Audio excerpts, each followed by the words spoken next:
Hello everybody, Zachary Fruhling, aka Cozy Azeroth here, and I am just getting set up to work on our retro TI-99 4A extended basic Socrates game about the life and conversations of Socrates set in ancient Athens, all on the TI-99 4A, or Classic 99, the emulated TI-99 4A emulator that I tend to use these days. Pardon me, I just need to get set up here a little bit. I need to get into a Discord voice chat, so let's do that. And once I'm in there, I need to share my screen so Dylan can see my screen while we work, so hang tight for a minute. Share screen, entire screen, there we go. Okay, we are in business. I've got Classic 99 queued up, I've got our game code queued up, we've got a couple versions of the game here. Dylan, is that you? Yes, sir. Hey, I thought I heard you there. How's it going? It's going good. Good. Me too. I just started the stream 30 seconds ago, so we're all set up here. Perfect. Let me show you this message thread with Brad that what's going on here? Why can't I get rid of this? Nope. Wait. Can you see my screen still? Yeah. Like okay. A tunnel of endless screens. Yeah, that's okay. I think I'm not sure how to get rid of this. What's going on here? What the heck? I don't know. It's weird. I never had that happen before. Okay. Well, regardless, we'll just move it out of the way. So he said a few things here. So he started out by doing what we are planning to do, is stripping out the def commands, the user-defined functions. He found a way to trim off some of the code that's not really needed if the game is running faster. So I think that's probably what we'll do as well. I'll run that by you here in a minute. And then he managed to compile it when he tried to build the cartridge file, which is different from the assembly language version. So just to be clear, we've got the extended basic version that gets compiled, that gets turned into assembly, but that's still not a cartridge file. It needs to be turned into a binary file from there. And so that's a cartridge file. So he did all that, and it was crashing both in Classic 99 and on the real TI. And it turns out there's just a bug, or at least a hiccup, with the cartridge maker software. So he asked me permission to send what did he say? He said, Harry W., the guy that made the compiler, would like to try compiling your program to see if he can duplicate the error I'm having. Do I have your permission to send it to him? I don't want to send someone else's program with that check verse. I said, of course, that version isn't the final version, but if it helps him improve the compiler, absolutely. So blah, blah, blah, blah, blah. Harry got back to me, all was good now. There's a small bug in his cartridge making process, but he gave me an easy workaround, and I was able to create a Socrates cartridge file that doesn't crash when running it on an emulator or on a real TI. So there you go. So he was testing our game on a real TI. How cool is that? That's crazy cool. Yeah. So let's dive. Actually, let's look at our Trello board first. We talked about eliminating 3-letter variables. We've got 2 copies of the game now, so we need to probably do it in both. In the version to be compiled, we need to strip out those def statements. That's like almost priority number 1, probably. Clean up the delay loop variables. That's easy. And consolidate. So we're really in the home stretch. Once we do these things, we can start compiling. Yes. So let's talk about what we could do. I'm going to look at the XB256 version here. So the basic idea that Brad had, I think this is a great idea. So kudos to him for coming up with this idea. If we strip out these def statements, plug in the functions here where they were used before. Because the game is running so much faster when it's compiled, it'll zip through these if-then statements really fast. So we have all this go to 3000 stuff right here to skip ahead, but if the game's running so fast, it doesn't really matter. it's not gonna. So all of this junk right here and all these lines can be stripped out in the assembled version. Oh yeah. Now it really matters a lot when the game is running slowly. Yeah.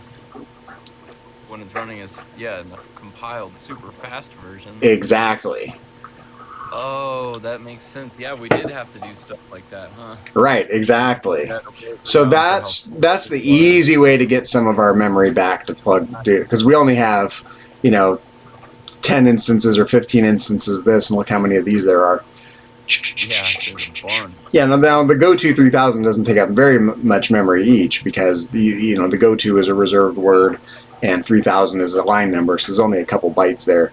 But collectively, so I suggest we just start there. Yeah, let's do that. Sounds like a great start. Yeah, we know the def things have to come out for sure. Oh yeah, no, God, don't remind me here. I get now. It was a pain in the ass to do this the first time around. Now we got to reverse it. So I know, right? let's start with the easy one was this G here, right? So Yeah.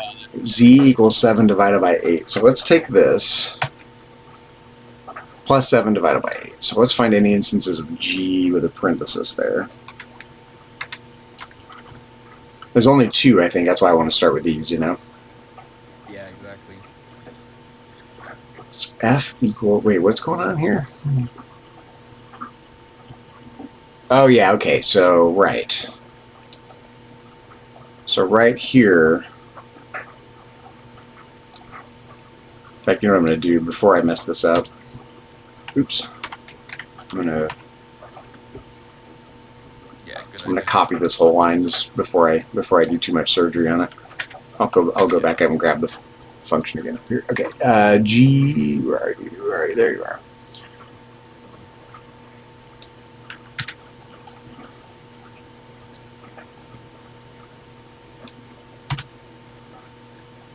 All right, so let's comment one out.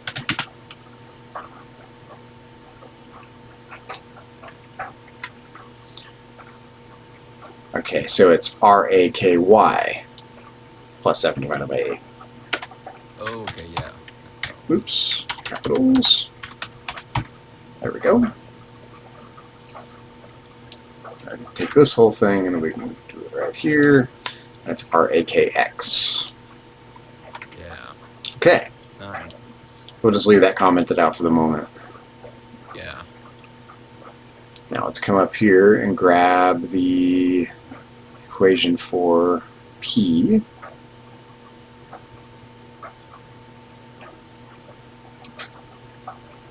There we go. Times 8 divided by 7. Okay. Yeah, pixel and grid, that's what those stood for, right? I think if memory serves. Yeah, pixel and grid. So P parenthesis right here. All right, actually, before I do that, let me make a copy of this whole thing. Yeah. We'll comment it out. Slow and steady wins the race. Every time.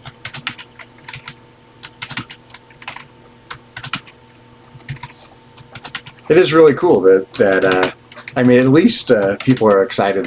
You know, again, maybe not excited about the game in its own right, but been following along and following our journey enough to be excited about what we're doing and seeing it happen, Yeah, to help and use our game as a way of improving their own tools and just to be helpful and do something cool together. It's fun collaborative effort. It's so cool. Yeah, I can't believe the person who made this compiler has seen our game. Mm-hmm. It's cool. Yeah, again, whether it's his thing or not, it's still just cool that someone's taking a look at it and helping out even a little bit. And we're helping him too. He wants his compiler to be good. So super, super cool. Okay. Small world is how it feels. Oh, the TI community is tiny. You know, it's not a very big. I think there are a lot of like sleeper TI fans out there. I think people that really love the system but aren't very vocal and don't participate and haven't thought about it in a long time. So that's what I kind of want to tap into: people that love the system but aren't part of the community per se. You know. Mm-hmm. Okay, so we have RM. I think what I'll do is just go like this. So RM.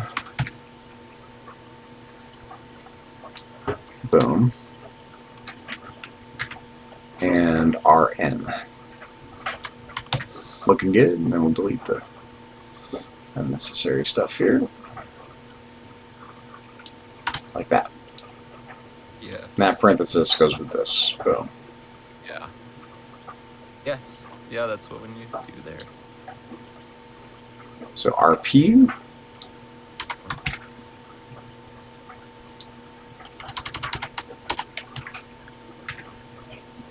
RQ. Oop, lost my parenthesis. There we go. Okay. RS.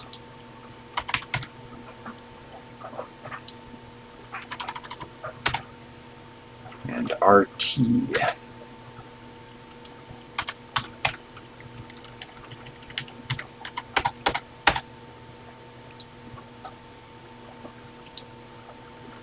RV. Oops, V, there we go.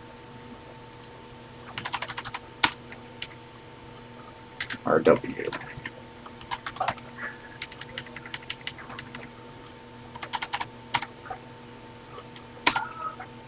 Oop. Wait a minute, what did I do here? Oh, actually up here I lost a parenthesis.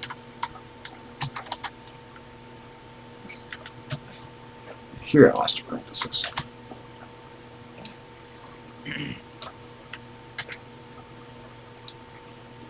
RY and RZ.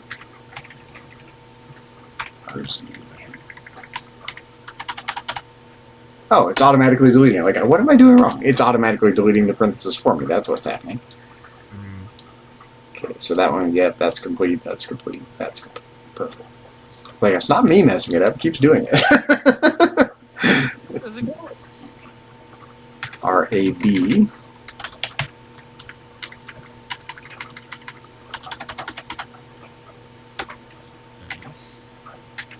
RAC. Yeah, see? There it goes. Yeah, what the heck?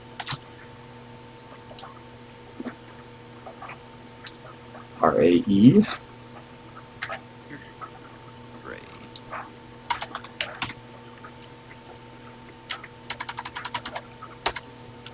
RAF.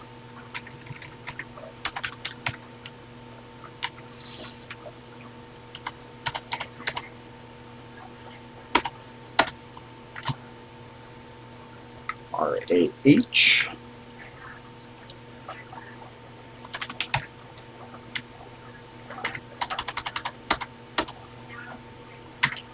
RAI.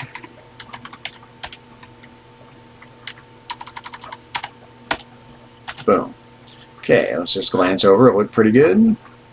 Complete, complete, complete, complete, complete, complete, complete, complete, complete, so on and so forth.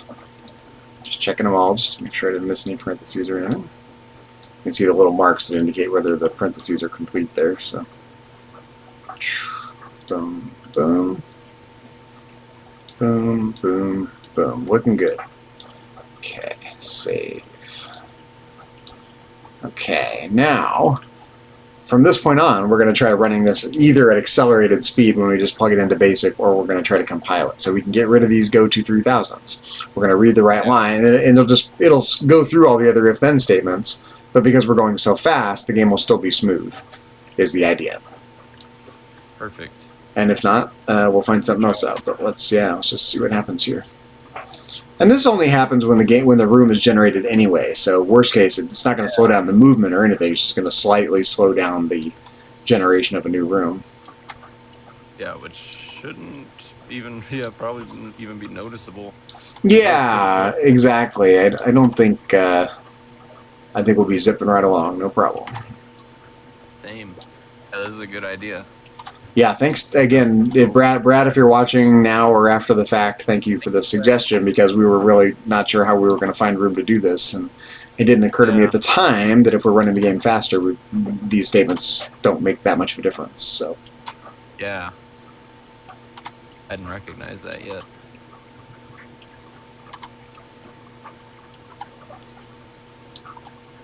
I wish I could have been present seeing this working on a real TI. That'd be cool.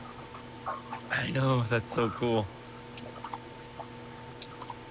I do so love my little TI. It's just, it's hard to convey how special it is to me, It really set my whole educational and professional life to some degree in motion. And I used to spend time with my dad doing it when I was a little kid. That was a lot of fun. Yeah. And I just spent so many hours on my own just playing cartridges or typing in basic programs or whatever, Perfect. Yeah, so nostalgic and integrated. Also, it's easy to, as someone your age, and you say you didn't have much experience with computers anyway growing up, but I think for people that are younger than I am, it's hard to convey what it was like to have a computer that wasn't connected to the internet. Yeah, right. It's just like it was just a standalone thing that you did cool things with, but it wasn't. It was a siloed environment, That's so cool.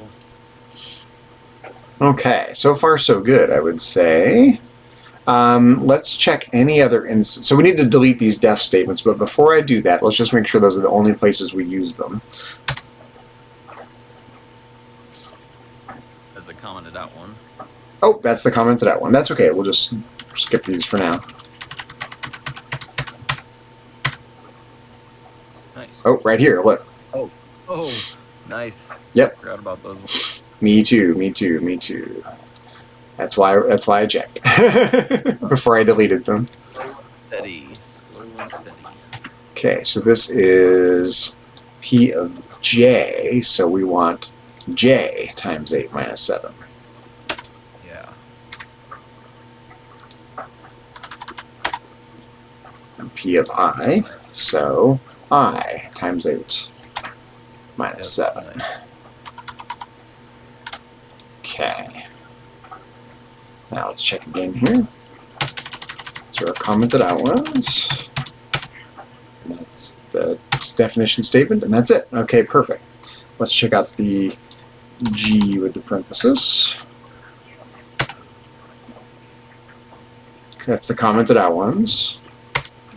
That's the definition statement, and that's it. All right, let's delete these def statements.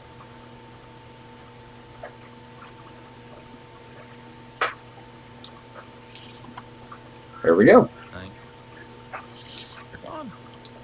Now we want to paste this in and make sure the game still works, first of all. And this is the version that has the delay in it. So we'll decide whether we like that or not at some point here. Let's paste it in and see what happens. This is in the newer version of Classic 99. Okay, so extended basic. And let's paste.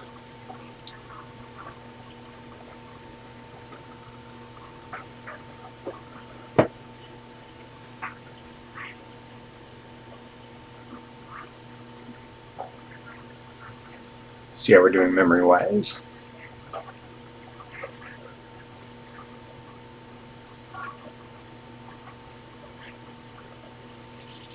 Did you call your mom for Mother's Day? I sent her a text, but she didn't get back to me before our meeting, so she's either working or busy with family stuff, so I'm waiting until after our meeting. Nice. Are you very close with your mom? We're pretty close. I would say we're very close. That's good. I'm not much of a communicator. It's okay. Yeah, my poor family. I want to talk to them more, but yeah, I have a hard time being on my phone much. I get that. But yeah, anytime they reach out, I always reach back. But not much of a talker. I listen a lot more. Hey, look at that. We're under the memory. Look. Let's go.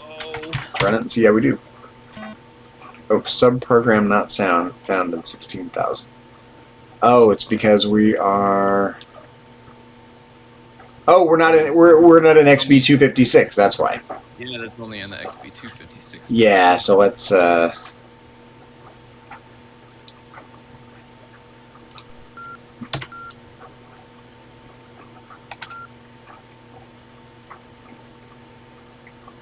XB 256. Here we go. Let's see how we do. So weird to see a gray screen. Like it's jarring for me. Like it's almost right. Oh, I'm not sure I would have gone with gray though. Gray's so boring. It is kind of boring. Change it to like light yellow or something. Whoa. Whoa. I don't know why See all this. that. I did, yeah. I don't know what was going on there. We didn't get an error beep or anything, so. It's all new to me. It's part of the fun. Is like, I don't really, we're just fumbling our way through, and people like Brad are helping, which I really appreciate. But I'm happy just to fumble my way through for the most part. So. Same. It's fun. It's the learning process. Yeah, think how hard this would have been on your own back in the day with nothing but computer users group newsletters to sustain you. Yeah. You had to just get crafty and figure it out. Yeah, exactly. Jotting everything down on notebook paper, reading paper manuals. Such a different way of going about it. In fact, I had a little moment of panic this weekend where because I've been archiving these old computer users group newsletters, and there are thousands of them on the Internet Archive, and also my grandfather's sermons, and I have about over 1,000 of those. And all of a sudden, I couldn't log into my account, and I couldn't access any of my files. I've been working on this stuff for months. So I sent them an email saying I can't access my account and I can't access my files, and it took them about 36 hours, and they heard back and said, well, it looks like you're able to log in now. And I logged in, and I was like, yeah, and then only like a third of my files were visible. So I suspect they had some sort of database issue or maintenance they didn't tell anyone about, but it all magically showed back up again. But I did maybe, oh my God, this is months of my work down the drain, And if it was gone, I would have said, fuck it, I'm not going to do it. I'm not going to waste any more time, but... Is there an easy way you can back it up, like getting a hard drive? Well, I have all the files. It's just the whole point of uploading them to the Internet Archive was to make them publicly available, but also keyword searchable. So if someone's looking for a particular topic, they can find a specific newsletter, or in my grandfather's sermons, the specific sermon that was useful. And if people are just on the Internet Archive browsing, like if say they search for, I don't know, something from TI Basic, like Call Clear or something. And, they get a bunch of newsletters with Call Clear programs in them. Or if they're searching for theological stuff, my grandfather's sermons on free will or whatever, right? Who knows? Then they could find those specific things. That was my goal for uploading them to the Internet Archive. So I could have the original files. They just wouldn't be anywhere near useful on it, unless they're in a forum that gives you a keyword searchability for it, Yeah, I see. All right, let's see how we do here.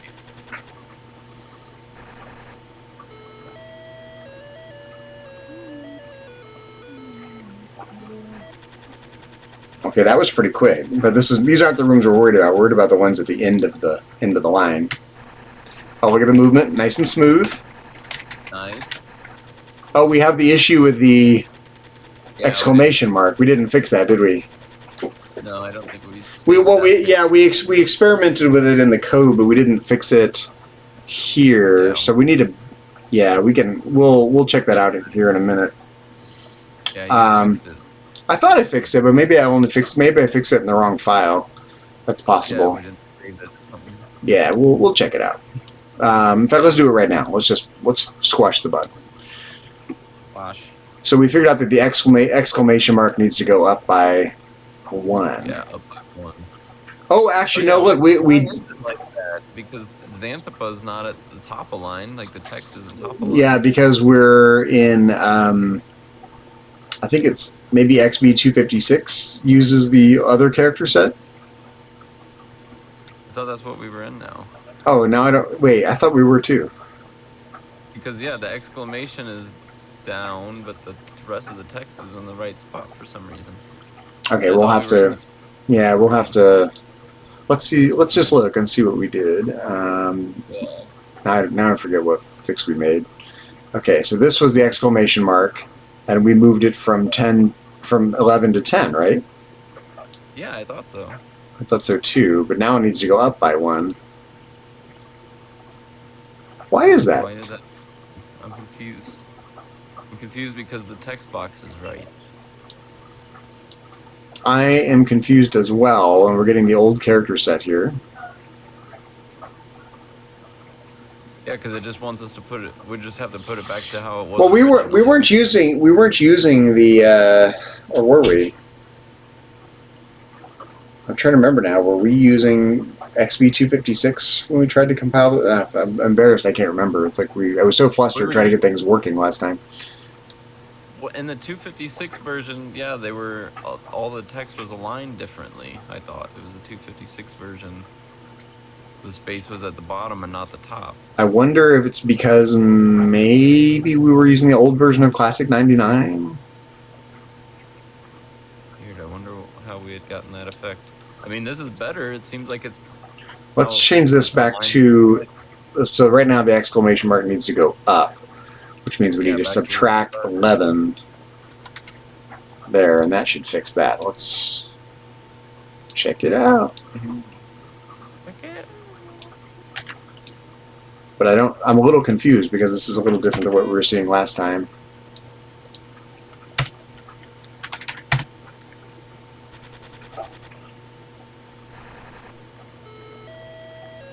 Yeah, we're not getting the /zeros or anything, so. Oh yeah, that's true too. Yeah, the text is. Yeah, what the heck? We're in the 256 version, aren't we? Clearly, yeah, because when we stop, we're in XB 256. Oh yeah, and it's all great. But yeah, everything's changed. Heck. What in the world?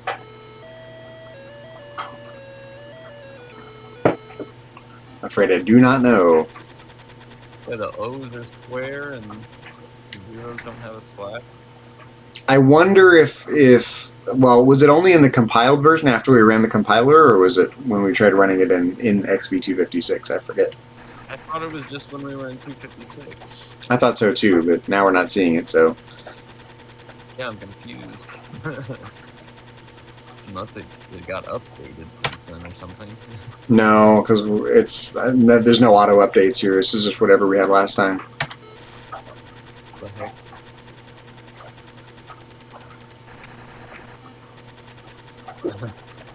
Well, yeah, that loaded immediately. Yeah, let's check out the rooms towards the end of the list here. Yeah, just to kind of see how, like, what's R equals 51, for example. What is R equals 51?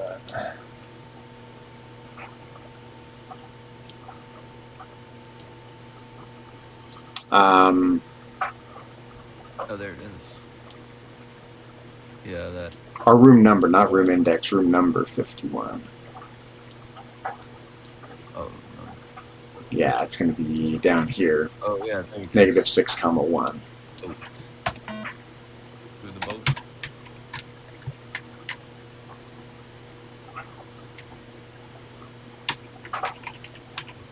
-6,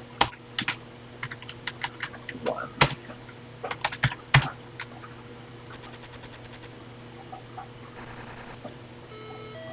On the whole, it's feeling really smooth. It is.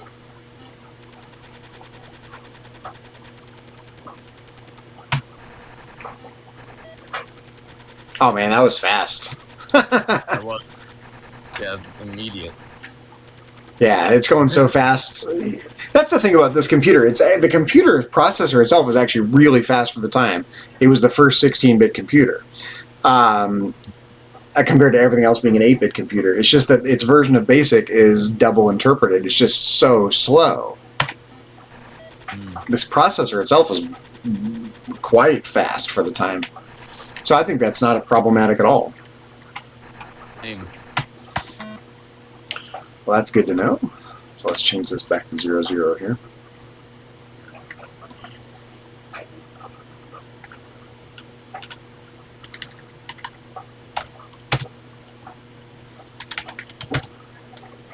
$24.88. All right, so far so good.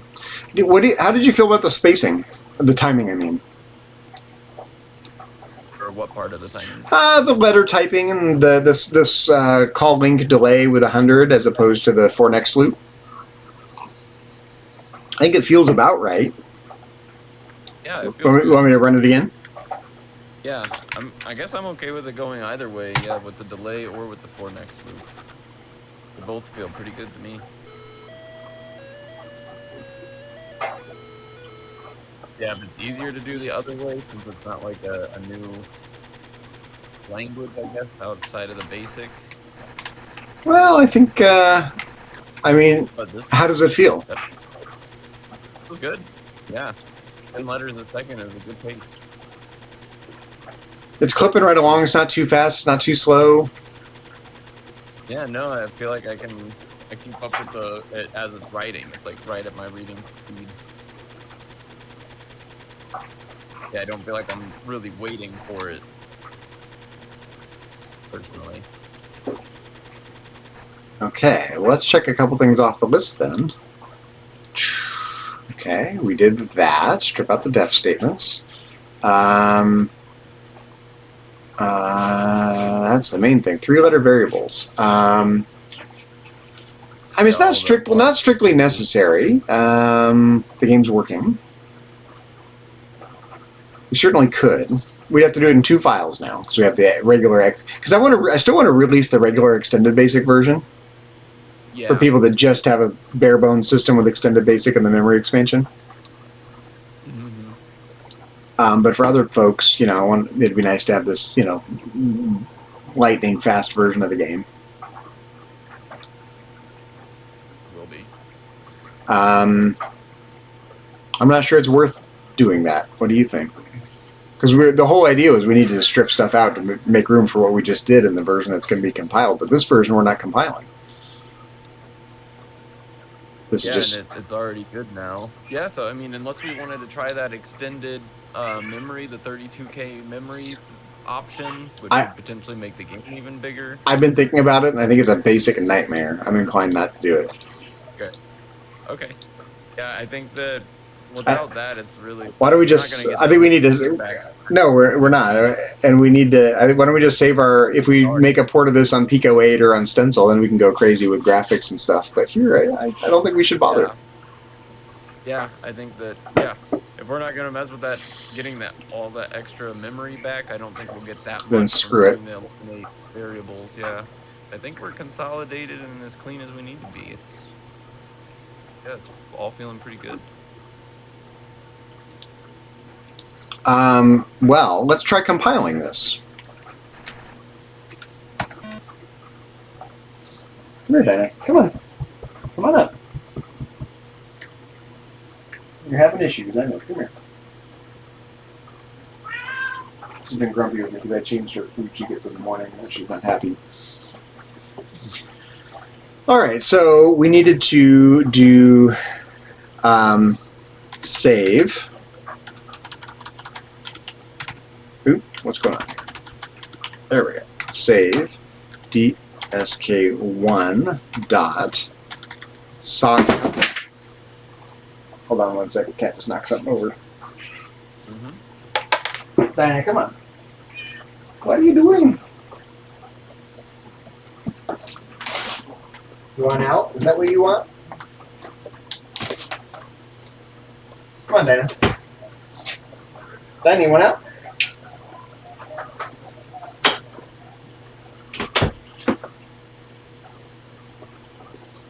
Come on.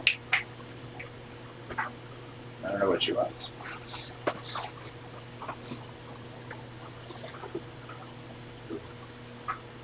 Sorry about that. I don't know what she wants. So how about disk 1 sock 256? Because we're in XB 256. Oh, you there? Yeah, sorry, I was just realized I could pair my computer to my TV and make it bigger and louder. Oh, cool. It glitched out for just a second. I'm getting an echo, though. I'm hearing myself. Oh, are you? Mm-hmm. Oh, here, let me mute myself.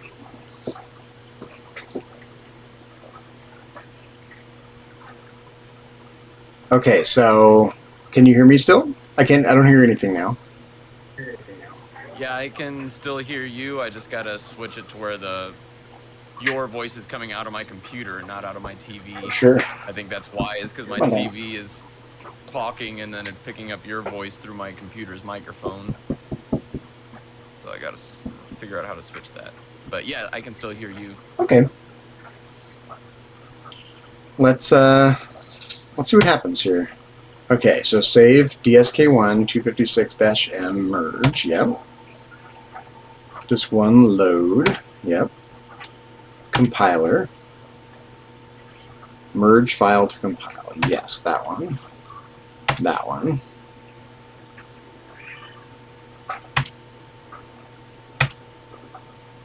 Okay, we had to We had to say yes to this, right?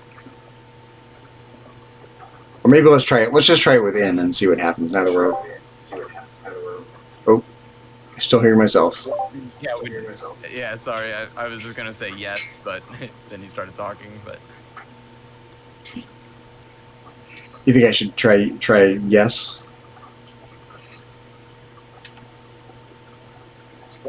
That's what we had done last time. It kept making us do the yes. Okay. That's right, I remember. Yeah.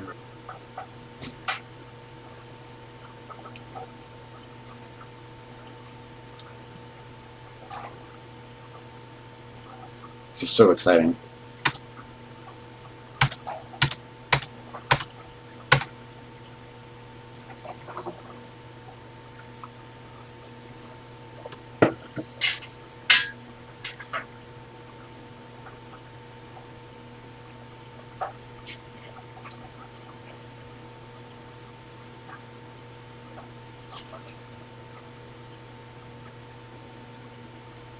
Okay, 0 errors. Loader. Yes, we're using assembly sparks. We have that call link in there. Okay, compiled file to load.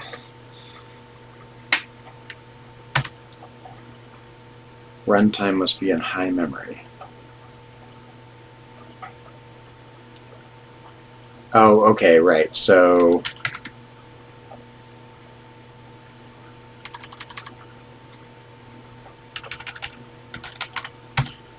oh, okay, wait. See, now I always get so confused at this stage. Like, what do you do if I need to back up the process? I don't know anything to do other than like restart the whole thing and start over. Yeah. You know what I mean? Yeah. Which I'm going to do because I don't know any better. So let's paste this in again. Yep. Just press restart.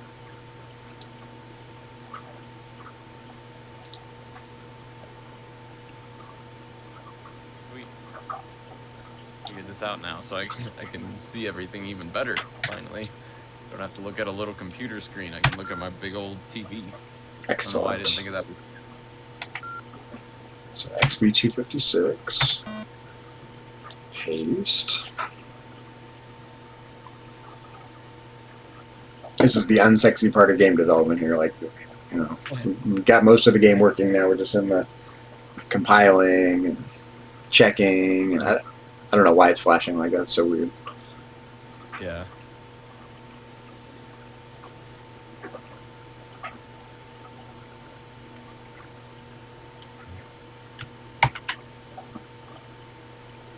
Yeah, I like these parts though. The parts that would normally be in a montage and get cut out. Mm-hmm.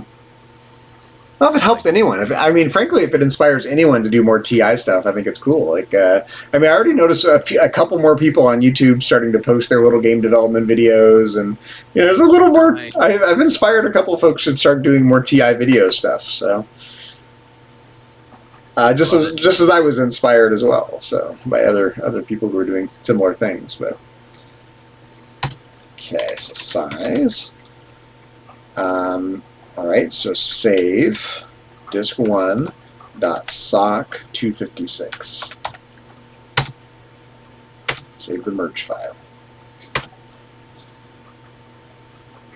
Nice.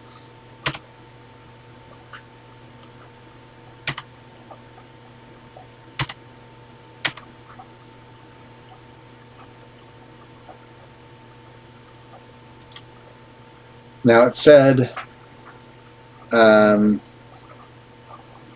put runtime in low memory. Wait, so this was the problem we were having before. When we were using assembly routines, it didn't like what we did here, right?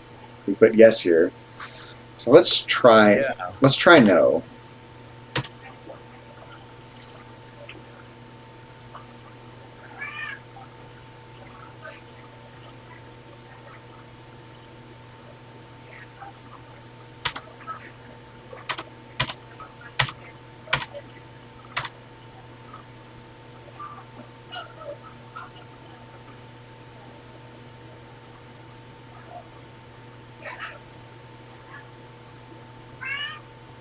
Come on, Dana. There you go. Relax.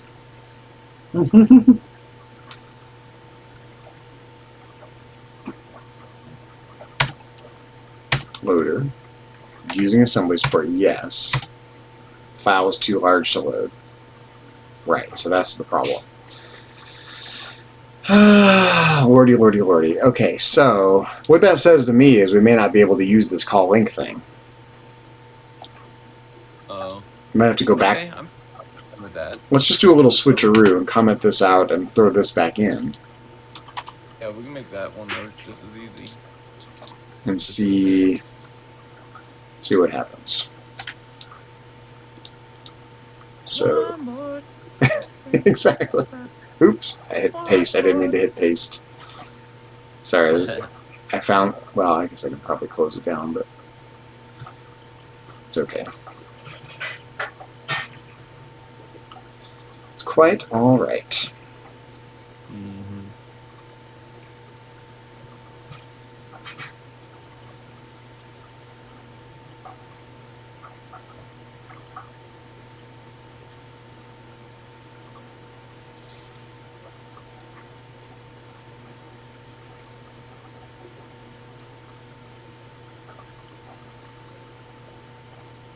I've had such fun working on this game. All our games so far. Same. Yeah, I like how into this one we got and how fast it moved. Well, it's good. It seems like it's going fast. We're on session number 22, you know, compared to 30 some odd sessions for Freeze's Fury. And that was pretty quick too. In the grand scheme of things, it was absolutely. Okay, let me do a reset here. I didn't mean to paste that in. Make sure I got the right version, XB256. And we've got that commented out instead. And I'm satisfied. Excuse me, enough of the speed where we can just get rid of this, I think. What do you think? Yes. Yeah, that was perfectly fine. Yeah, exactly. It was literally immediate. Didn't even take a second.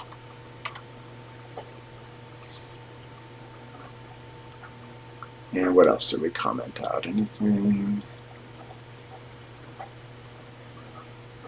That was it, right? Just this one that we're going to leave commented out for the moment. Okay.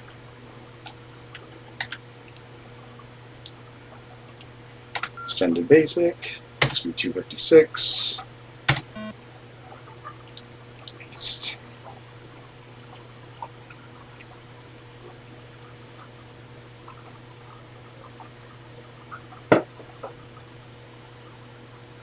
It could have been flashing because of those comments. Maybe it throws it back in out of XB256 for momentarily. Let's see if it flashes at the very end because we still have one commented outline. That's my hypothesis there. Good guess.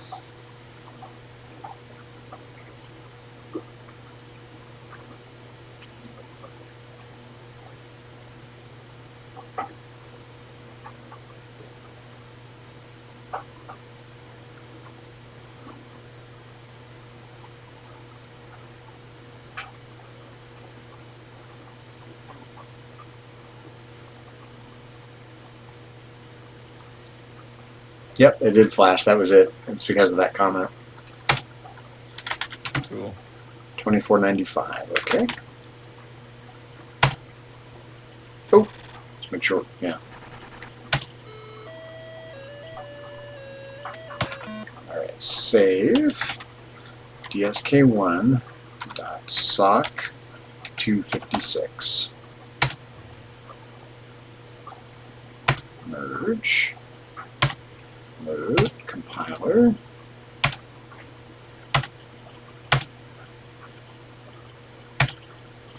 Yes. Proceed.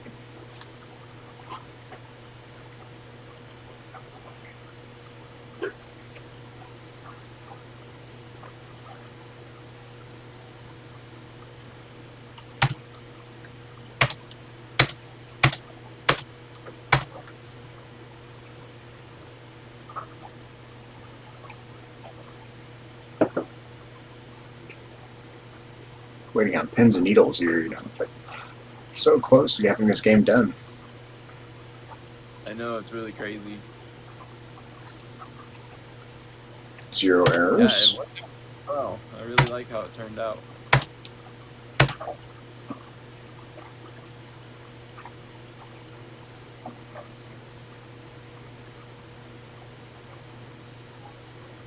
Yeah, I'm glad. I was worried you'd find this one boring compared to all the graphic stuff in Freeze's Fury.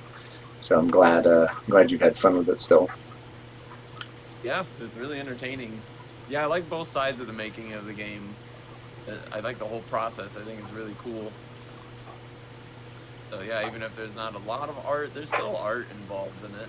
Yeah, I mean, you definitely set the whole look and feel of the game for sure. It's very cool. Okay. Yeah, I love getting to play with the abstract ideas and minimalism.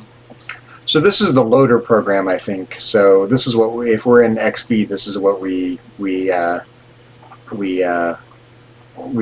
this in extended basic, and it'll load the assembly version when we load this file in extended basic SOC 256-X. Okay, now we want to turn off the throttling. And here we go. This is the assembly version. Nice.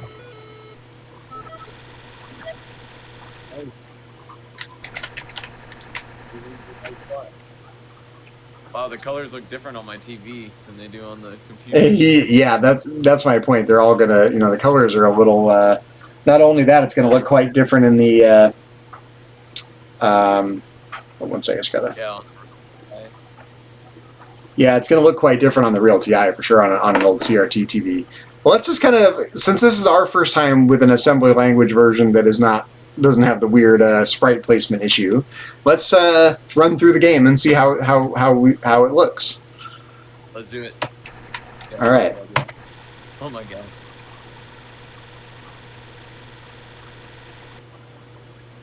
It's also possible that the weird letters we were encountering were as a result of those def statements too. Maybe we were causing some sort of issue. I don't. Oh, hold on here. That's not a bad idea. Yeah. Something weird happened here. It's not detecting the enter key to move the dialog forward. Oh. Almost every other key is working. Let me test a couple things here. Okay, because we disabled we rewrote the movement code to keep the enter key and other keys from moving where we don't want, moving the character when we didn't want the character to move. I'm using the W, A, S, and D keys. It's working as expected. No other keys seem to be working at a glance. Enter is not working, so it's by design. Up, down, left, right, arrow keys now, joystick control, seems like it's working fine. But why is the enter key no longer moving the dialog forward?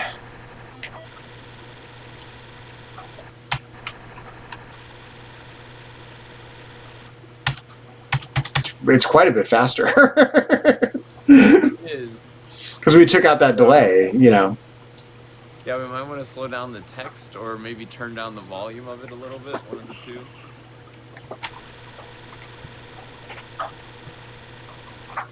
Yeah, weird. The enter key is not, neither is the space bar. Okay. I want to see if we'll have to go back and look at the code and see if we can figure out what exactly is happening there. Yeah. I think this was a good change, this screen that we did before. I was resistant, but now I'm convinced it was a good idea. I was feeling the same way and thinking the same thing. Yeah. I think it on is cool, it sounds cool. Because it's weird, because the space bar is not moving the dialogue forward. Other keys are not moving the dialogue forward.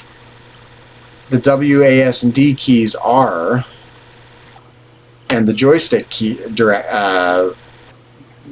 directions are. And let me check whether the joystick fire button Q is working or not. So we're not quite there yet. We're almost there. Okay, so the fire button is working. It's just the enter key is not working. Why wouldn't that work? So let's go look at what's happening during the dialogue display. See if we can figure out what's going on. That's not it.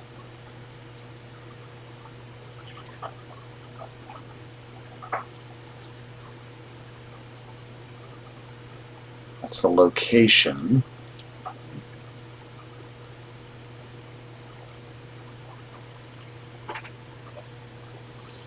This is it right here, right? Dialogue text. Yeah, I think D is the dialogue. Mm-hmm. Dialogue counter. Yeah. So we go to go sub 6900. Let's go look at that.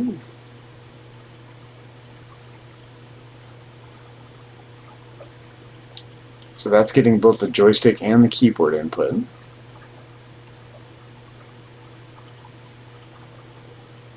Let's get rid of that. Huh. Oh, the grid is still commented out. I just noticed that. What is, sorry? The G, the grid and pixel, the grid side. Where are you looking? It was up just a little higher. I just noticed the commented space up even higher. Oh, it's above the restore line. Oh, right here. Right there. Let's get rid of it. Yeah, I just noticed it when you scrolled past it.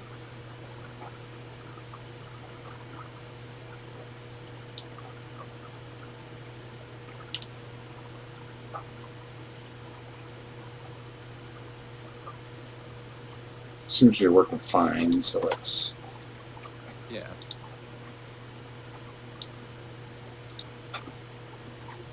Goodbye. But why?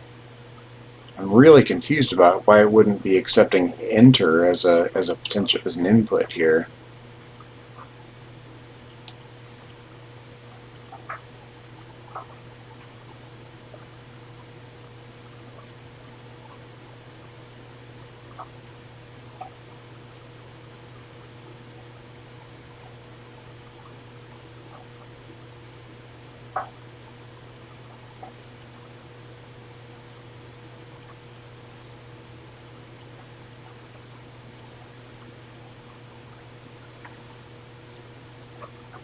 Yeah, basically, if no keyboard key was pressed on the keyboard and no joystick input,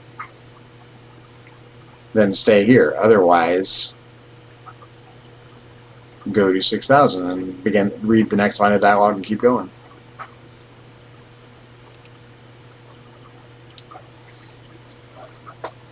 So why wouldn't it like that in the compiled version? Let's check out the uncompiled version and see if it's working when it's uncompiled.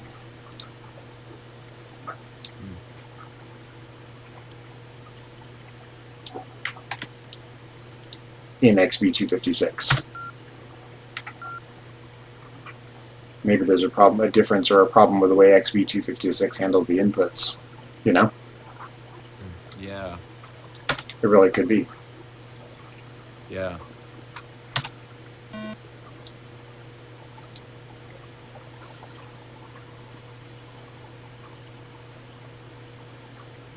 I mean, the only reason we were using XB256 was because of that delay, that call delay. Right? So if that's causing a problem, we don't have to use XB256, especially if we're not even going to use the call delay. Yeah, exactly.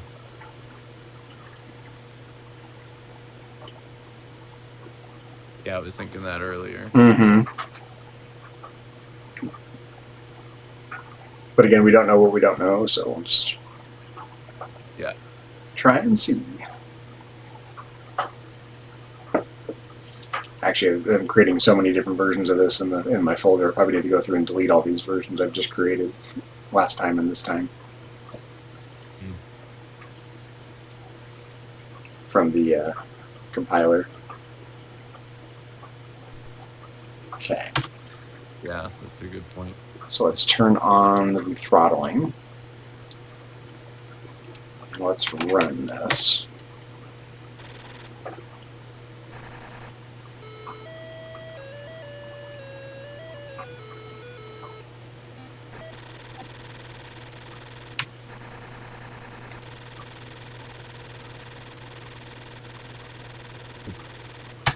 Okay, so enter is working now. Interesting. Yeah, that's weird. Okay, so let's try something else then. Let's reset this. Now, since we're not using the call link, let's paste this into regular XB and compile it from there and see what happens. Sound like a plan? Uh-huh. And see if the compiled version from there has the same issue or not. Again, it could be a weird issue with the compiler as well. Yeah.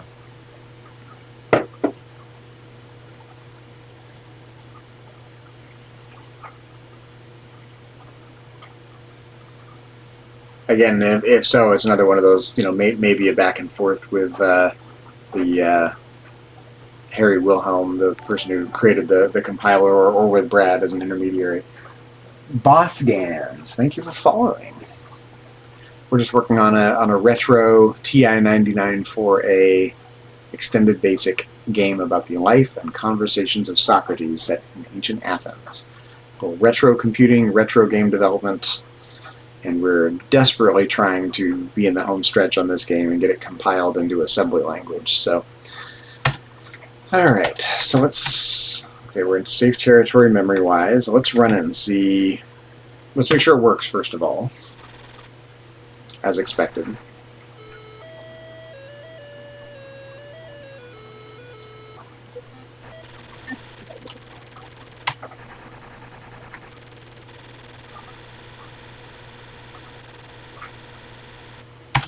Okay, so enter's working as expected there. Other buttons are working. Okay, it seems like it's working as expected. So let's compile it. What do we call this one?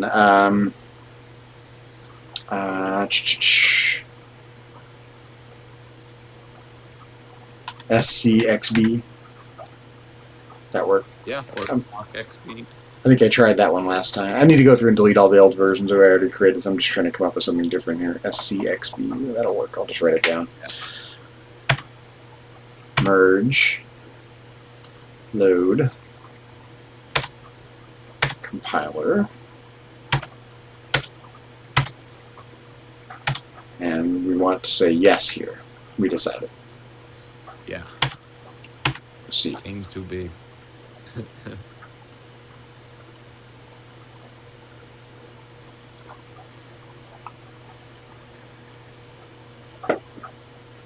Assembler. Default options are fine. Mysterious stuff happening behind the scenes. Voodoo magic.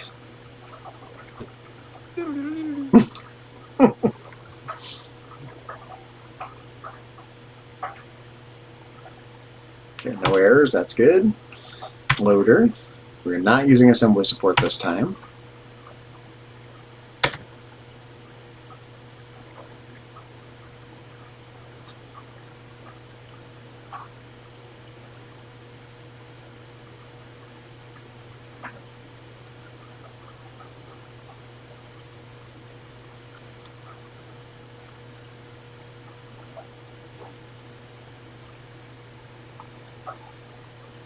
Loading. It's funny, it's so similar to what we use for our loading statement on our splash page at the beginning. Yeah, it is. Okay, yep. Okay, now we're ready to run it. Let's turn off the CPU overdrive and run.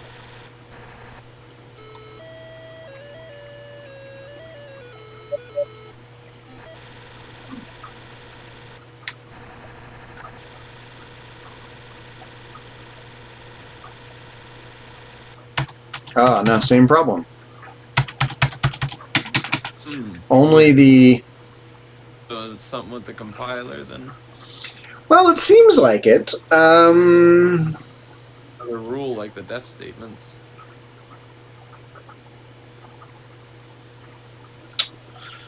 Because the only keys that seem to be working are the arrow, what we defined as the arrow keys and the joystick keys and the joystick button. But no other keys seem to be moving the dialogue. Oh, something just did. What happened? What button was that? Oh, the letter B. Huh. Why would B move it forward? Okay, I'm so confused.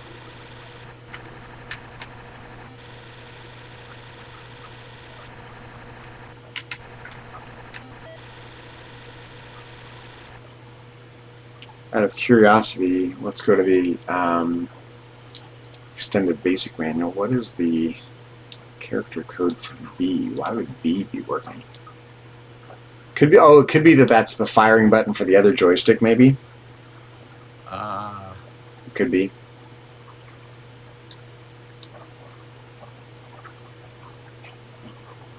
Actually, I might be able to check that in.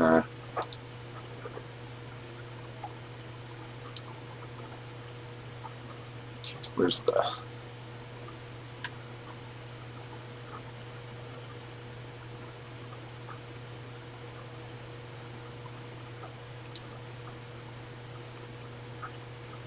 Oh no, joystick 2 doesn't seem to be enabled.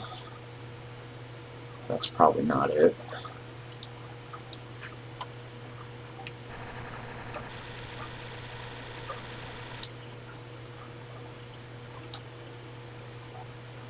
Capital letter B is 66. Why would that be working? Yeah, B is certainly working. Let's see what else is here. Oh, Z is working. Okay, I'm genuinely confused about why some buttons are working and some are not.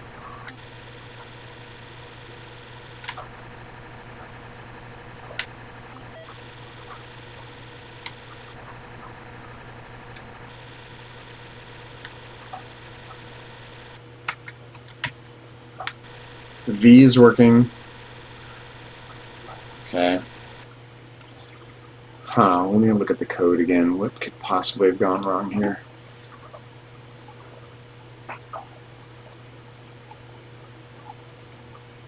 So we go to this subroutine at 6900 to look at the input. Joystick 1, H and V, horizontal and vertical input on the joystick. Call key 0. This is the key value. This is the status. Has a key been pressed or not? So the idea right here was that if no key has been pressed and there's no input from the joystick, horizontally or vertically, then just sit here and loop back to this line. Keep looking for input and keep looping, blah, blah, blah, blah, blah.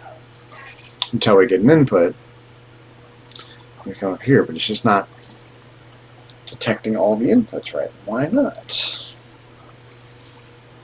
Why not, Dylan? Why not? Let's go look at the documentation, see if there's anything about it.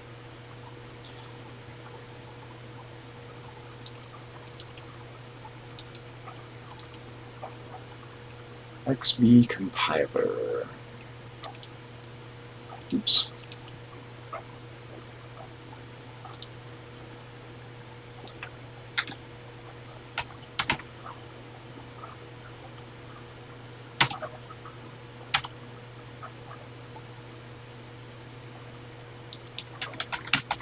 Call key.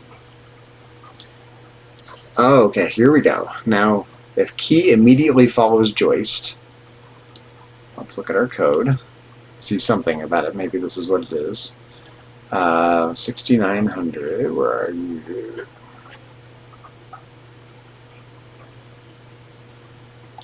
Key does immediately follow joist. Okay. If key immediately follows joist, they will share one key scan, which is a bit faster. The key units must match. Call joist 1. Oh.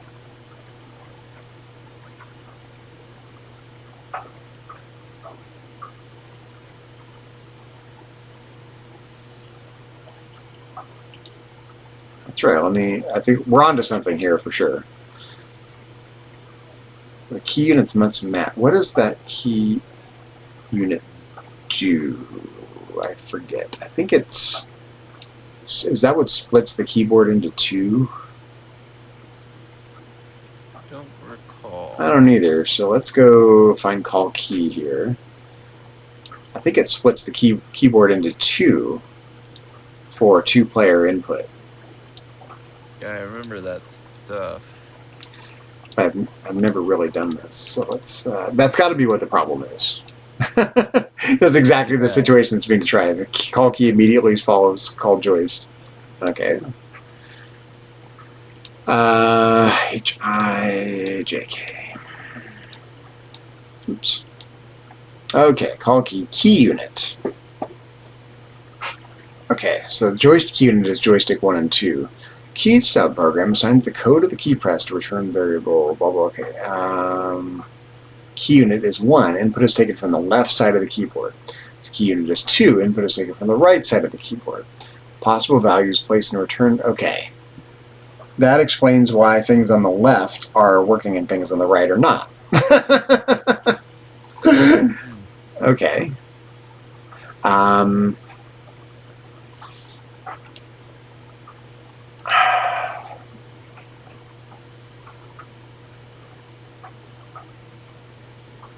have a simple fix. It's a little silly, but it might work.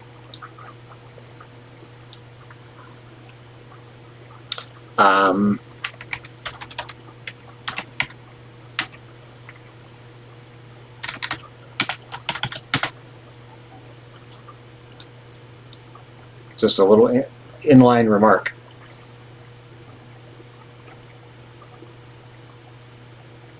It breaks them up. Okay. Because it says, what does it say? If key immediately follows joist, then they will share one key scan, which is a bit faster. The key units must match. If key does not immediately follow joist, then each has its own key scan. All right, so we just need to break those apart, which maybe that remark statement will do. If not, we can come up with something A equals 0 or something. You know, something. You know, we can force it to. Let's see if this fixes it or not. We need to get out of here. Are we still in? We haven't compiled this, right? Yeah. Oh no, we did. Yeah. That's right. So let's do a cold reset. Back into extended basic, regular extended basic.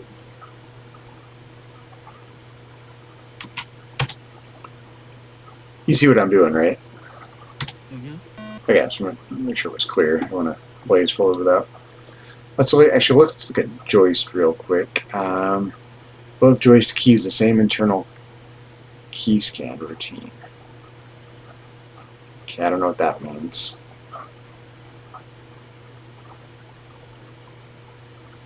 I guess we'll just try it. See how it goes. What's worse that'll happen?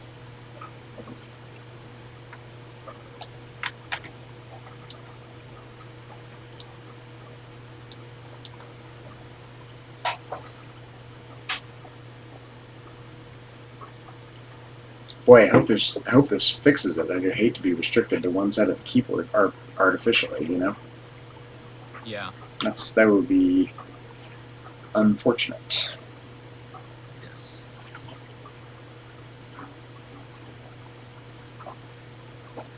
Yeah, I think this will work. Yeah, hopefully. It seems like it might. It might also just strip out the remark statements. We might need to put in something besides the remark statement.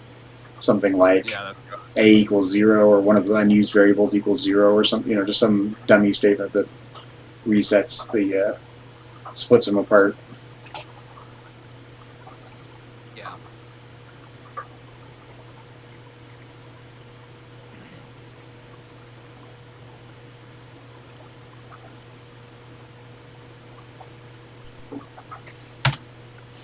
Okay, so first of all, let's just test it in regular XP here.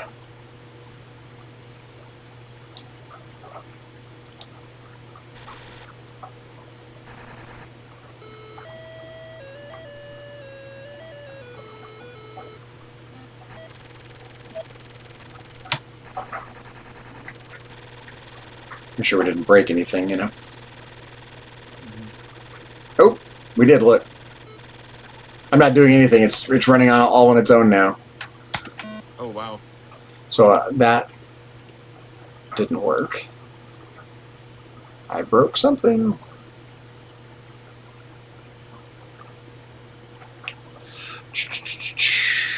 And try to do one of the unused variables equals 0 instead of the remark. I agree. I wonder why. Oh, it could be. Oh, you know what it is? It's because everything. It thinks all of this is the remark. That's what it is. Okay, so yeah, we just need to put a different. So let's find one of our unused variables, like Q or whatever it is. Q will work. Easy to remember. So Q equals 0. Yeah, that was Q and not 0, right? This is On our list. Q is on our list. Oh, okay, Q is on the list too. Perfect. Yeah. And yep, so let's paste this in. Let's do it.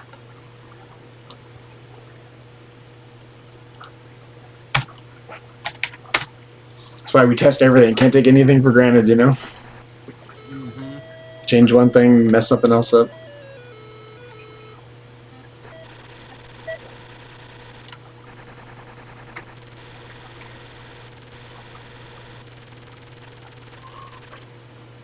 Okay, we're back in business.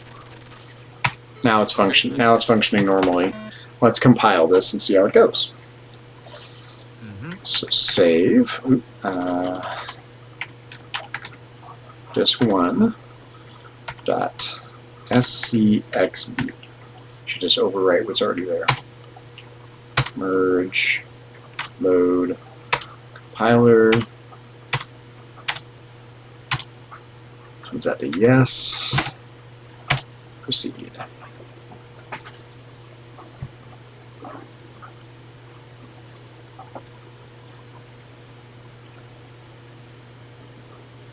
That was our first time having to like add in something to break stuff up like that. Mm-hmm. Unique way to use a variable. You know, we probably could have read the manual for the compiler a little more closely than we did. Hey, madam. I'm just trying to get everything working here. Perfect. You guys having fun watching your show out there? We sure are. Good. Susan and Amanda are getting a little Mother's Day time together out there. Aw, I love that. Yeah, it's nice. They both like various reality TV shows, none of which are my thing for the most part. So, more power to them. We're not using assembly support.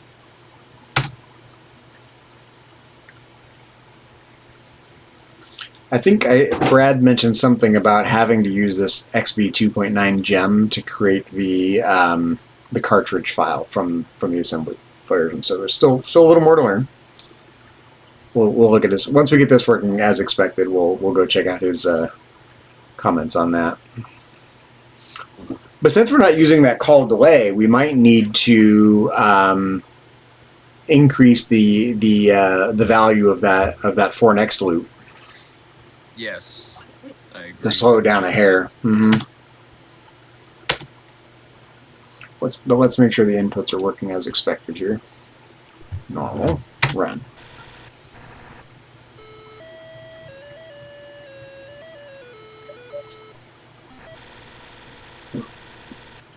Okay. Before we do anything, up, down, left, right with the keyboard. Up, down, left, right with the joystick. Diagonal, working fine with the joystick.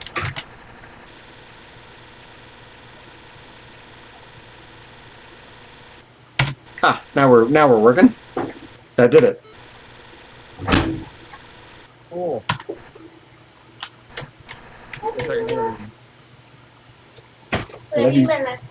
What'd you say, Dylan? Oh, I said let's go check another room. Yeah, definitely.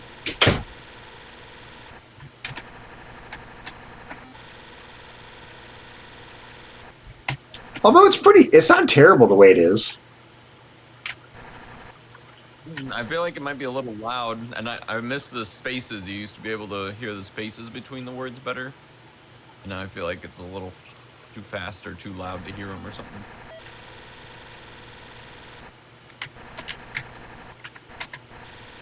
But I like the actual speed of it. I like the speed that it's writing it. I just feel like the sound needs to be slowed down or something. Well, there's no. If you slow one down, you slow the other down because it's all happening in a loop.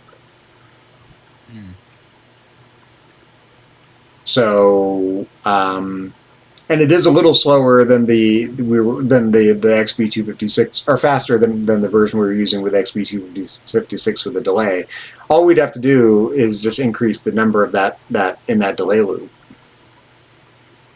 Yeah, we should mess with it a little bit. I agree. Let's go from 8 to 80 and see how it goes, because it's running so fast. We discovered, right? So,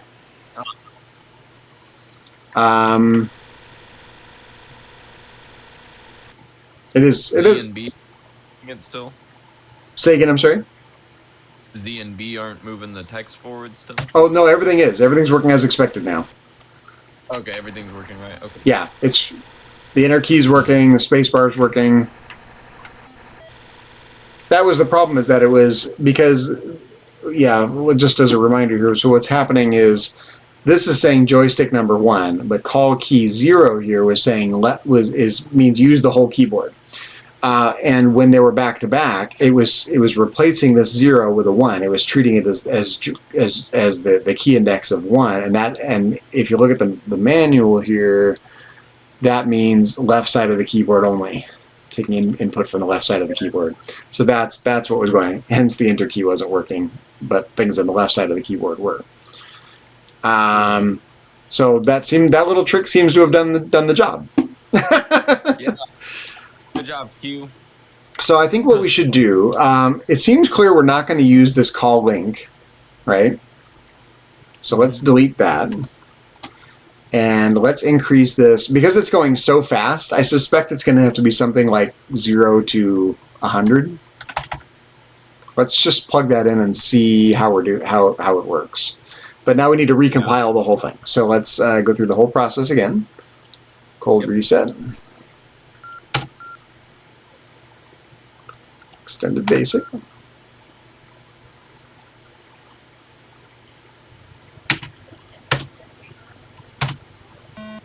Grab the code here.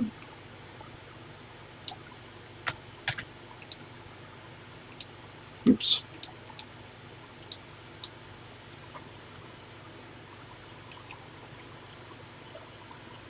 We're in the home stretch here. We are. If we get it in the timing in a way that we're happy with, I mean, we could maybe we can blaze forward and even do the research on how to create the binary file from this. Okay, yeah. I'm down. While that's loading, let's look at what Brad had to say. I don't know why this is popping up. It's so weird. Okay. Get out of my way. Okay. What did he say?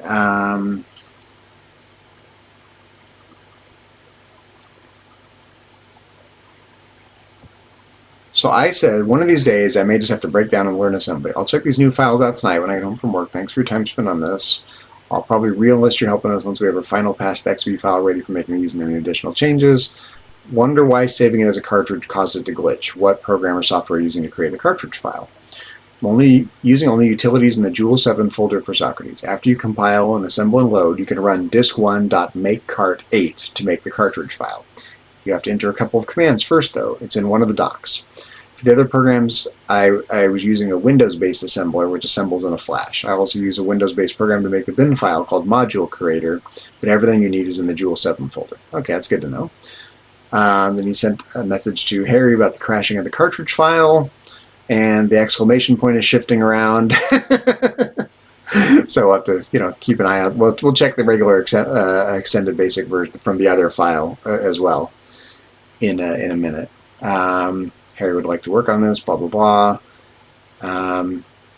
Problem may not even be with the compiler. Actually reinstall Classic 99 and things are working better, but the cartridge file still crashes. The compiled version of Socrates works great. It can be loaded from XB or editor assembler. It's just the cartridge version that I'm having trouble with now. Harry did recently modify his compiler to fix a clicking noise that I was getting on a music program that I wrote and compiled. We discovered that the actual bug is in TI Extended Basic, but he fixed it in the compiler. He hasn't released the updated compiler yet. I rewatched the part of your video last night where you tried compiling the program and everything worked great for you. You'll have no problem compiling your own now. The problem was, of course, with the def statements. Harry got back to me. All was good now. There was a small bug in his cartridge making process. He gave me an easy workaround, and I was able to create a Socrates cartridge file that doesn't crash when running it on the emulator or on a real TI. Very cool. I said, it's so cool that you got the cartridge file running on a real TI. What was the workaround, which I presume that we'll need to use when we're ready to compile the final version and turn it into a cartridge file? And he said, before running make cart8, a couple of commands need to be typed in. The first is call xb1. That locks up the computer. Instead, use call files1. This has to be done from xb 2.9, not from tixb. So this is the part I don't understand. So we'll have to go do a little research there. Read them. He said it's in the docs. So once you know how to do that, it's easy from there. Cool. I don't think it's rocket science. Yeah. So okay. So let's. So now, right, if we tried to run this right now, it'd be really slow in the normal version. Overdrive, it's going to be a little slower, but we don't care. We just want to compile it and see how it feels. So let's make sure the throttling is on. Okay, save disk 1 dot scxb.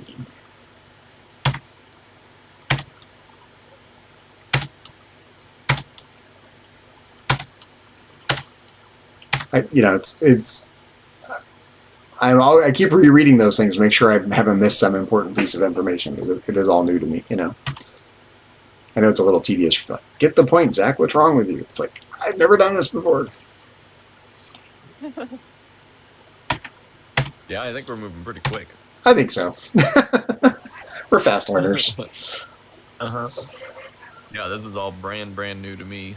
The problem is I just wasn't around for the development of these tools, and so there are people who've been using these tools for months or years and decades even, and that wasn't me. I loved the system when I was a kid, and I only ever had the console and a tape player, and never messed with assembly, never messed with any of these tools as they were developed. I discovered Classic 99 one day and fell in love with that, but I never messed with all these other things. So I don't know what I don't know, and that's sometimes frustrating place to be, Oh, yeah. Okay, assembler is happening. A screenshot there, why not?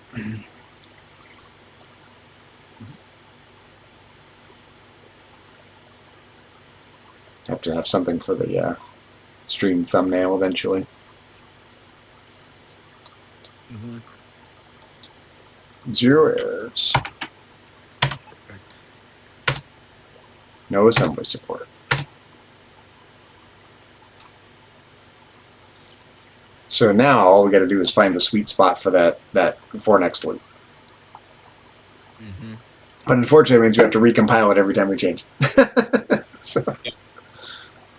And we also want to play test it a little bit, probably in the Definitely, because we don't want any surprises, right? We don't want to turn it into a cartridge when there's still a bug. So yeah, go and make sure that all the doors work whenever we get the dialogues done to the right amount. Mm-hmm. And that there's not any weird. The good news is once we turn it into a cartridge file, I can just send you the cartridge file, and you can load it up as a cartridge inside Classic 99. You don't have to go through the compiling process every time.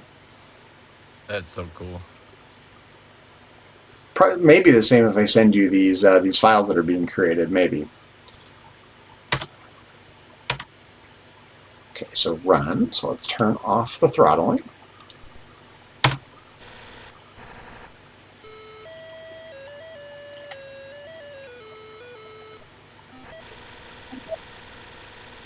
It's a little better, isn't it? Yeah.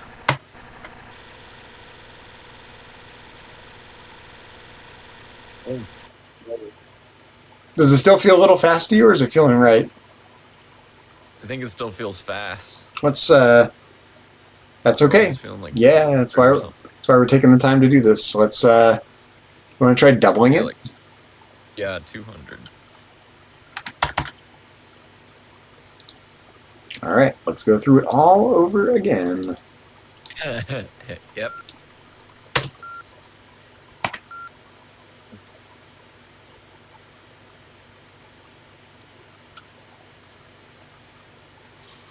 Although,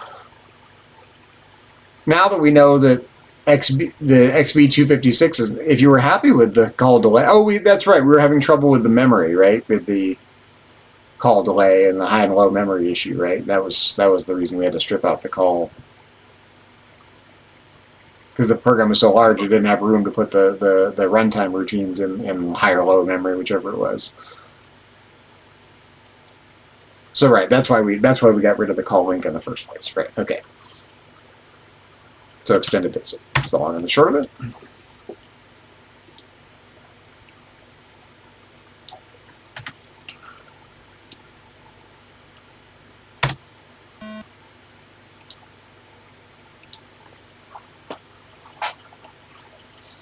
I like the frequencies we chose for our different beeps now, the exclamation mark and the room beeps and whatnot. It's Same. It's got good variety. It does.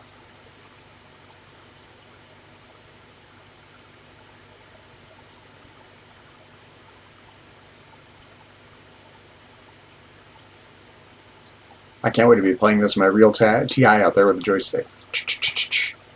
Yeah, that's gonna be so cool. I don't have a final G-ROM cartridge, so normally, that's probably how Brad was doing it. Again, I don't know if he's watching or not, but probably he took that bin file, put it on a memory card, put it into a final G-ROM cartridge adapter, and plugged that into the TI, which basically runs it as a cartridge, but it's not a physical cartridge. It's running from a memory card.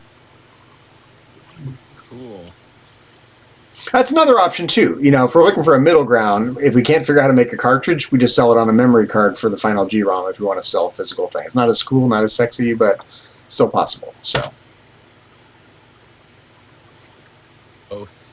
both, yeah, exactly. Well, however people want to pay us is fine. Yeah, any different platform, all the platforms. Yeah, exactly. So SCXB. Yeah, once we do it once, we'll know how to do it again, and it won't be as daunting next time. Exactly. Oh, let's We'll turn. just be like, yep, we're gonna put it on cartridge and be certain. Just gotta figure out all the hurdles. If we keep trying, I'm sure we'll make one. Make it happen.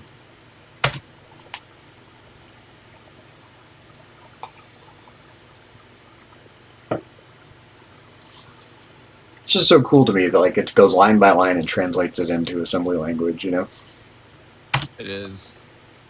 Yeah, this is all wizardry. I mean, maybe we can open up the assembly language file in a text editor and you can see what it's turning it into. Yeah. Maybe. Depends on how it's saved. Because Because it says it's saving them as a Windows text file. Remember, we had to enable the save as a Windows text file. So I suspect we can probably just open it up, take a look. Yeah. As text. We'll check it out here in a minute and see. 0 errors. I love it.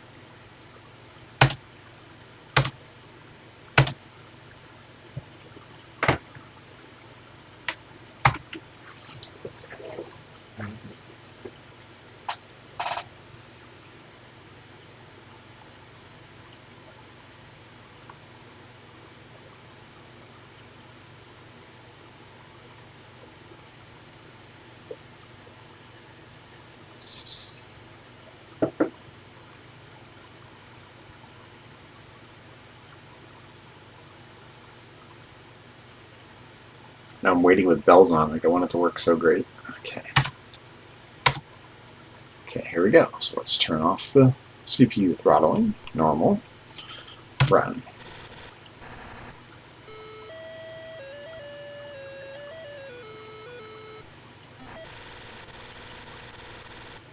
It's better, isn't it? It's not perfect. Yeah, it's slower. We're almost there, though. You think it's too slow now? No, slower still. Oh, slower still. Yeah, I think it's close. Sure, let's try it. Sounds stuttery, but you can almost get the spaces in there again.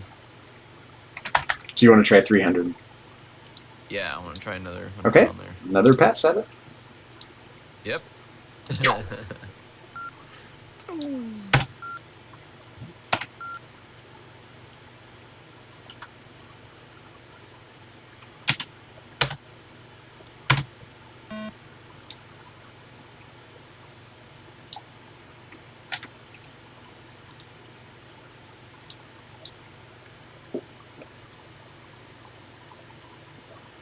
Riveting, huh? All of this work for Yes. one little delay value. It's a shame we can't figure out how to get the call link routine to work, because that was nice and predictable. It worked pretty well. The problem is that, in order, because the program's so big, it has to be loaded into low memory, I think it was, right? And then that means the assembly routines have to be loaded into the same memory. There's not enough room in the memory for it, so seems like it's a non-starter. Yeah. So that's okay. We'll end it with this method. This old system is. I've discovered. I already knew this, but know it even more now that this old system is an exercise in trade-offs. Mm-hmm.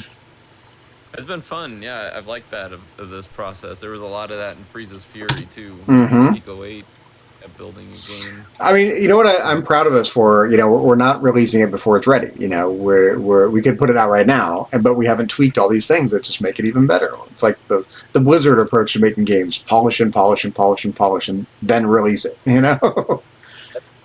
Once it's done. It's like, okay, I don't know what else we could do. Exactly. Put it out. So save disk 1 SCXB. Oh, you know what I'm going to do? Just because it's fun, I'm going to turn my heat map on. There we go.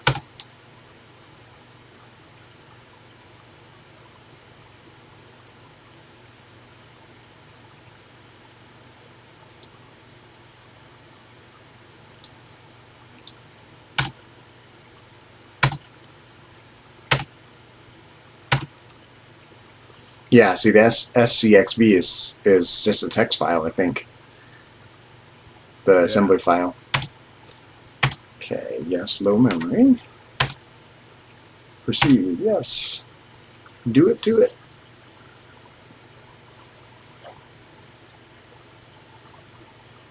I don't know the differences between pre-scan and pass-2. I've been curious about what's happening there.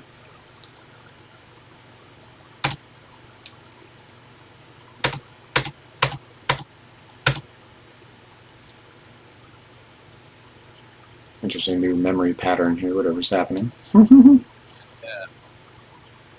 Oh, that looks cool. Yeah, while it's compiling, it's doing something, assembling things.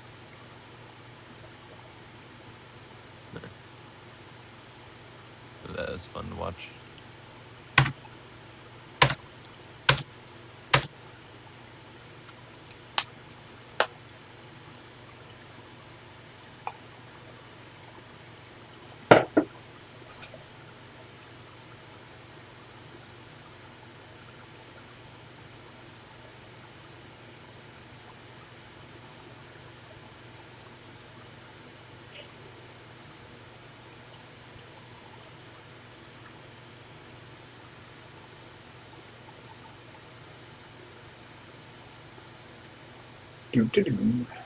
There we go.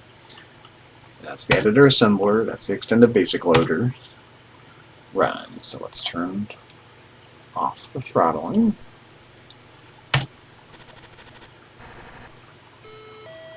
Might be just a hair too slow now.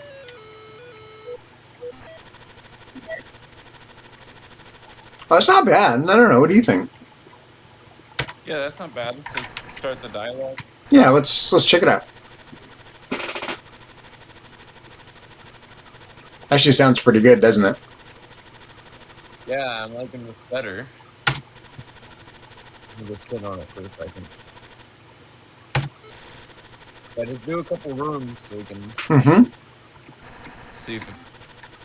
Yeah, especially paired with the speed of the movement.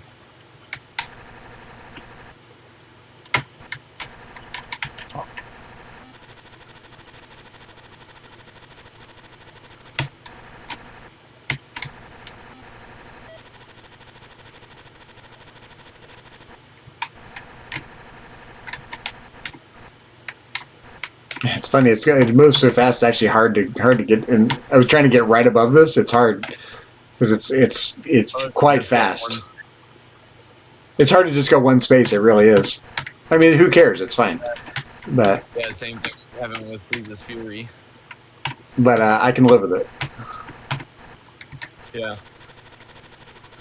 Nice. Can you get a screenshot of this? There we go.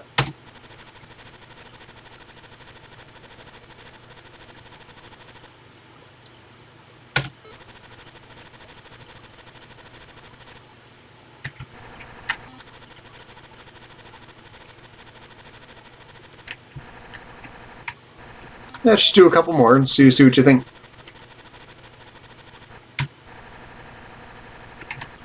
I think it feels about right. What do you think? Yeah, I want to see the version that we had before with it at the link thing. Can we save this Oh, version? yeah. Yes. So give me a second. Let's. I want to compare the speeds. So what I'm going to do, let me close this and close this. Let me go to my file here. Desktop TI-99 4A. So we're not this. Let's rename this. This is not XB256. This is going to be XB. Socrates.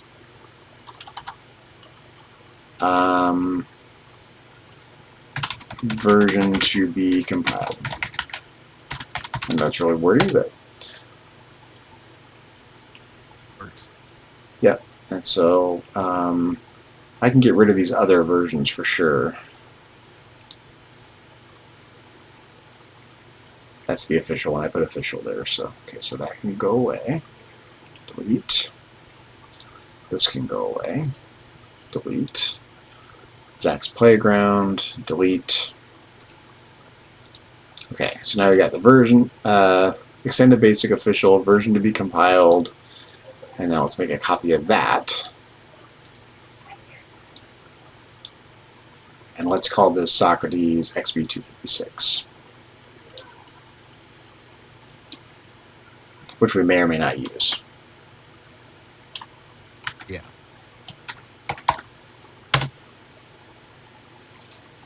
Give it a second for it to sync up here. And you just want to check it for comparison? Yeah, for comparison. Mm-hmm. See if that one was slower or faster. Okay, open with.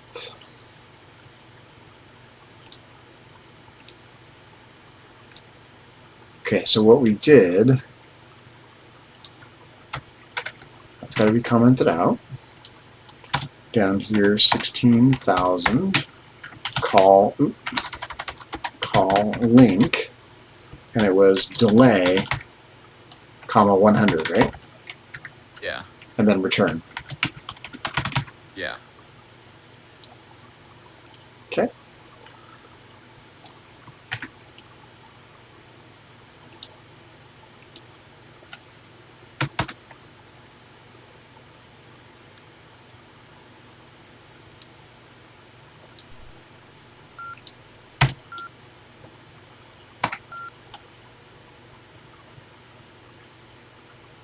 Okay, XB256. Let me turn on the throttling here for the moment. Paste.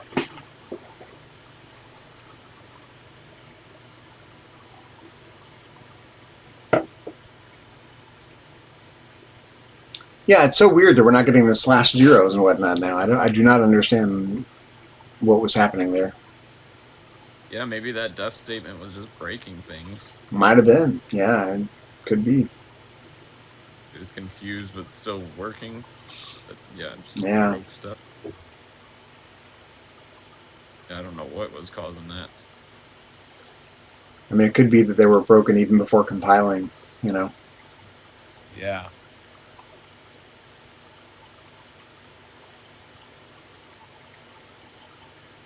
But I know there was a font package in there, so maybe you can pick which font, you know. Maybe there's a way to tell it use this font or use the other font. Or I don't really know. I haven't looked into it. Maybe it's in the documentation. Okay, so what we want to do now, we want to check it under CPU throttling, which it is, and now that delay will be a very predictable fixed delay of 100 milliseconds.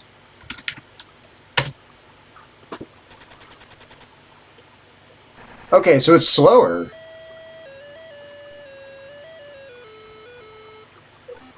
Yeah, I was thinking it might have been slower. Oh yeah, this is slower than what we just had on the other version. Yeah, and I like this one more still.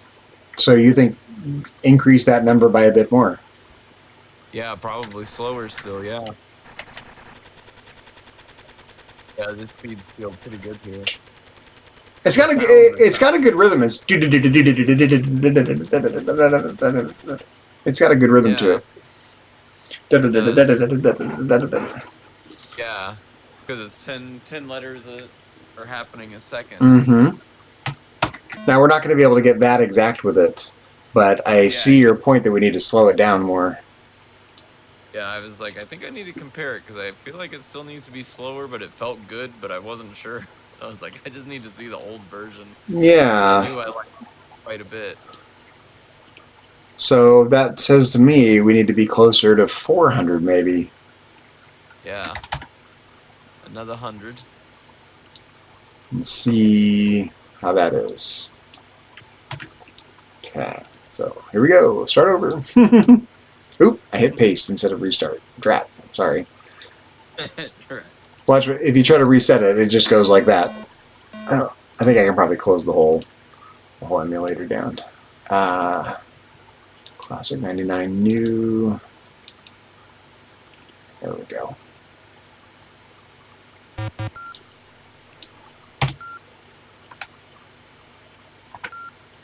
Yeah, there we go. Okay, so extended basic.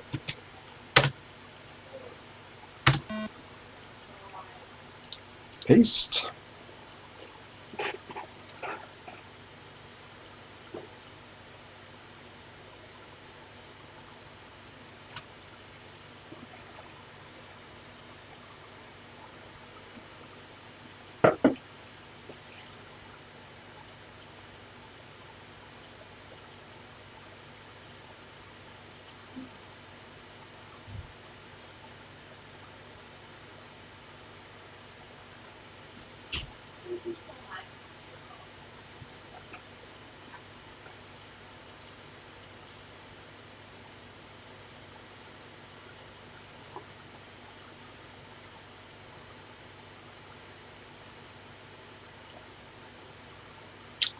I do think this game would be really well suited if you made in stencil with a bit more bling to it.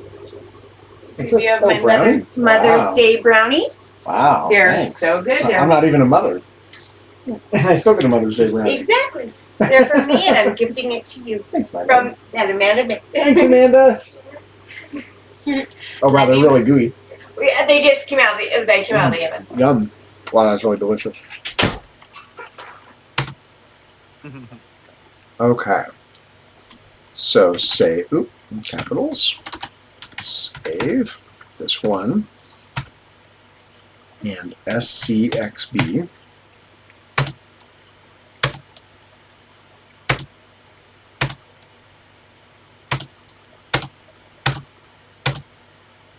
Low memory.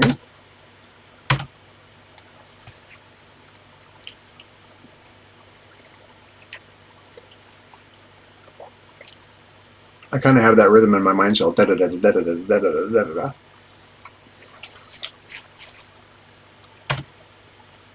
Yeah.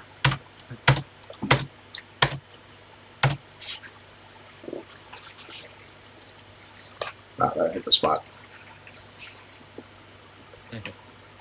Sounded yummy.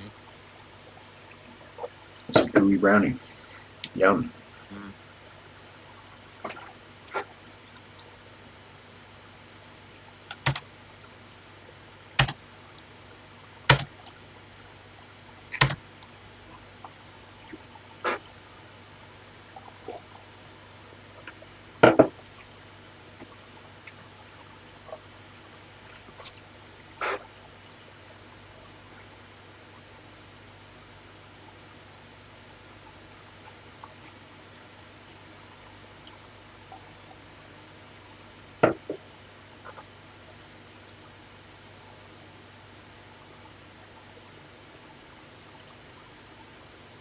It'd be cool if I can load this up as a cartridge.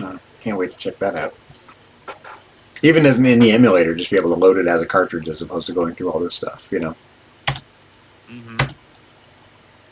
Okay, let me turn off the throttling and turn on the heat map because it's cool. All right, here we go. Let's go.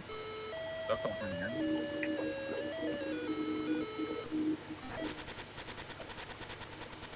Oh, okay.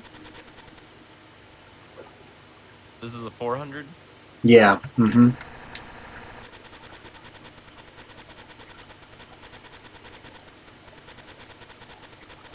I like it. What do you think? I think it's still faster than the other version, isn't it? It might be. It's not bothering me now, though. Before I was wanting to turn down the volume, but now I don't want to anymore. I think it's Now still. it sounds good. You can slow it down more. I'm okay with that. Well, it's definitely a little faster than the other version we had. Not by much, but the rhythm it's definitely faster than the da-da-da-da-da-da-da-da-da-da-da we were just listening to. Mm-hmm. So let's try 500. Let's do it. Let's see. There's a sweet spot somewhere, you know. And also the sound sounded a little uneven. And what I liked about the other version, it was nice and predictable sounding, you know. Mm-hmm. Um, Perfect. Yeah. yep, yet another pass. Another pass.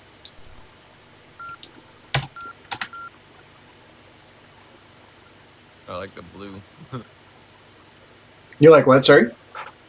Oh, I was looking at Kit, the thing up in the corner. Oh yeah. That had like a blue came in it. I was like, ooh, I like that blue.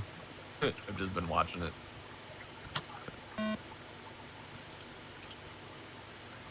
I don't know what the blue connotes, or denotes, I guess. Same. No idea. Not connotes, denotes.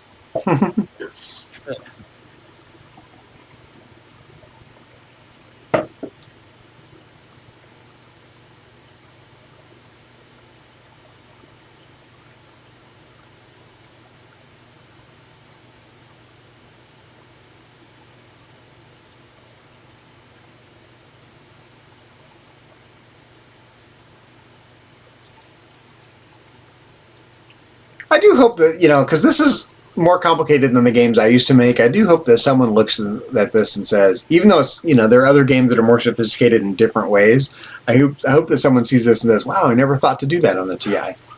You know? With the little dialogue exclamation marks and the, you know.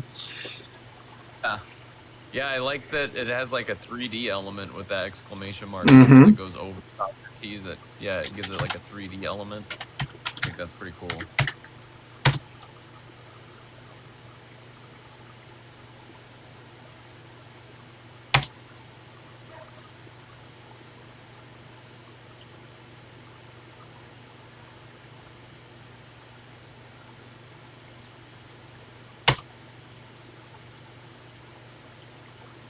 If we're having trouble getting this nailed down, we could actually do a little experiment. We can create a for next loop and you know, let it run for a while and see how far it gets, and then you know, do the math. Let it run for 30 seconds or 60 seconds or something and see how far you get, and do the math and figure out what it needs to be set at. There's probably a way to figure it out, you know. Might be more trouble than it's worth, but I bet you we can just zero in on it. Yeah, I think this one's going to tell us all we need to know. It's either going to feel even better or too slow now. Yeah, in which case we just back it off to 450 or something, you know, or whatever. Exactly. That's what I was thinking. But it may not be as exact. We may not be able to get it to sound exactly like the other version. That's. Oh, let's speed this up. I see what's happening here. There we go. Yeah, we'd have to know the exact math for the for loops, like what equals a second, how many. Well, it depends what it's doing in each loop too. That's part of the problem.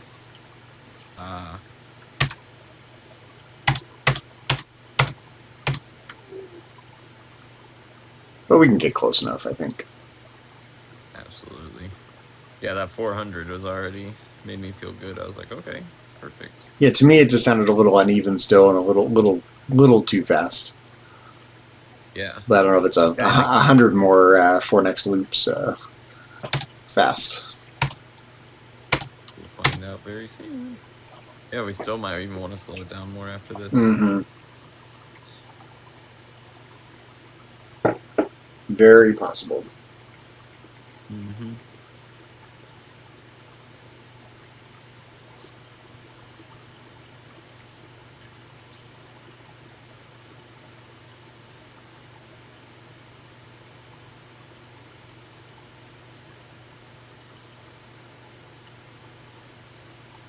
I wonder what's happening here to this little. Yep. Run. Turn off the throttling. Normal.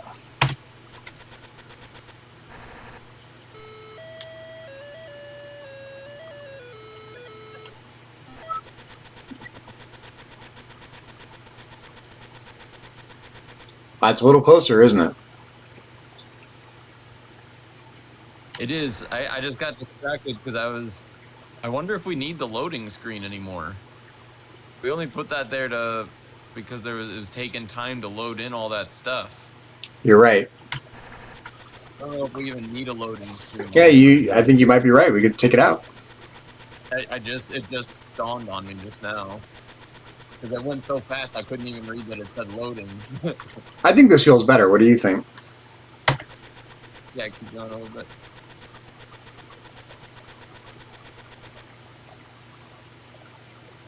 Too slow?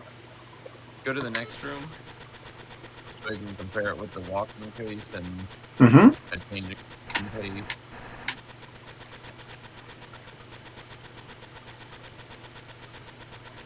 Yeah, I think it's bringing back in the slower feel of it instead of the faster feel.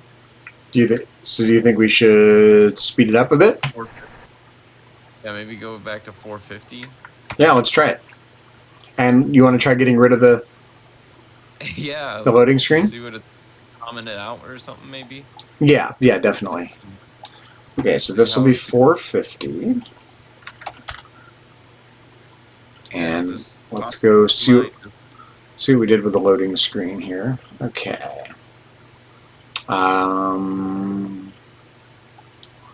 It was down here somewhere, right? We did. Where did we do that? Fuck, I don't remember what we did. I remember where. Well, oh, way up here. Way up here. Oh, nice. Okay. Yeah, I don't remember when we did it. Okay, so I just want to remind myself what we did here. So for m equals 1 to 10, what is the go sub 10,000? What is that? Well, that's the sound, right? Yep. Then go sub 16,000, which is a delay. Yep. Okay, so we can get rid of all that, and then next down. So basically, we can get rid of everything from here to here. Nice. What's it all louder? Yeah, I can do this. And then I can do this. And that will take care of that, I think. So let's, same thing. Let's start it over.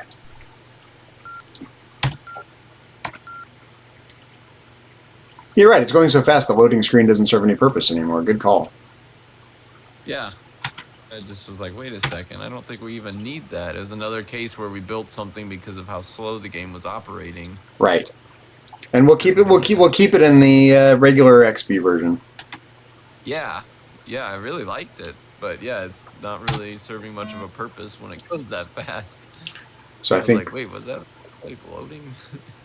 now it's still going to change the screen to gray, but that's fine because the title screen is coming, and the title screen has a gray background. I think that's fine because we have the call screen 15 at the very top there. Yeah, that'll be perfect. I think it'll be fine. Could change it to white, but I think gray is fine. Yeah, I think gray will look good. Funny, I almost never used gray on the real system growing up. It's perfect for the Socrates title screen. Yeah, it's funny that that's what we veered on, settled on, given how little I used that color. I hated that color when I was growing up. I just thought it was boring and drab. And but even those boring things can, whenever they are in their purpose, their environment, they can pop. Like me. No, I'm just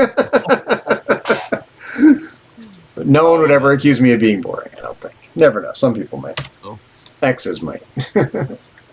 Let's see here. Let's just double check our memory first of all. Okay, so far so good. I do want to just, before we compile it, I want to run it in the normal. Well, no, there's no need to. Well, let's just make sure it works before we compile it. So make sure I didn't break anything before we bother compiling it. Yeah, perfect. That's as expected. Yeah, that went faster than if it said loading first. Definitely. Loading might be taking up time. So let's not size, save. Just one. SCXB. Socrates XB.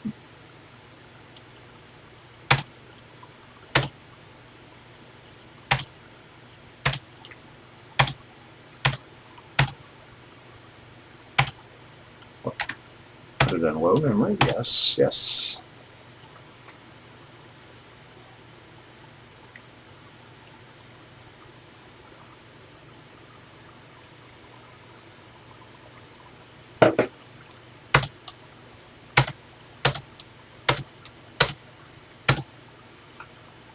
I love whatever's happening here in the heat map.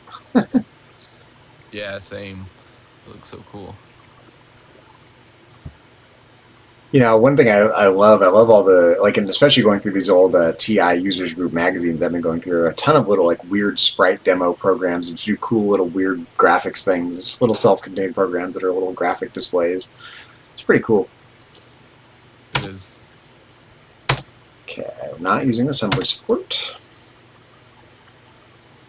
Okay, so we're looking for two things once we're ready to run this. We're looking to see if we like it without the loading screen, and then we're checking the timing of the typing routine in the dialog and in the room location.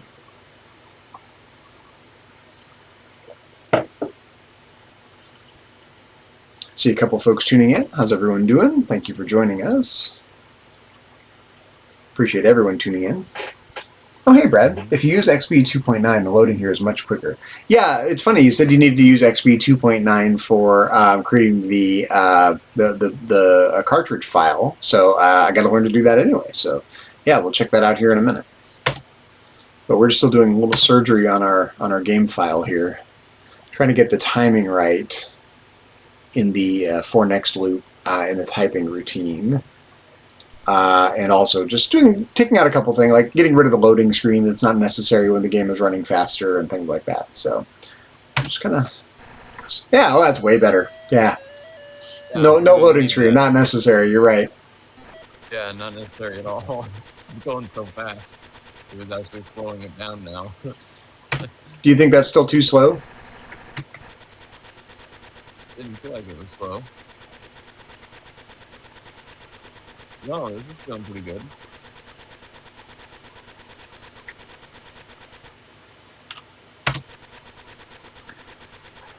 Oh yeah, definitely enjoy the family time. I may throw a question or two at you in Discord if we run into any trouble, but I do want to check out what is it called, XB 2.9, and I want to try mess around with creating the cartridge file, and we're going to give it a try. We'll read through the documentation. I appreciate your pointing us the right direction earlier in Discord, and if I run into any issues, I'll ping you in Discord. But definitely have time with your family, and it's good to see you. We'll see you next time.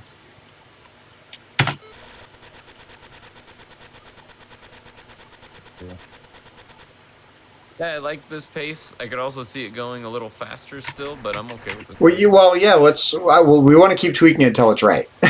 So, yeah. How are you? See you, Brad. I agree. I think it could go a little faster. Yeah. You want to do 425? I do. I thought 400 seemed a little too fast. 425. Let's try 425. Yeah, why not? But on the whole, we're definitely zeroing in on it. So. I think getting rid of the. Oh, go ahead. Reading pace. Oh, I find myself like waiting for the words a little bit. I agreed. I'm a relatively fast reader though as well. So, and Susan, who's not a fast reader, really did not like the slow version. She's like, speed it along. It's too slow, you know. Okay, I love that. Yeah, Max had a similar sentiment. I was like, well, it's kind of retro. I kind of like it, but he was like, no. Right. but I kind of like that. But yeah, I get it. I get everyone's take. I like it slow or fast. Well, that's the thing. You can't make everyone happy. All you can do is try to, find the sweet spot that's going to make most people happy. Uh-huh. As long as we're happy in the end, I'll be happy. Oh, wait, we were in... Oh, it doesn't matter. Well, wait, yeah. We were still in CPU overdrive, weren't we? Oh, wait. I don't know. I'm not sure either, actually. Let's make double sure we turn off the CPU overdrive before we run it. Yeah, I'm not sure if we had turned that off. I'm not sure either now that I think about it. That's okay. Mm-hmm.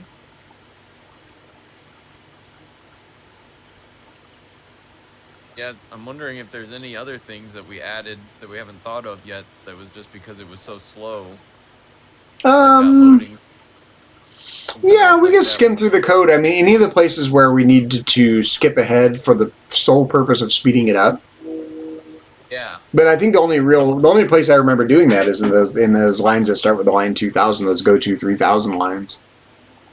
Okay. Maybe in the movement routine, there might be an instance of that, but that's only going to strip out, 1 or 2 lines at most. Yeah, that's true. Okay, so save. Disk1.scxb.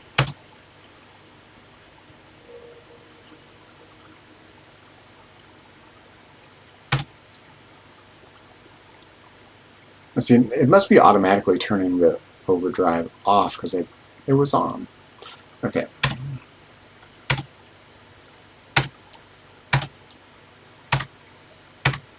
Yes, low memory.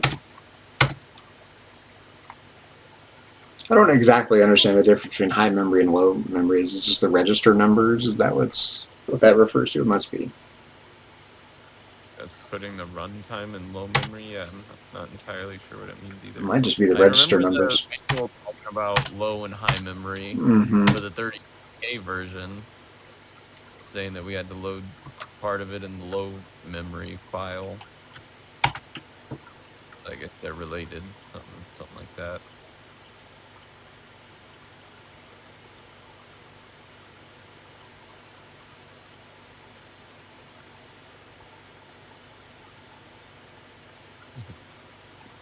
Okay, 0 errors. I love it. Boom.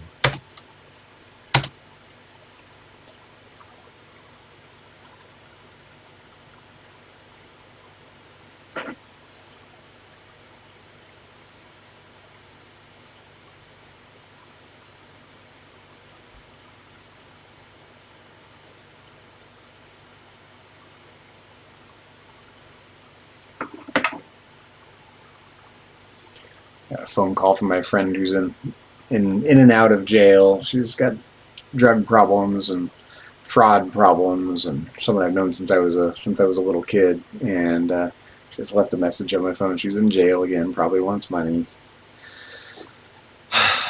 Very stressful.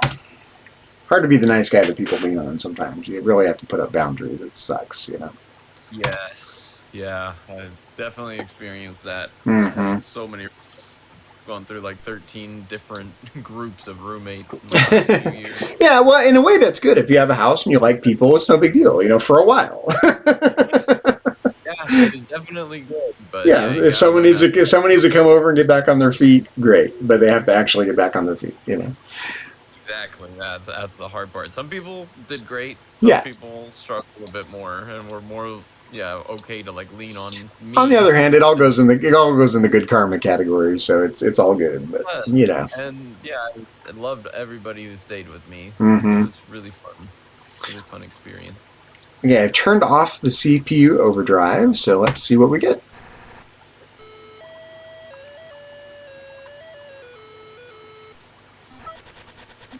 It feels pretty good. Yeah, I'm liking this. And I actually like the faster speed. I think the speed is faster than that old version we had, but I like it. Yeah, no, this is feeling. And it's not so fast that it's interfering with the rhythmic nature of the sound effect. Yeah. which is the problem we were encountering when it was too fast. It was kind of clobbering the sound to some extent. Yeah. It's like making machine gun almost.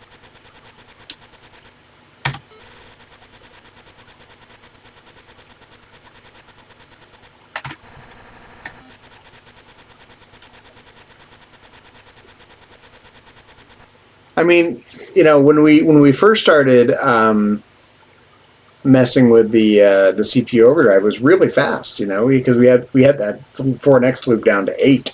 Now we've got it at 425.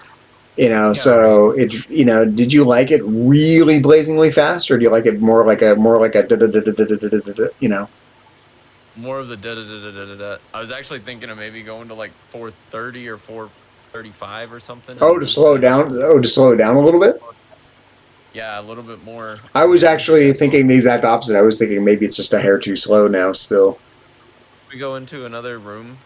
Oh yeah, yeah, definitely. Let's go. Let's go this way.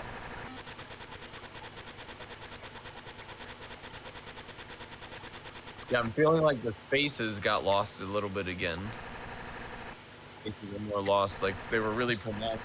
Well, if you're really paying attention, you notice that what's happening here is that while, because of the way we programmed it, while the location is being printed on the screen, you're getting a sound effect for the space. And I think when the dialogue, oh no, it's because we got rid of those extra spaces. That's right. So we were having problems with the extra spaces at the end of the line. Yeah, yeah, yeah. So this is. So you think they're still there, but they're less pronounced now? Like, so you think they need to be slower? Yeah, let's try it. Yeah. Slower, but we could also. Yeah, I liked the 400 on first instinct when I heard it earlier. But after just hearing the 450, I was like, oh yeah, the spaces are really there. And then going to the 425. Sure, like, let's try 435. Why not? Yeah. Yeah, I felt like the spaces were kind of.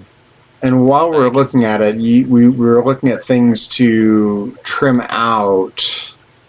Oh yeah, I forgot already. But it's not really necessary. Like these go-to statements.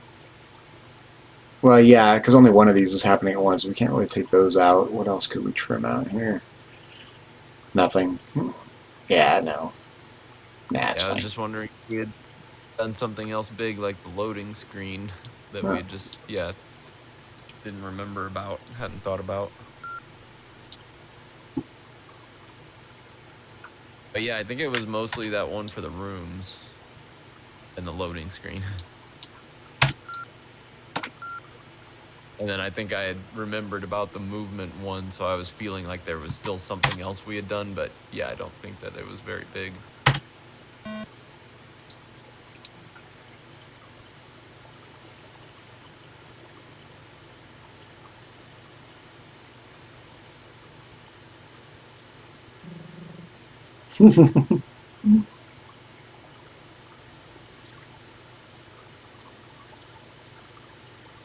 Seems like you're really enjoying this look into computer history.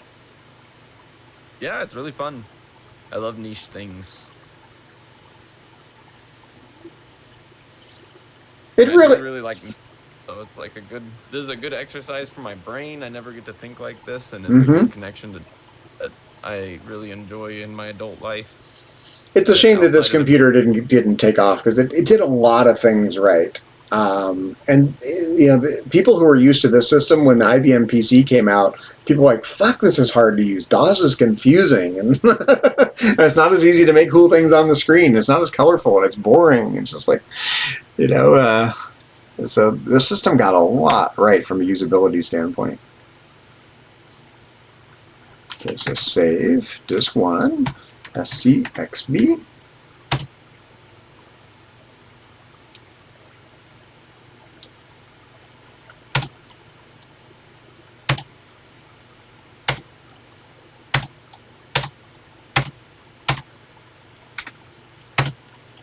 I feel like usability and like making things intuitive is kind of like the most important part. Definitely. A lot of times, because yeah, if you start using your thing, but you're just like super confused. Yeah, the big problem was the memory limitation and the interpreted basic being so slow. But the you know, if they had bundled this with a lot more memory, it would have been so much more useful for people in the long run.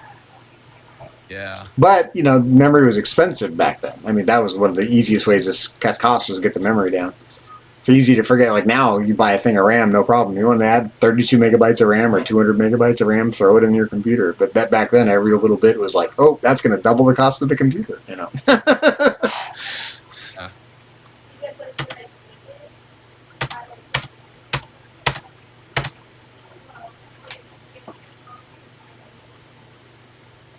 Yeah, I would love to work in an environment where memory's just not going to be much of a constraint. That'd be so fun.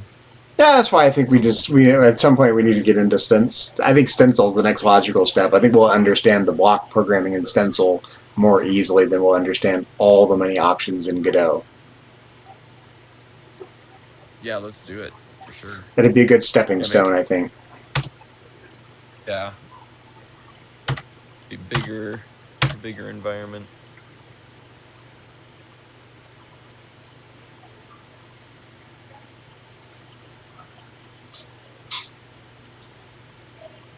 Yeah, I've been thinking about the fishing game, different art things I want to put in. Like what? Seaweed and bubbles. I love it. Yeah, I want a little bubbles to populate and little waves. Mm-hmm. Lily pads. And then like the different fish, obviously. Mm-hmm. Maybe like some overhang of like tree leaves or something. You know, you're like fishing off of a coast or something, and there's some leaves at the top of the screen or something. Mm-hmm. I have to see how the environment is, but yeah, I've just been thinking Yeah. little things to get me more excited than just thinking about like making all the fish. Yeah. Well, yeah, you think atmospherically, exactly. Yeah, so I started thinking of the environment and like what I could put in the world to build out the world, and I was like, oh, yeah, that could be fun. But the bigger the environment where I can really unload will be more fun. Mm-hmm. We can put in more fun animations, little. Absolutely. Yeah. All right, ready to check out the timing? Yes. Absolutely.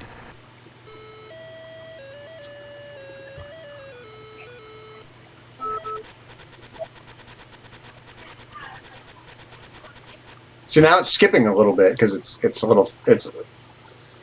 don't know, maybe not. Oh no, we slowed it down. Maybe that's why it sounds weird. Let's see what you think. I think that's yeah, that's the space between the words. Yeah, you're right. Which I do like more. I like that space in between the words. It breaks it up and makes the sound effect more like defined for me.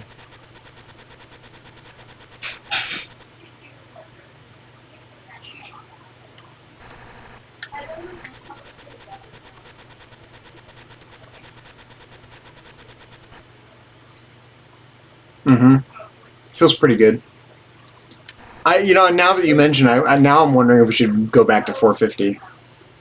That's what I was thinking, actually. Let's try it. Like I almost want 450. Well, it's great when we're thinking the same thing. Like there's something there if we're both thinking it, right? So let's check it out. I agree. I know it's super tedious. That face, I like the space in there. Apologies to everyone who thinks this is a tedious process, but we're just trying to get it right. Uh-huh. This is how you do it. This is how we do it.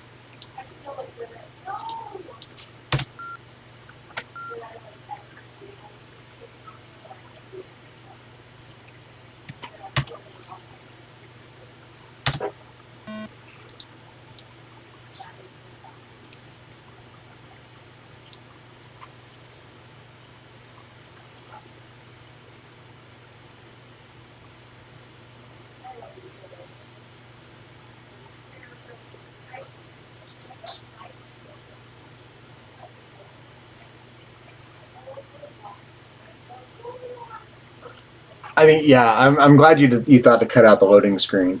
It was really not important at all on an assembled version. Yeah. Yeah, fortunately, I read slow, so I was like, I couldn't even read that, and I was like, why do we have that screen there? Like, oh yeah, that was the map getting built. It's taking longer to write loading than it is to load now. Yeah, we bought back a little bit of memory while we're at it. So. Yeah, right. I did really like the loading screen, but yeah. Well, for the slow version of the game, it's going to be important, which is why we're working on a copy of the game, where XP version is in a separate file. So. Yep. Yeah, that slower version definitely want that loading screen, and it looks cool. I like the loading screen.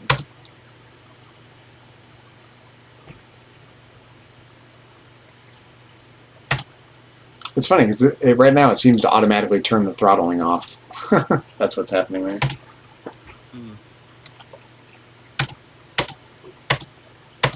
Yes, no memory.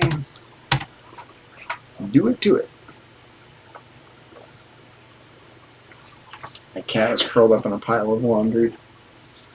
Super cute. That's a happy cat. There you go. We got a picture of that. Oh, I woke her up. She knew I was talking about her. That's funny. Hey, tiny girl. I see you over there. I'll send you a picture of super cute. Oh, yay.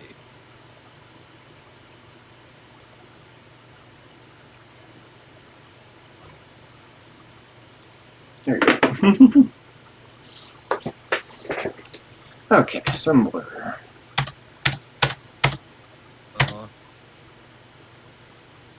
Yeah, the happy cat. Oh yeah. Just one spoiled cat. Looks so cozy.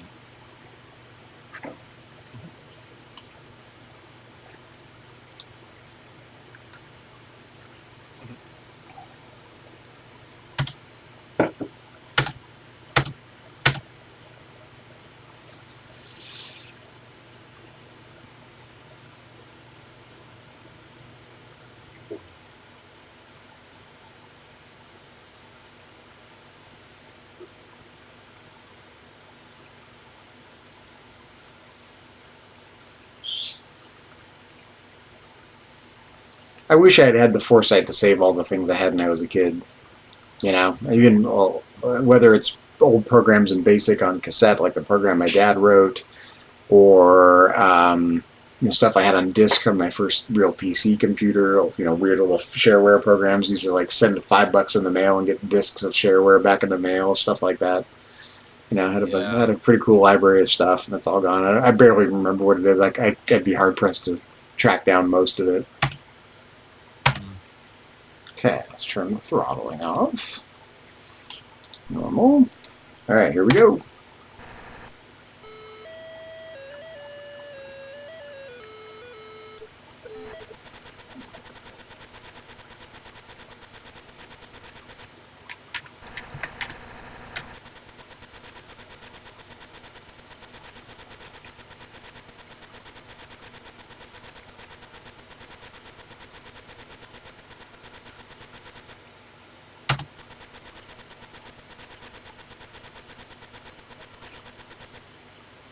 Feels pretty good. What do you think? I'm thinking like somewhere between 440 and 445 or something. Just a little too slow? Yeah, I'm thinking just a little too slow, but 135 was too fast. Or the 435. Let's try 440. Yeah. Yeah, it's going just a little bit slower than I read right now. With the 435 is going faster than I read. So, interesting. But the sound was off. I didn't like the sound. I'm like just keeping up with it by a hair, basically. It's like not bad or anything, but I know I'm a slower reader. Yeah, I'm a fast reader, so for me it feels slow, but again, it's like, is it intentionally slow or is it too slow? Yeah. Yeah, we definitely don't want it to be too slow. Because the first time we started running to the throttled speed, it was like, it was. fast. Not in, you know, too fast, or was it cool like that? You know. I don't know. Yeah, with that version, I would want to turn down the volume. It was Yeah. kind of loud. It never had any brakes. It was going pretty quick. Yeah, I liked the speed of the text, but I didn't like the sound effect when it was going fast. Mm-hmm. And now it's like, yeah, the text is starting to get a little slow, but the sound is getting better. So we're really choosing between the.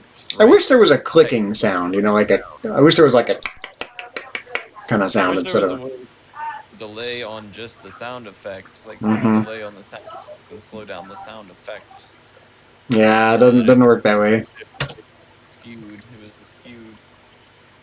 Yeah, because that's what we're fighting against. We just have to balance them out. Well, we experimented with different lengths of the sound itself, and we zeroed in on 85 as the sweet spot for what the sound itself is. Mm-hmm. Yeah, I like the sound itself. It's just, yeah, with the way it's working out, we're battling between getting the right text speed and getting the right sound. Oh, I'm gonna turn on the faster CPU There's there. definitely a middle. Okay, we'll find it. And even if it's not perfect, it'll be in the right ballpark. Mm-hmm.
After this, we'll take a little 2-second interlude and look at the text file that's generated out of curiosity. Yeah. Okay, let's turn CPU speed to normal. Here we go.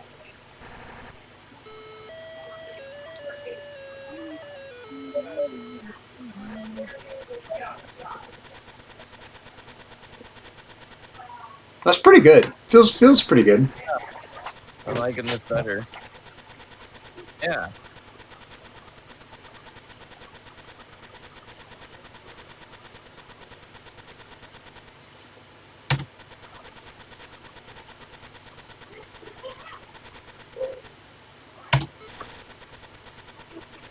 It feels pretty good.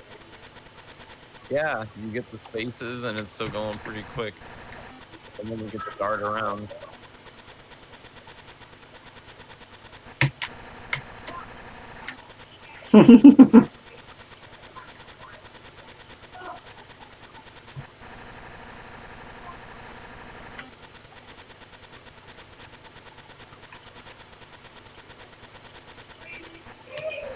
I guess though now we're looking at it takes longer to type out what's happening on the screen than it does to travel across the It does, screen. yes, yeah. I mean, it's a noticeable contrast. Yeah, it is. Maybe we should just speed it up and turn down the volume of the sound effect. Speed it up how much? Quite a bit. Speed Back, up the text again. back to Maybe where it let's was originally? Yeah, let's comment out what we have and make a new one. Sure. Another line of it and go faster. Yeah, back to really fast, like 100 or something. Sure. And maybe turn down the volume. Comment out the volume line or something and turn down the volume.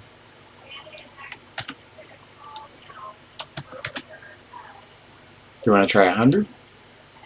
Yeah, let's try 100. Okay, now the problem though is that we need to figure out which sound it is, first of Yeah. all. So the sound, not there, right here.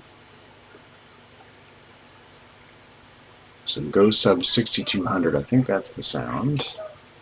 No. Hold on here. 17,095. Okay, no, 17,000. That's the sound, right? 17,000. Yep. Okay. And then, but that would be the sound is being used also.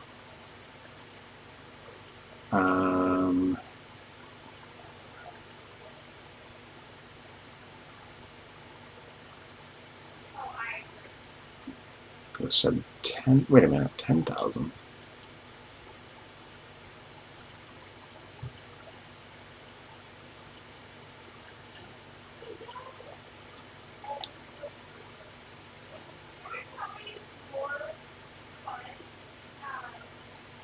Oh, that's the room beat. Okay, wait, hold on here. Why am I confused here? Okay, that's the room beep. Go sub 9,500, 6,200.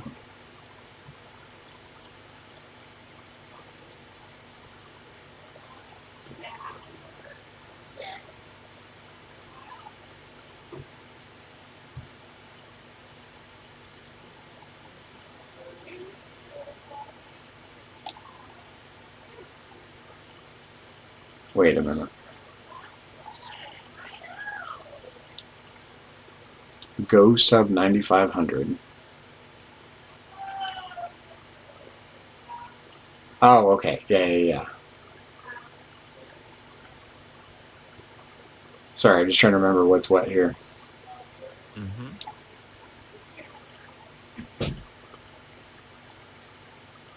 Oh, that's why I can't find the go sub. It's right here. Call sound 45, -5, 12. Okay, so that is the sound for. This is the room location. No, this is the dialogue. Right? Yeah, dialogue, text, and text, dialogue counter. All sound. And this is the location and the. Yeah, okay, yeah. Okay, so that's. Is it the same sound?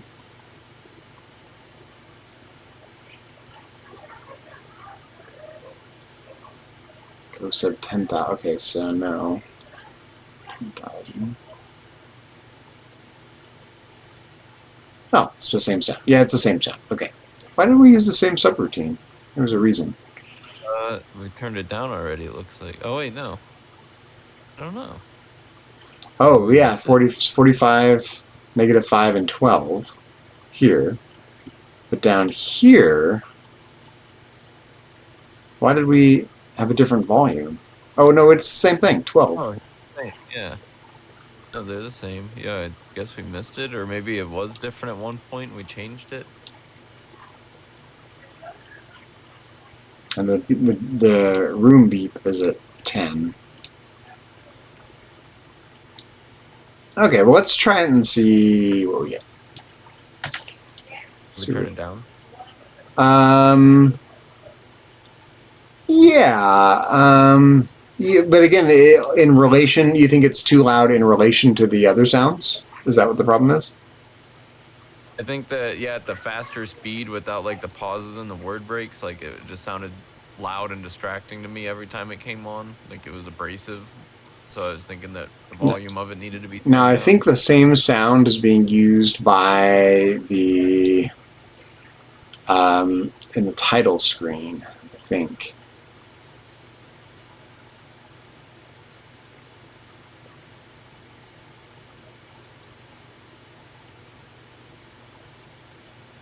The ch go sub. Oh no, it's different. Yeah, I see call sound. Yeah, that's different. That's the walking sound. Okay, yeah. Okay, so sure, we can turn this down a little bit. So we need to do it in two places, though. So First one is right here. Yeah, maybe it's about 10 for now. Do what, sorry? 10 or maybe 8. Actually, it's the other way around. If you want to make it quieter, the lower the number, the higher the volume. Yep. So this would be like 15 or 14. How about 15? Yeah, 15. Yeah, let's do 15. So we need to do it there, and we need to come down here and do it in line 10,000, I think it was. Yep. 15. Yep. Perfect. Yeah, I think that'll sound better. Yeah, earlier it was just like a little bit, more abrasive than I want. With it just like not having breaks, but I liked the speed a lot more. And I think in comparison, with moving across the room was so fast, and then you're just spending most of your time waiting for it to write out the words. Well, you kind of expect an assembly language program to go fast, you know? Yeah, so let's let it do that. Let's just sacrifice the way it sounds and change it up and not have the space in the words like we did, because it's going too fast to hear the spaces.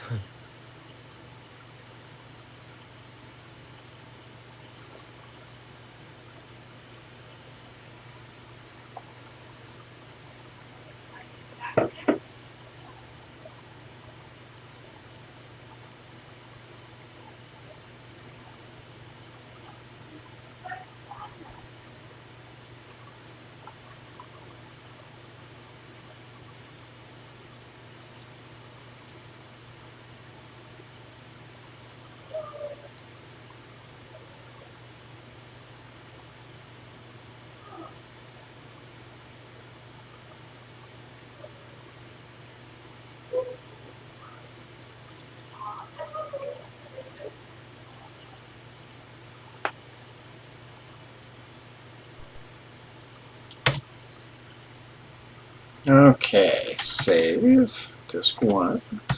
CXB.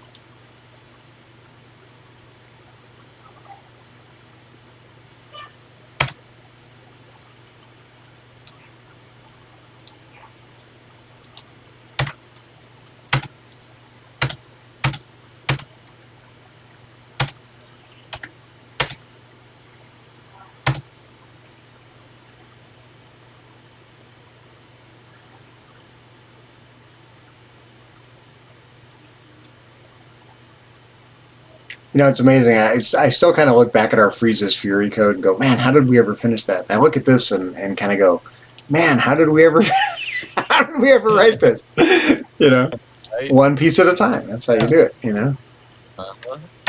One little tiny. And that's the key. I think the key is I've really, and I had to really learn this, that the key is to break it down into small functions, and then, you know. Yeah, that modular approach you were talking about. Yep. I did not understand that when I first dove back into programming as an adult, and now I really get it. Yeah. Well, more than I did, Yeah, you know. The approach, I was like, yep, I agree. This is going to be good. Yeah, that's how it gets done. If you get too overwhelmed by the large scaleness and you can't break it down, you never know where to start. Yeah, and if you can't break it down, you probably don't understand it well enough yet. You know. Fair. True. You're trying to pack too much in if you can't break it down. Yep. Or it's already trivial, but the bigger problem is Really fun. things that should be broken down that aren't. Okay, let's turn this to normal. There we go, and run.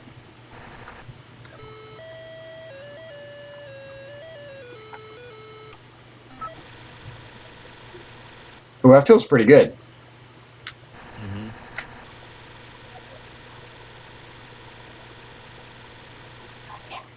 Actually, you know, it was the volume that was clobbering me. You're right. It's better at a softer volume.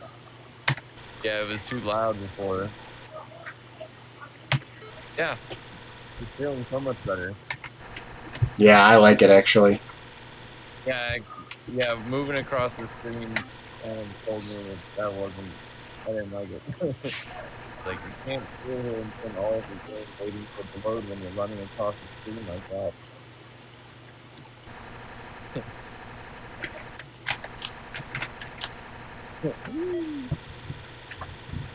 Yeah, it feels pretty good now. I like that. I think it's actually a pretty good sweet spot. Same. Nice. I'm pretty happy with it. Same.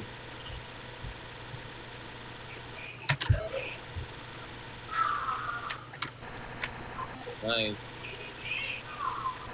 Nice. Yeah. Oh, I really like it right now. Yeah, me too. We could even turn it down a little bit more. Compared to the walking noise?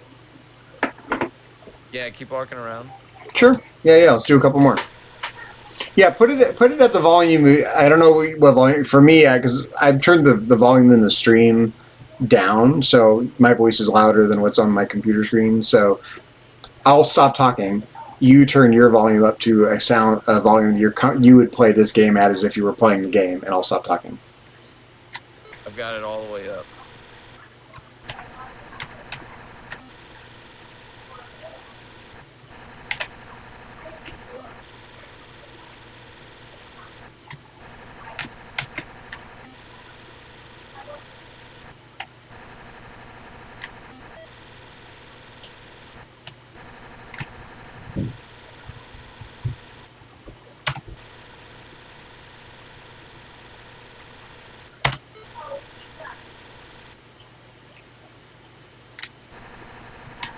I'm thinking turn them both down just a little bit.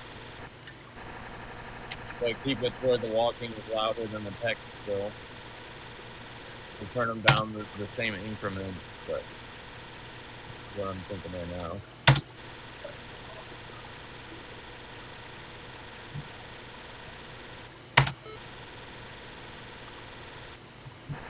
I want to just check a couple things real quick. Let me just do a couple more rooms.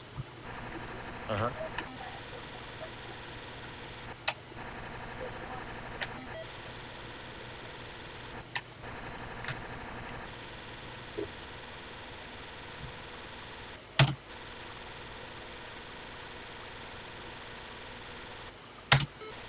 Oh yeah, it's okay. I was losing the exclamation mark beeps for a second, but it was just me. Oh. It's all good.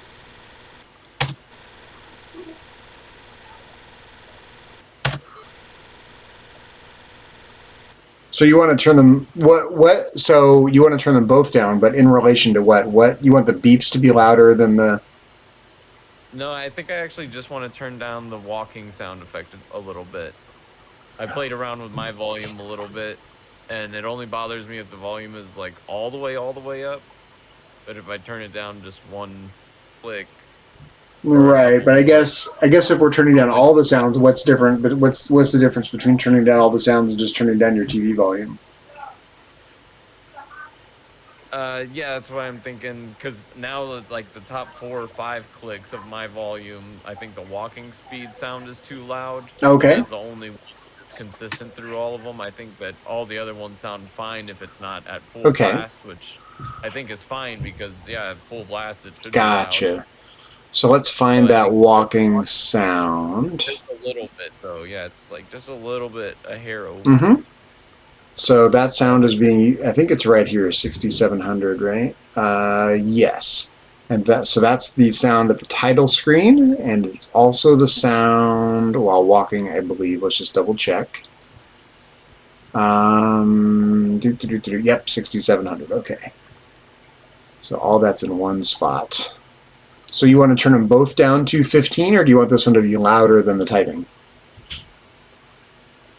Louder than the typing still. So like 13, 12? Yeah, I was thinking 13. Let's try. Okay. Let's paste it in. Hey, my love. Sammy just stopped by to surprise me. To Is she still here? Mother. No, she left, okay, but she did say, she's like, "Where's the Zachster?"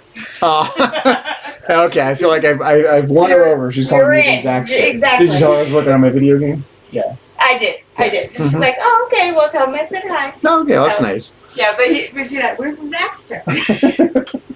I love you. I love you too, my love. That's funny. Susan's oldest daughter is she's a little snarky and a little cynical, and we were really worried that she'd be the tough nut to crack about having me around. And turns out she's the one that warmed up to me the quickest. After all, oddly enough, it's funny. I love that. At first, she was like, "I do not need another dad," kind of like. It was very. Yeah, it was very, very funny that she's kind of warmed up, and it's nice because that's what we're most worried about. All right, so let's do this. Yeah, Andy went through that with his kids too. There's a lot of talk about that over the last year. Family stuff. So I know you said you have your TV volume all the way up, but I think it makes more sense to put the TV volume where you would normally put it if you were watching TV. Yeah, most of the time I guess I do have my volume all the way up. Oh, okay. Yeah. And again, I'll test it on we won't know for sure until we can start testing it on the real hardware. Yeah, I've got it down just a little bit right now, though. We won't make an actual cartridge until we've tested the whole game. The cartridge version on the real system. I'll pick up a final GROM cartridge, whatever I need to do to test it on the real hardware before we make a physical cartridge. Yeah, so I was playing around with volume on my computer while you were walking and doing everything, so I was listening to different volumes, and consistently for like a large bulk of the upper volumes, it's too loud. Yeah, but all the other sounds I think are good right now. Perfect. Let's check it out. Yeah, the beeps are good. Yeah, I thought the texting was too loud at first, but that was only because my computer was just at full volume. When it started turning even by one click, I almost started thinking, should I turn it back up? But I don't think so. Walking is just a little loud. And then everything's going to sound, more cohesive. And the beeps, I think, will stand out more. Now, do you want to make those same changes in the slower version of the game, the regular XP version? Probably, huh? Play it again. I'll have to play it again and see. Because it's slower, so I actually don't think so, because everything's moving slower. So the sounds are less abrasive because of the spaces, basically. So having them up louder was okay, but having it like so fast instead of okay, and going so fast consistently, and there's like no time between loading screens or anything, so it's just like really loud scratchy noise. But turning it down, it's fine. Like the noise is actually still fine. It was just it got too loud because it never turns off, basically.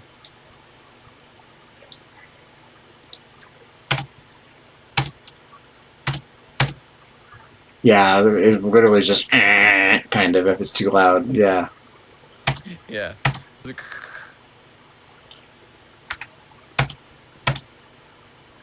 Yeah, I wish there was a gain and not just a volume. That's all. If we could turn down the gain just a scotch, it'd be fine.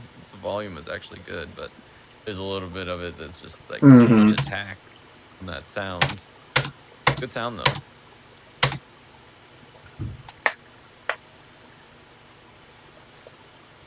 Now that I have the, maybe I can do it already with my, because I bought that TI-Pi, whatever they call it. I don't know, the Raspberry Pi. It's a memory expansion, and it's got all this other stuff for like connecting to bulletin board systems and whatnot.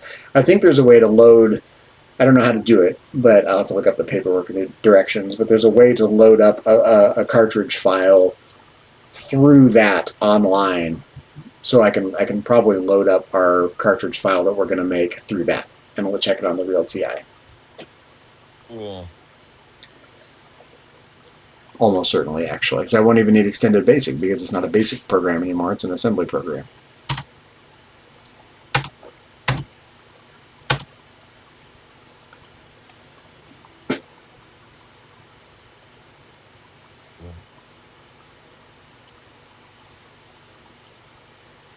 It's funny, when I went to the vintage computer fair in Mountain View 6 months ago, or whenever it was, 7 months ago, I was really genuinely surprised at how many young people not just were there, but had booths.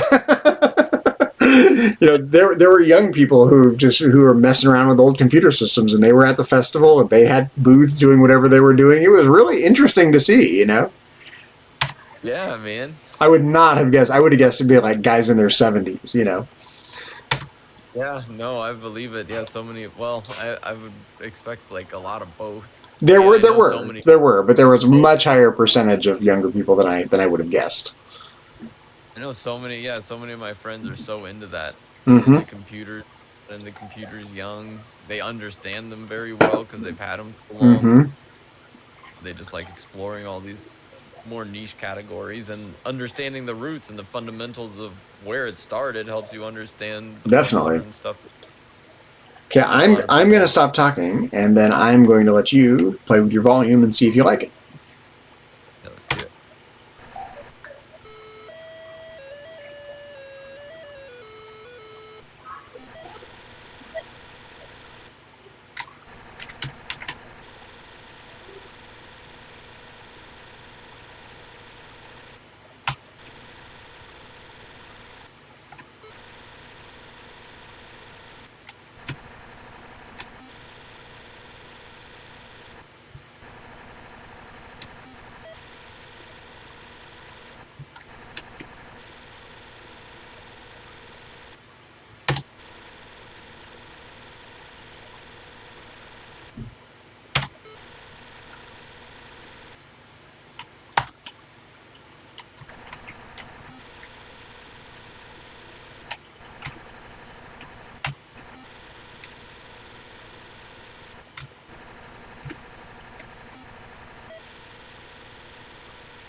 Can you restart it so I can see the title screen again?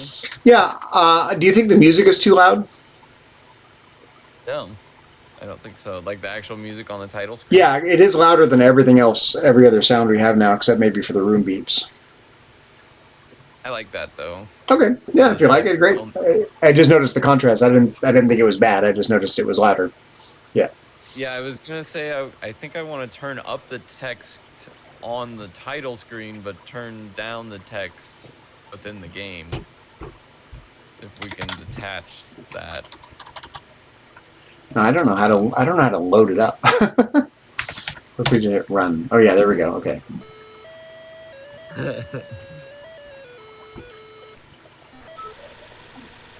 Do that one more time. Sure. Ready. Before we do that, let me list it out because you see what's here is the only thing here is this load program now. That loads the assembly language program. This call load is loads an assembly routine. Cool. Yeah, and then just run. Wow.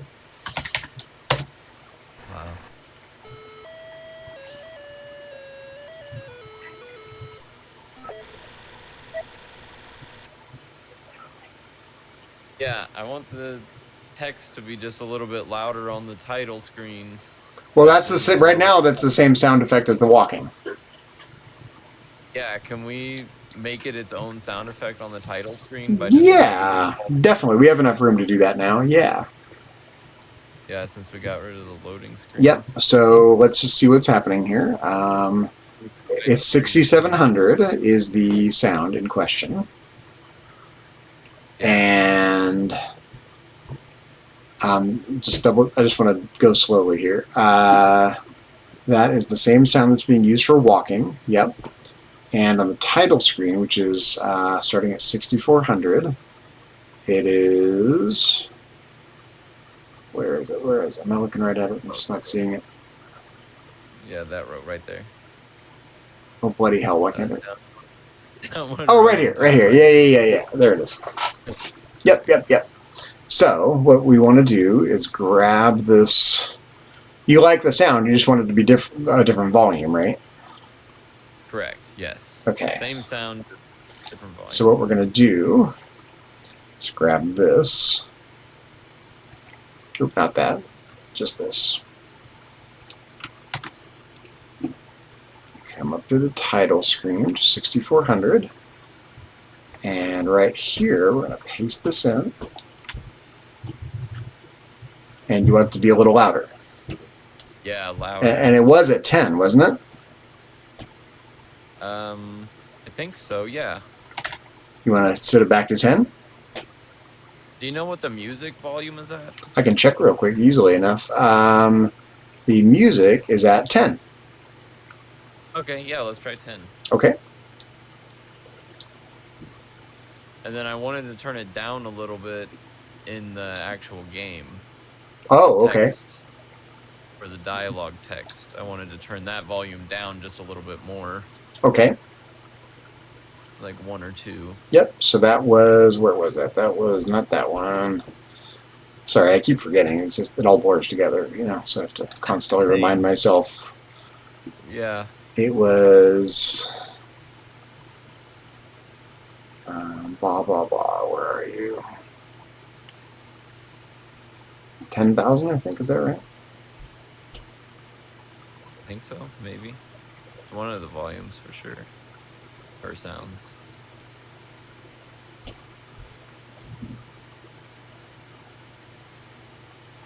Oh, yeah, it's in 2 spots. That's the one that's weird that's in 2 spots for whatever reason. I think maybe we just missed one. Or I think maybe, wasn't the Go sub messing something up? I think so. That's why we... Okay, so, I'm sorry, which sound did you want to lower? The texting sound, whenever it's like typing out the text. Got it, okay. So that is... And the dialogue. So right here. So you want to make it quiet, a little quieter still? Yeah, a little quieter still. 17 maybe? 17? Sure. Yeah. And then, so we need to do the same thing at line 10,000. 17. Yeah. And so, you know, would definitely be paying attention to the relative sounds between them. You know, given the title screen at a certain volume, do the other sounds sound fine, and so on and so forth. Yep. And then I worry that we're making everything a little too quiet. That maybe we need to bump the volume of everything up a little bit. But you insist that that's not the case. Yeah, so far. Okay. And it really will vary by different TVs and everything. There's no rule here, you know. And old TVs might process sound differently than modern TVs as well, modern screens. So, yeah. The jury's out. The jury's out on these volume levels. Yeah, we need to hear it on the actual TI, the real system. Definitely. And also in relation to the beeps that you just heard, make sure how does it sound in relation to how the computer sounds when it boots up. Yeah, because those ones are kind of quiet. Oh, really? Are they quiet or just fast?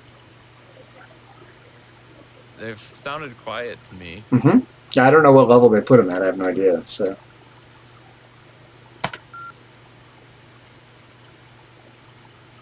Sounds good. Sounds a little bit quieter than our beeps, I think. Or maybe right around the same level. Okay, I think they're quieter. That one sounded louder. Let me make sure I have all the code here. It might be at the same volume, though. Because that one was low and the other one was high. A little bit of a optical illusion for the ears. Auditorial illusion. They make your earballs hurt? They make them question themselves. Were those the same volume, or yeah, was one quieter and one louder?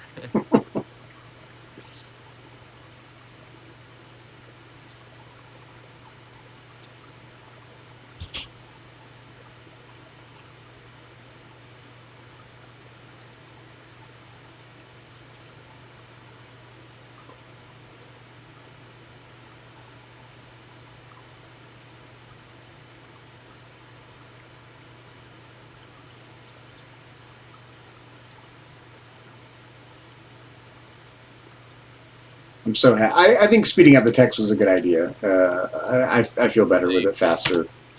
I was veering away from that. My intuition started going the other way, but now that we've done them both, I like it faster. Same. Yeah, once you started exploring the map and I saw that difference, I was like, yeah, I think we're overthinking it a little bit with the sound. But play testing is important. Exactly. Yeah, when we have the slower version, we have a slow version and a fast version. Well, the guy that makes and sells the TI thing that I bought, if I have any questions about how to get the file over there, he'll happily tell me how to do it. So Cool. but I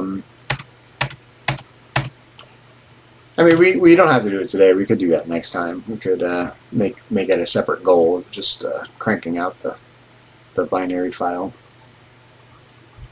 I'm up for whatever. Yeah, exactly. It depends on when dinner's going to be ready. Probably Amanda's making dinner. She's making stir fry. She's a very, very picky eater, but she's making stir fry for us for dinner. Nice, yummy. I love stir fry. I had yakisoba with a little bit of a stir fry. It sounds good. It was yummy.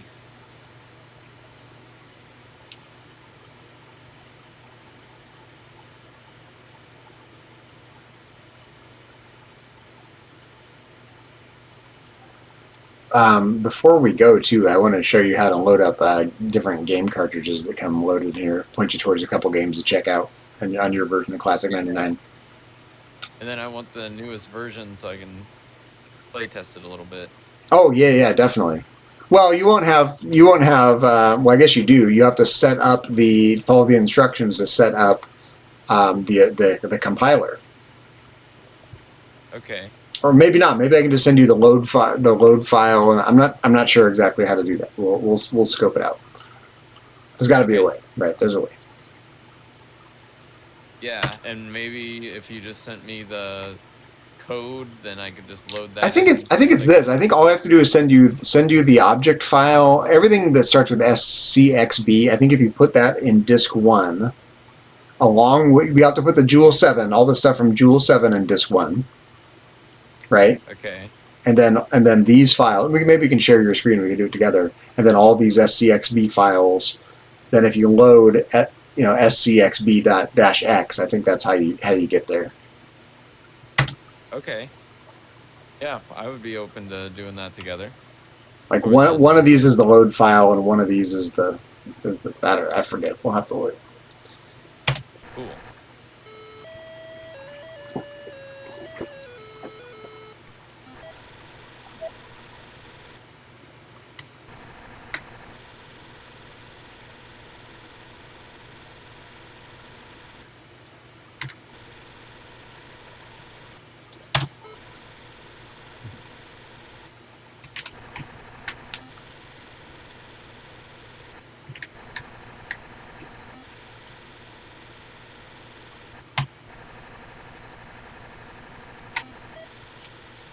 I think it sounds pretty good. Same.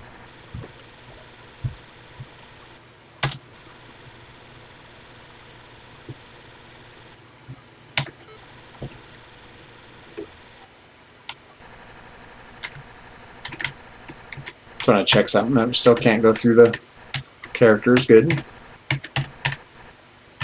It's hard to get them in line with it. It really is. It's detecting it so fast, you know.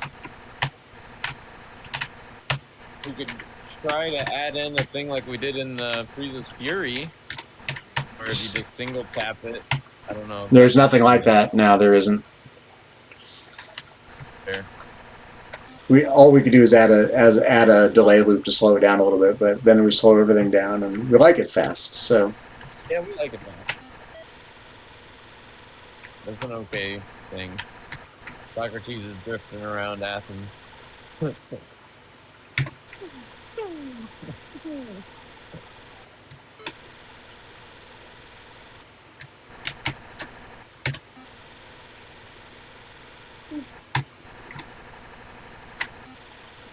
let's go north here. Not north. Let's go. Let's get out of the residential district for a minute.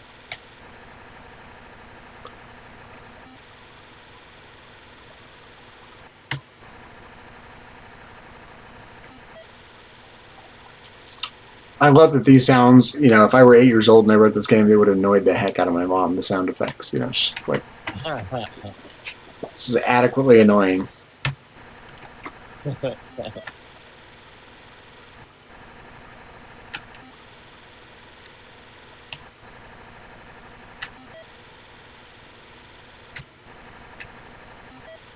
Can you do a dialogue so I can hear Yeah. the erase?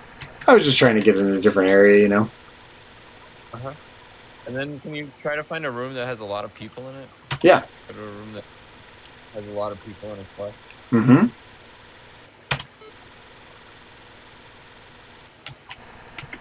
On the whole, I think it sounds pretty good. Same.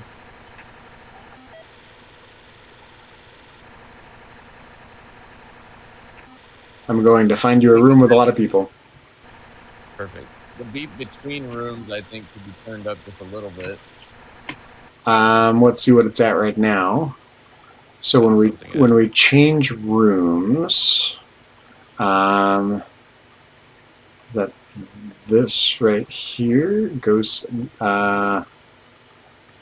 sub 6300 maybe. No. What beep are we playing? Oh, when we change rooms, that's when we start drawing the room. Right here. Nice. That's when a new room gets generated. This is the beep that plays. The lower pitch beep, 262. Yeah, perfect. Yeah, let's try 10. I think at 10 might be 11, sure. But it's low pitch, so it's we'll have to go through and make these changes in the other version if you want. So we'll have to. Sorry, what were we doing? We were checking. Oh, we were checking the room with a lot of characters. Yeah. Exactly. I'll go to the room with the Republic dialogue. Yeah, because I can't really hear the sound effect for loading the NPCs anymore. They go so fast. Fast, yeah, I know. But I mean, it's the kind of thing. Again, we can add a delay loop there, but I'm not sure it's worth it. You know. Yeah, that's where I'm at too. I'm just curious. Oh wait, we don't want to be. We want. Oh yeah, we're yeah, it's the right way. I love that we made the map and I can't remember my way. It means the map is adequately complicated. Uh-huh. There we go. Yeah, they go so fast I can't. Can you go in and out? Oh yeah. I'll give you a second to get used to it here. There we go. Okay, now you could definitely hear them come in. Can you do it again? Mm-hmm. Oh yeah, it's okay. Yeah. You know, when we're going so fast, like going room by room by room by room, you kind of lose track of them. But when you pause for a second and go in, they sound fine. Yeah. Like right now, wait. Especially if you were playing this by yourself and there's no one talking the whole time. Yeah, what if we say, okay, look, we're playing. We'll take a little pause. We're exploring. Okay, which way do we want to go? We go north. Then we pause. We go north. Sounds fine. Yeah. You activate the dialogue. Mm-hmm. Want to hear like erasing sound effect? Hear the what? Sorry. The check mark erasing or check mark exclamation mark.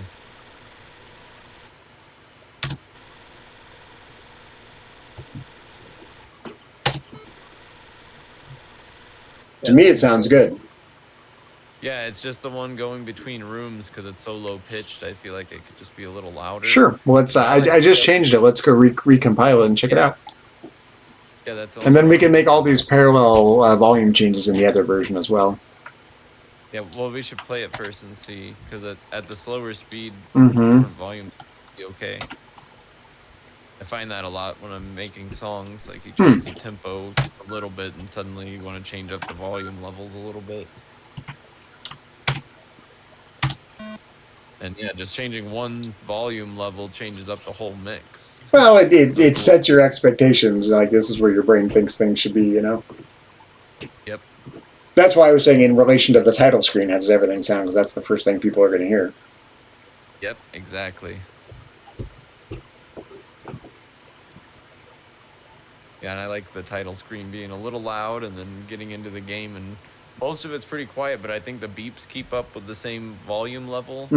And with everything else being like consistent sounds, it kind of makes up for it being a little quieter because it's like active and on the whole time. Unless you stop moving and you're just standing there, but there's no dialogue going on. There's always some sort of sound kind of happening. Yeah, especially if you're just blazing through the game. It's a very sound heavy game, actually. Mm-hmm. Yeah, I was just noticing that earlier. Like, there's actually pretty much always sound happening, and a lot of times multiple sounds happening.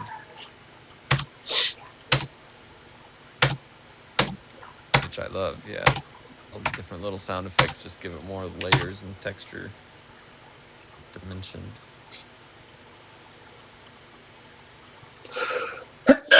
Excuse me. Issue. It's allergy season over here in California for sure. Oh.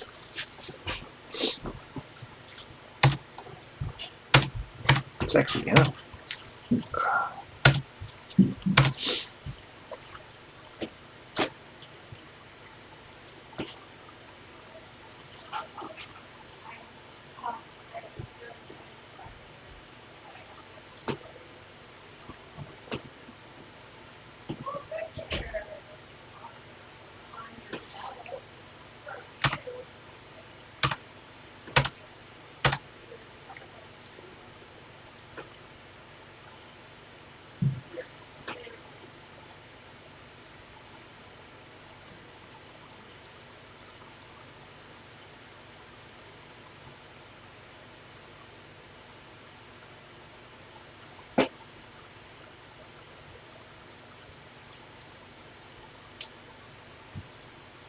I also want to start uploading, not our game that we're selling, but various programs that I've recovered from these computer users group newsletters. I want to start uploading the disk files of them to the Internet Archive as well. Yeah. Posterity. Okay, I set it to normal. Here we go. Let's go.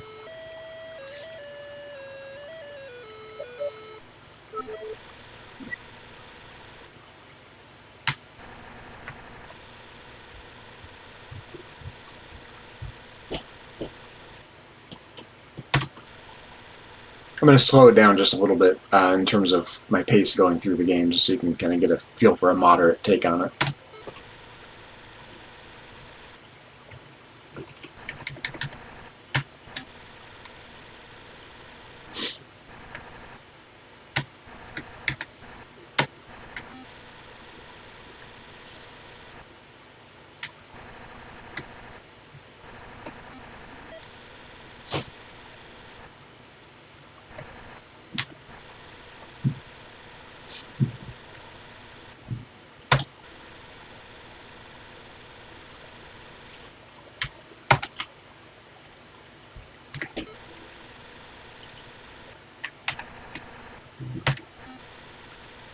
That sounds pretty good to me.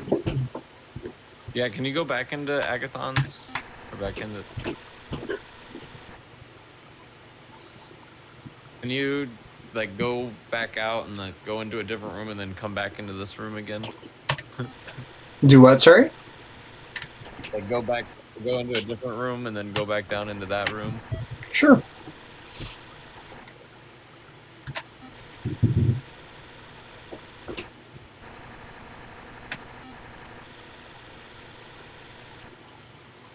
Okay, with this faster speed, the sound effect for putting the NPCs in the room being the same exact sound as the walking sound is throwing me off, because it still sounds like you're walking when you enter the room because they're going in so fast, but you're not moving. There's so many sounds happening, but those two sounds are the exact same. So you just like darted across the room and it made that sound, and then you go into the room and that same sound continues playing. Seems like you're walking. Yeah, and I'm losing what the new sound is. Yeah, I'm not noticing it being the NPC sounds at this faster pace. That's what's... I knew there was something messing with me. I want to change the NPC placement sound a little bit.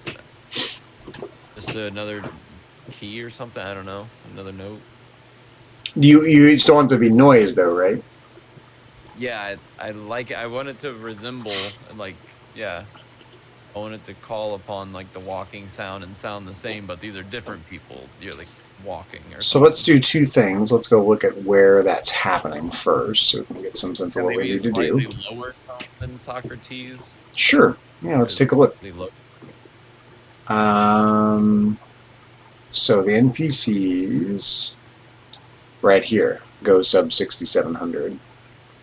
That's the sound right there, right? Ooh, hello, right here. These are the NPCs being generated. Yeah. Sound, sprite, hidden sprite, hidden character. Right. Okay. So what's happening now? 6700. -6. Let's go look at the call sound documentation here.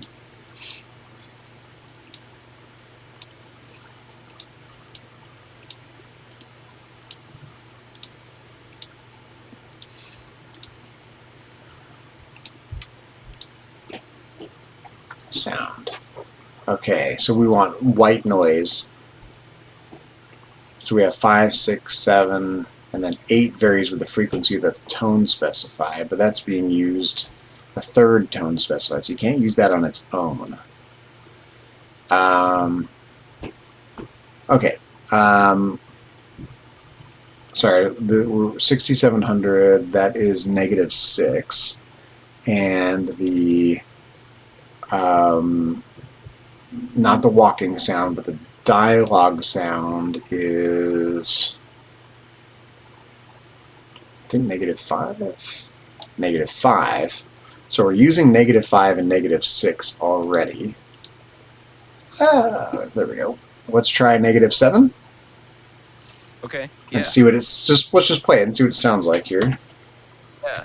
Call sound 85, -7, and let's just say 10. Yeah. Oh yeah. Yeah. Work. Yeah. Let's try that. Okay. So let's make a let's make a subroutine for it. Yeah, I like that. Yeah, definitely a subroutine. That was in a lot of places. Yeah. Call sound 85. Yeah. -7. Yeah. And the volume level of 10. I think that's what it was. Yeah. It's the same as 6700, right? So yeah. 13. Oh, 13. Yeah. 13. Okay, so 18,000 now. So right here, go sub 18,000. Yep.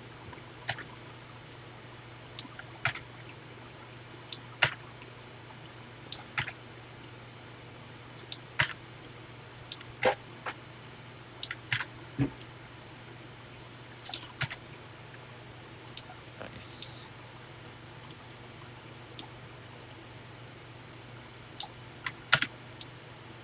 Yeah, I think we're gonna like that. I knew there was something that felt like muddy when we were going in the rooms, and I was losing the NPC sound. That I couldn't figure out why, but I finally heard it there.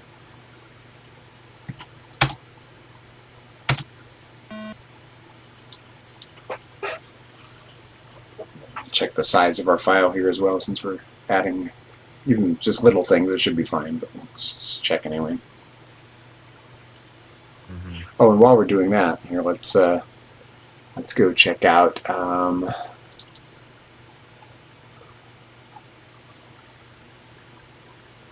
that's right. It's in Joule 7. SCXB. Where's the text file? Is that the text file? No, this is the text file.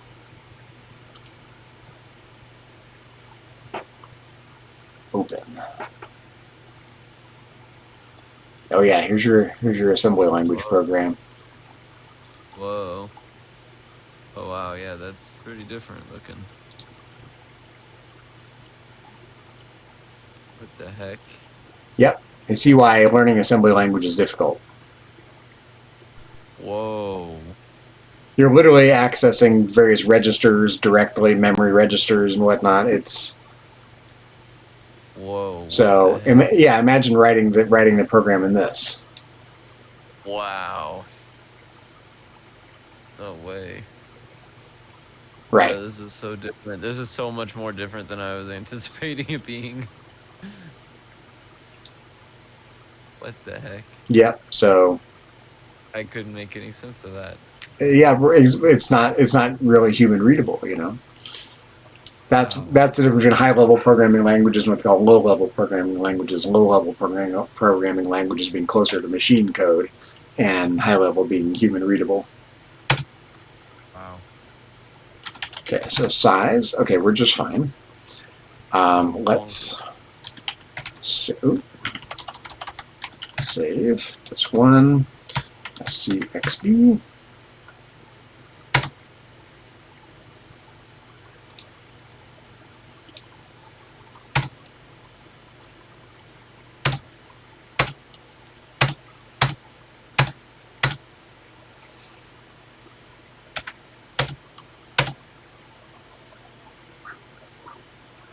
Interesting, though, huh? It is. So most of the actual cartridges that were made were written in assembly language natively. Wow. Wow. Yeah, it gives you even deeper appreciation for programmers of old video games. Yeah. Yeah. Wizards. Wizards, yes. It's a reason that it was a highly paid, specialized kind of skill back then, you know? Yeah. Yeah. My mind is blown. I mean, there's still people that need to do those. Like people that write modern compilers need to understand machine language. There are still people that have to do those things, you know? Yeah. It's funny. I remember when I was working at Apple. I think I might have mentioned this anecdote, but the software engineer that I worked closely with, who was the company's chief technical officer, he built my interactive logic tools, things like parsing logic notation, so you can do logic proofs, that kind of thing. I asked him, "You make this look so easy. Could you even figure out how to, take this input and pattern match it and do all the stuff you have to do?" He's like, "Because I used to write compilers for the Apple Lisa back in the day." Wow. Oh, okay. Got it. A whole other level of mastery, you know? Jeez. Yeah, it's so crazy, like how deep it all goes. It is a different level of mastery than writing in BASIC, yes. Or any modern high-level language.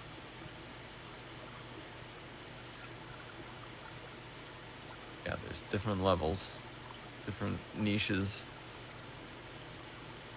So cool, though. Yeah, I find it all very overwhelming. So I think the fun for me is just picking a handful of things I know I'm good at and lean into those.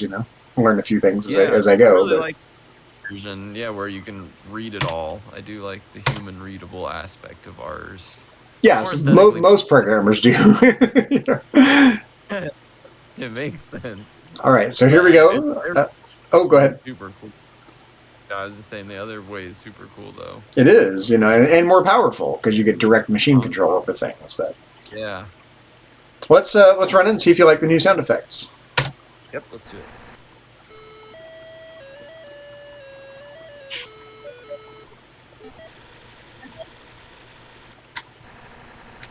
So let's go to a room that has multiple characters.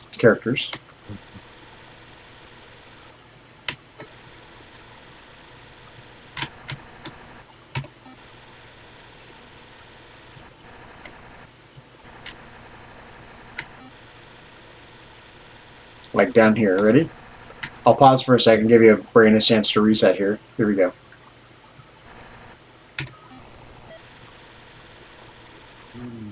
I like it in a way. It sounds like it's the you know what I like about it. It sounds very well. It is it's the exact same sound actually. There's a blackjack game that you can play. It might even come preloaded, and that's the shuffling sound. It goes like that low pitched sound. It's the shuffling sound of shuffling a deck of cards. It sounds like the characters are being shuffled and dealt. So I love it. I like that perspective on it. It's deeper than I was expecting it to be with how fast they went and how fast they were together. Mm-hmm. It's deep than anticipating. I'm trying to think of what I could do about that. What was the 85? What was the first number? What were the different 85, numbers? 85 is the number of milliseconds. What if we made it go faster, maybe? Oh, I was thinking the other intuition. I think it's really fast already. For the lower sound? Yeah. I think they I have. feel like blurring together. We'll try going into a few more rooms. Mm-hmm. Let's go this way.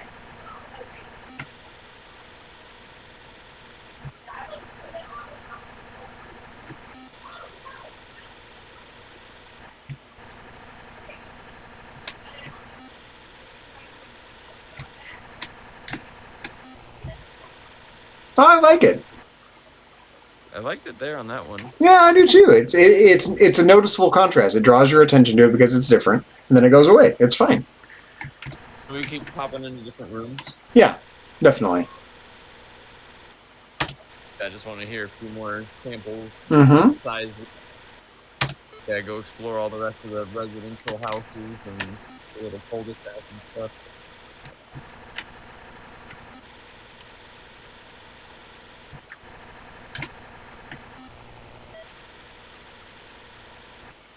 I like it. Yeah, it's definitely growing on me. I liked it the second I heard it. I was like, I get that. I like it. Yeah, after hearing your perspective on it, I'm liking it a lot. Well, I like it because it's such a familiar sounding. It's such a TI sound. You know, you don't have this perspective on it, but it is. That's a Texas Instruments sound right there. Yeah, you immediately. I had a little blackjack game. It was like a thing. It was like a little handheld, like a calculator, basically blackjack game. When you said that, you reminded me of the sound effects from that game. Here, actually, let me show you. Older games. Yeah, I'll just show you. Right. Look, here you go. I'll just show you right now.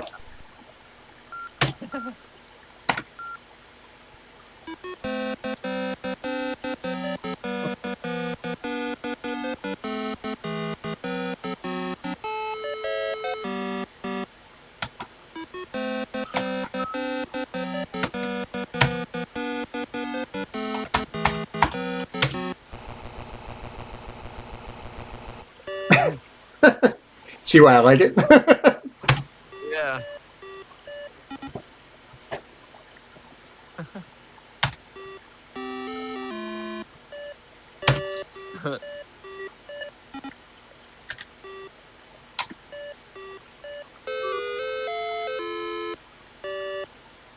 I played the hell out of this when I was a kid.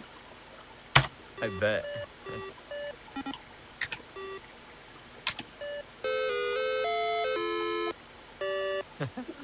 Anyways, but that shuffling sound is super familiar to me. I think anyone who has a TI will probably understand that sound. Oh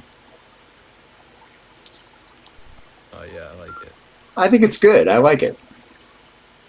Yeah, can we explore a few more rooms? Oh yeah, I need to load the game back up, but yeah. Oh. But I need to remember how to. Maybe I can do it right now with. Oop! Wait a minute. I need to. Cartridge, extended basic. Yes. Hopefully this works as expected. Oh yeah, we're good. Oh yeah, loader. We just go down to the loader since we've already done the compile. Oh yeah, it's the object file. Okay. Disk1 dot so or scxb.obj. Yeah. All right, so far so good. For everything, there's a first time, you know. Yeah.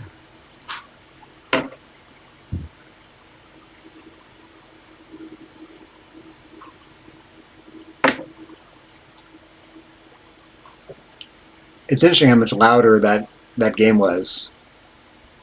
Because we've been cranking our volumes down. That's my point. Like, you know, those cartridges tended to be a little higher volume, I think, generally. But Yeah, my natural gut instinct was to want to turn it down. I was like, ooh, this one's a little loud. Yeah. Like, I probably would have turned it down a little bit. And I think it's the kind of might... thing that's going to vary greatly from TV to TV as well. So that's very true. Yeah, some TVs might be run on the quieter side. Yeah, exactly. Especially back then. Yeah, you can normally turn them up. I never feel like I ever had my old TVs at 100 volume.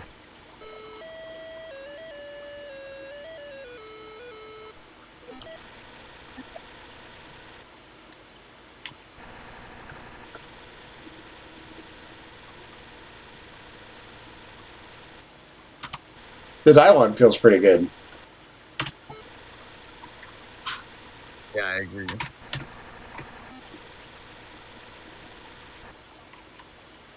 All right, let's go exploring.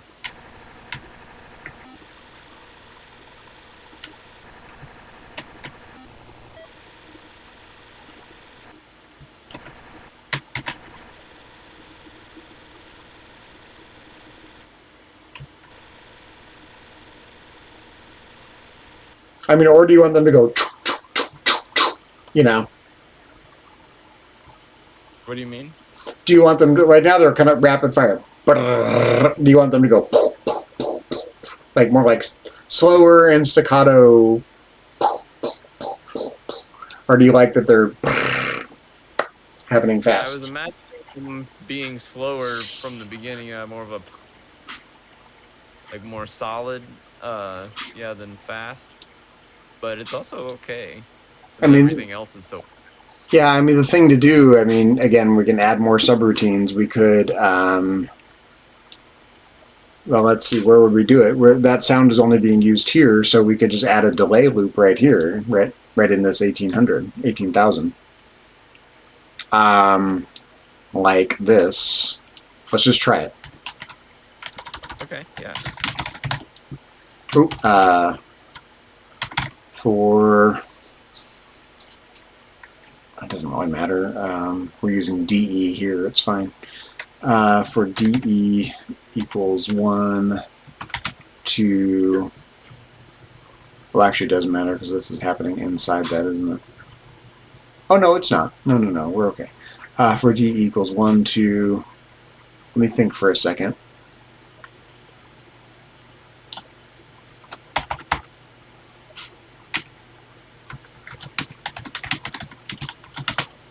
Okay, this might be too slow. It might be just right. We'll see. But I need to load the whole thing up again. Check it out. Can we make the texting on the title screen louder before we load it in? You mean the text popping in sound effect, the noise? Yeah, on the title screen. Yeah. It's right. The name of the game and our name. Which is right here, right? Yep. Yeah. Make. You want it louder? Like 8? Like 8 or something. Sure. Yeah. Again, you know, we're making a lot of changes here now. We're not making in the original file, so. Yeah. But the original file is also slower. Right. Changes the map a bit, that's true. Yeah. Okay, so.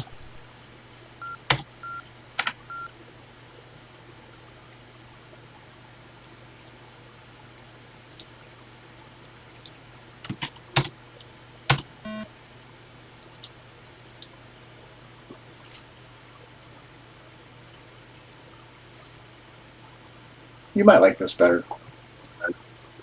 Because I think you like the kind of sound of the NPC spawning. As I remember you being very, very happy with that. Yeah, it made them all feel very solid and drew your attention to them. Yeah, I did like them like that. And you're saying that's getting lost a little bit. Yeah.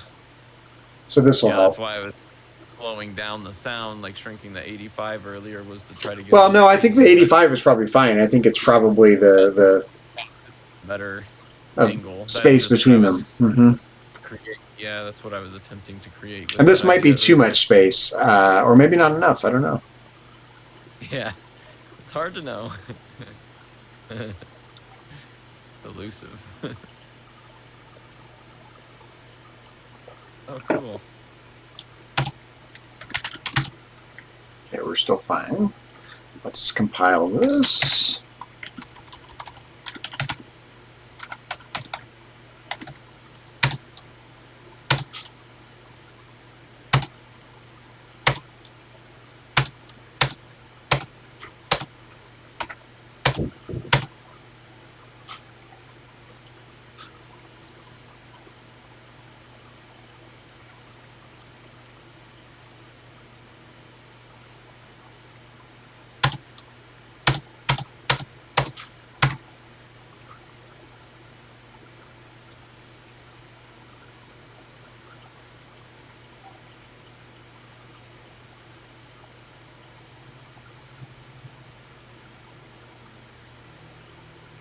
I get the same satisfaction out of this as like Bob Ross must out of painting. You know, he says, "This is your world. You're the creator. Like, sort of creator of our own little world here. Yes, sir. You're the creator. However you want it to be, that's how it can be. You know." Yep. Gotta make our happy accidents. Exactly. Find them, really.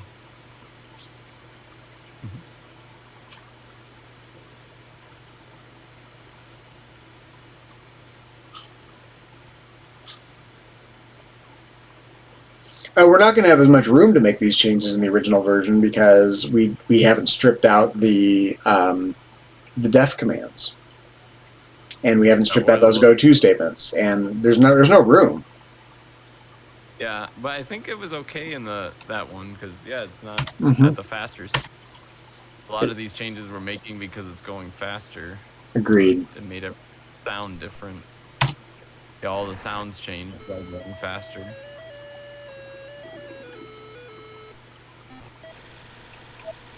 That sounded pretty good. Yeah. The kind of you know, the low pitch sound and then the higher pitch beep. It sounded pretty good. Mm-hmm.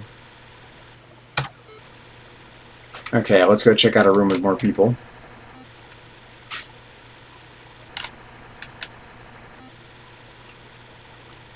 Okay, you ready? Yep. That sounded pretty good, actually. Yeah, maybe it could go just a little bit faster. But yeah, I like that. I like that a lot more, actually. And there's not many rooms with that many people. Let's go check out one other room here. Let's do a couple others. Yeah, my gut instinct is a little faster, but I could... Yeah, we could lower it to 750 from 1,000. That's what I was thinking. It doesn't feel too slow to me. I mean, it's... Definitely doesn't and the less people there is, the better it'll feel, I think. I mean, we could try it with 750 instead if you want. There's only a few rooms with a lot of people. You want to try Let's it? try it. Yeah.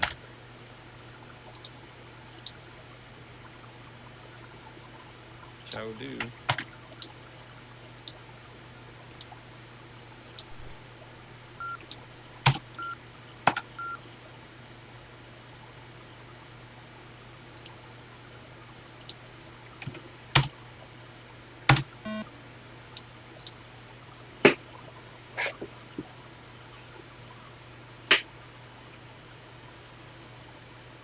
Dino, you're on camera. You're famous. Mm-hmm.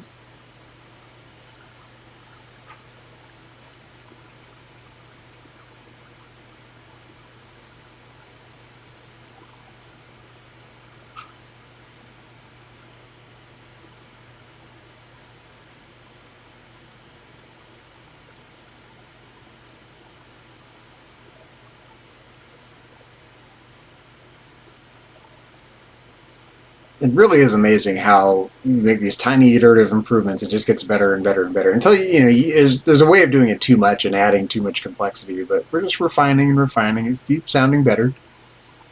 Yep. Yeah, I think we've done a good job at not overcomplicating things. Agreed. That's simple. Okay, save. Disk 1, SCXB.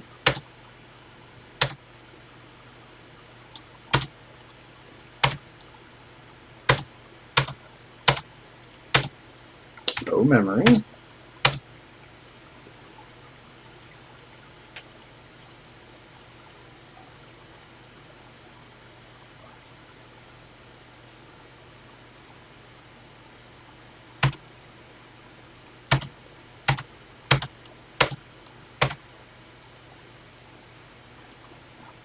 course, it's interesting because these file extensions, the .obj, that wasn't this is a much later convention than the TI.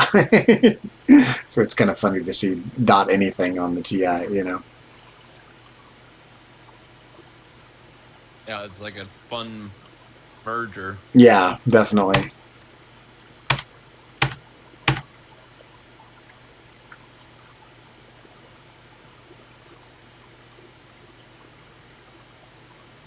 It is kind of fun to think about what future computer history would have been like if the TI had become the norm and hadn't gone defunct prematurely, because it was so popular. I mean, they made 3 million of the things. They were everywhere. So they're so cheap to get, you can still get one really cheap compared to other kinds of retro computers. You want to buy a nice condition, you know, IBM PC from 1985. You're going to spend $1,000 or more, you know, and yeah, or more. And if you want to get a nice condition TI, you can spend 200. You know, Wow, that's way easier. way.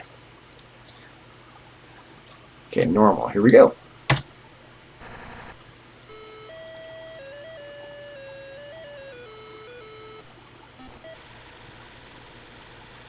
You know, the nice thing, what we did there too, it created just a little bit of a delay after the spawning of Xanthippe and the exclamation mark. It actually created a nice little break between those two sounds.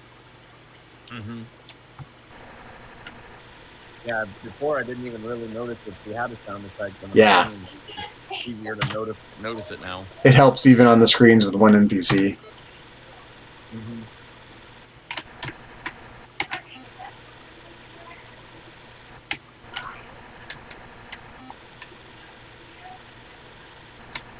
There we go. Ready? Yep. Yeah, I like that more. Yeah, that's great. I like it. Yeah, that felt good.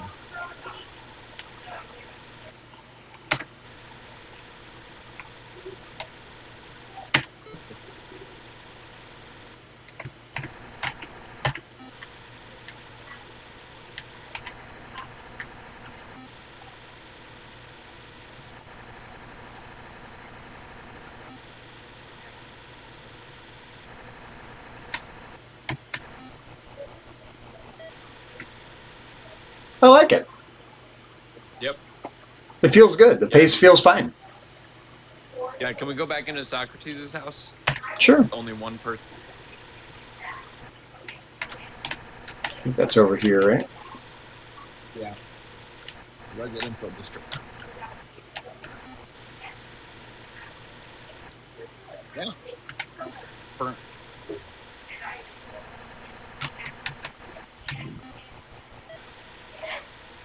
I love it. It feels good. It does feel good. It feels exactly like I'd expect a retro game to feel. Yep. I could be talked into turning up the text volume, but I think everything else was good.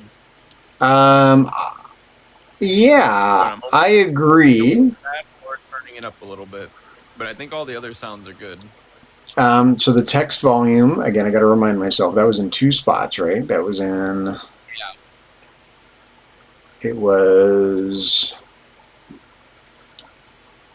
Where are we? Not there. Here. There we go. Right here. So back to 15. Yeah. Yeah, make it just a little louder again. Okay, and then 6700, right? No, Yeah. 6700 was the walking sound. Oh yeah, that is a walking sound. 10,000. Let's just double check. 10,000, yes.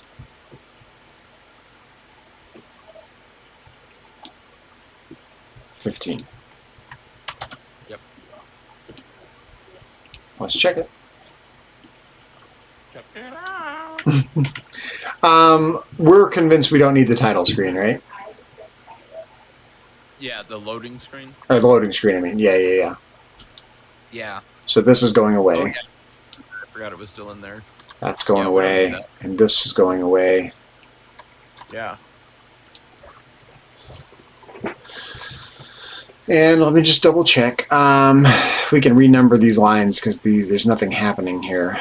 There's no loops back to any of this, so this can all be 1, 2, 3, 4, 5, 6, 7, 8, 9.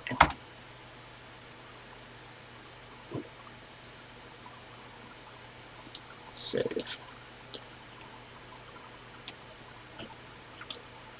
Little improvements.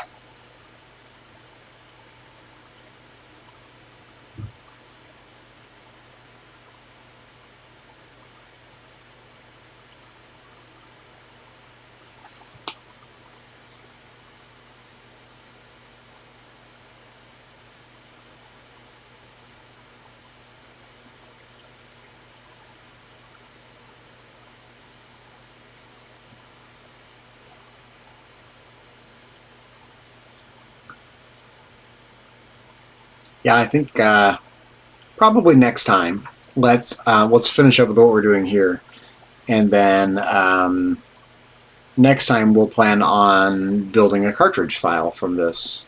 Oh, hello, Unbanned Vlada 777 says hello, hello. We're working on a retro game right now. Our TI Extended Basic Socrates game that we're trying to compile and run in assembly, eventually to be turned into a cartridge for the Texas Instruments TI-99 4A home computer. Okay, so let's save this. That's 1 SCXB for Socrates XB.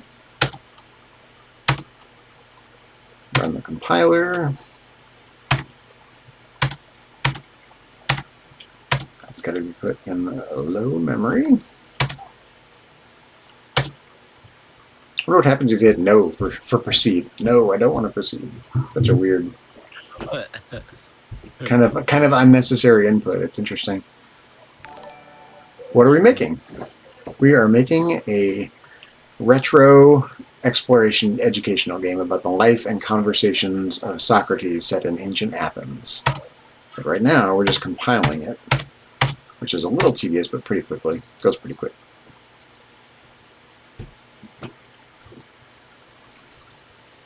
And we've been tweaking lots of things like the sound effects and timing and stuff like that for the version that's eventually going to be turned into a cartridge. And then my cat Dinah is saying hello. We are making a game. Yes, we are making a game. It's kind of more like an exploration experience than a game per se, but I think of it as a game for sure. Got a story. It's got a story. It's a story-driven game. Yes. It's not much of a challenge to it per se. And there's no gamification to it, you know. But you go through the story. Yes, in that sense, it's a game. More like an interactive story. Yep, and you got to unlock the doors. And you got to unlock the doors. Yeah, so that's the only real game aspect to it is completing enough of the dialogues. Can you ask us something? Sure, unless it's whether you want to make graphics and so on and so forth for my channel. How long will it take to build a chess game? I don't know how to build a chess game. I don't know much about chess algorithms, so I don't really know. That's a good question. I do not know the answer to. I think there are different levels of complexity to chess games. I can imagine a super minimalist chess game with a relatively simple chess algorithm that I might have half a chance of understanding. It would be fun to build a chess game, but I'm afraid I don't know what I don't know there. Yeah. I want to do like a 3D one, a 3D chess game. Yeah, it's not a new idea for sure. You know, I'm sure they're out there. Yeah. All right, we need to set the CPU speed to normal. You want to take a preview at our sound effects here and see if you're happy with the volume levels? Yes.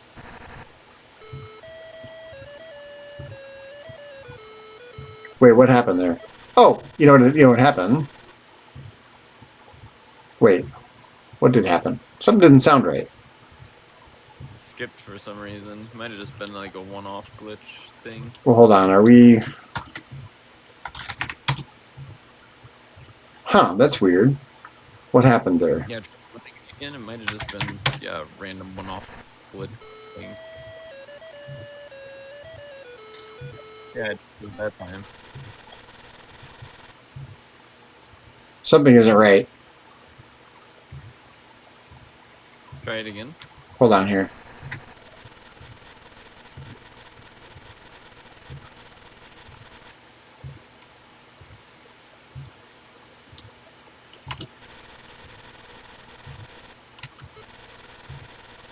Let's put that at 16 instead of 15 or 17.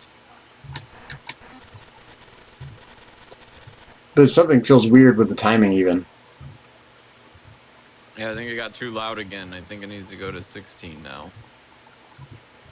But even the timing feels wrong. it felt wrong at the louder volumes. What did I do? Yeah, because I think all you changed was the volume. Unless you accidentally took something out with the loading screen. But that was all commented out already, so Mm-hmm. something was calling on that. I don't think so. frequency. Yeah, I don't think so. I don't think anything is. It'd be in that same section if there was, probably. That's so weird. Yeah, I think it might just be the volume. All right, That let's change happens a it. lot. Let's change it back. Or change it to 16. Sure, sure. Okay, so that was up here in 2 places. Yeah. Up at the top, some middle-ish top. Yep, it was right here. Yeah. And then mine 10,000. 10,000. Yeah.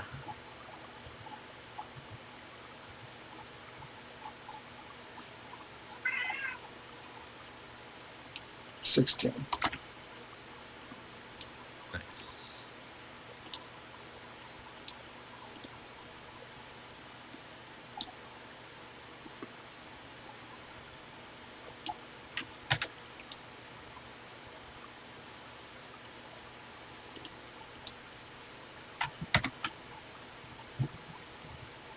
That's weird. I think we need to restart Classic 99 because I think something's wrong. I didn't even get an into program beep there or anything. So let's just restart Classic 99. I think there might just be a little glitch going on there.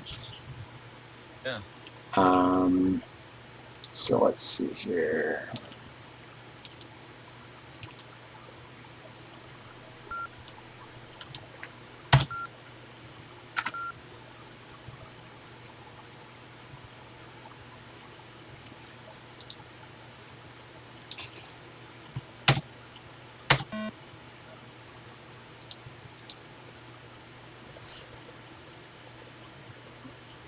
I think that's probably it. I bet you Classic 99 was glitching for a minute.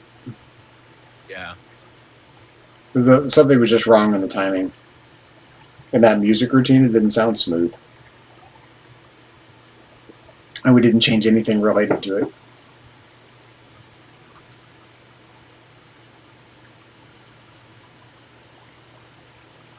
Oh, I'm smelling stir fry out there. So wrap this up and go have some stir fry in a minute.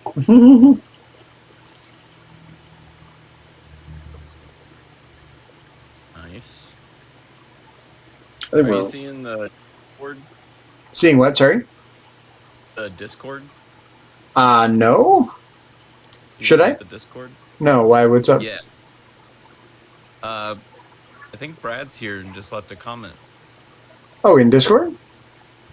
Yeah, a comment just popped up on my screen. I just noticed.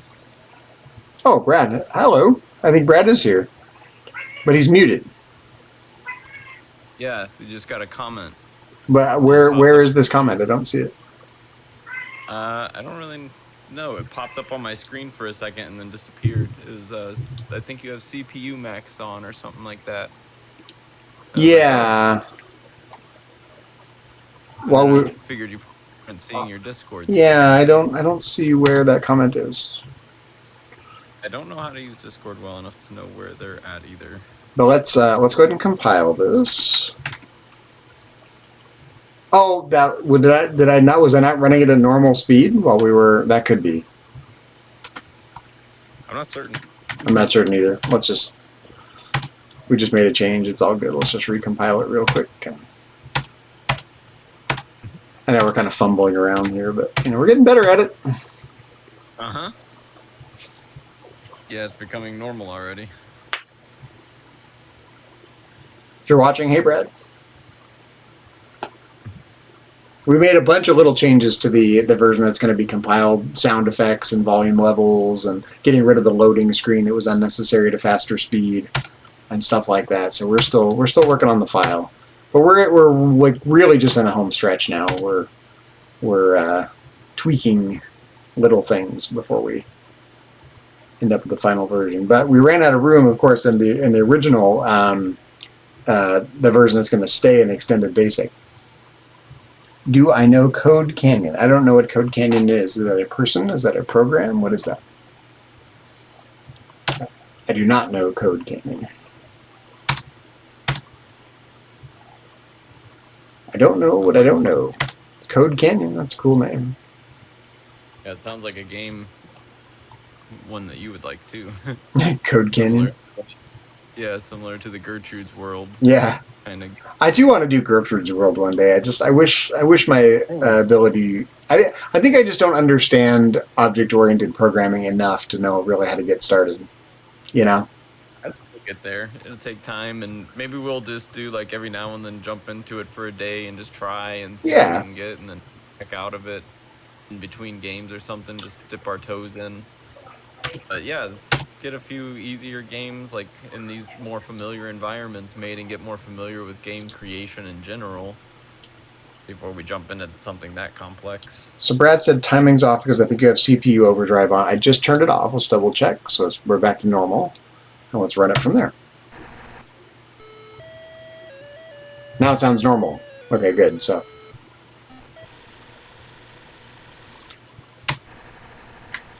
So we added a little, we were adjusting the timing of the text.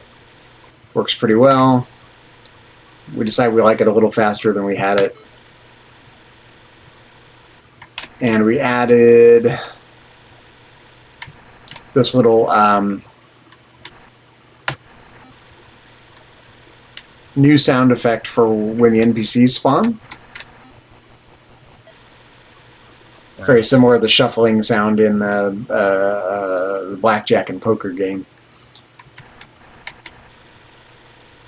Like as if the NPCs are being dealt out. Yeah, I like the way they sound now. Like source code game selling platform. Yeah, I know nothing about that. Sorry.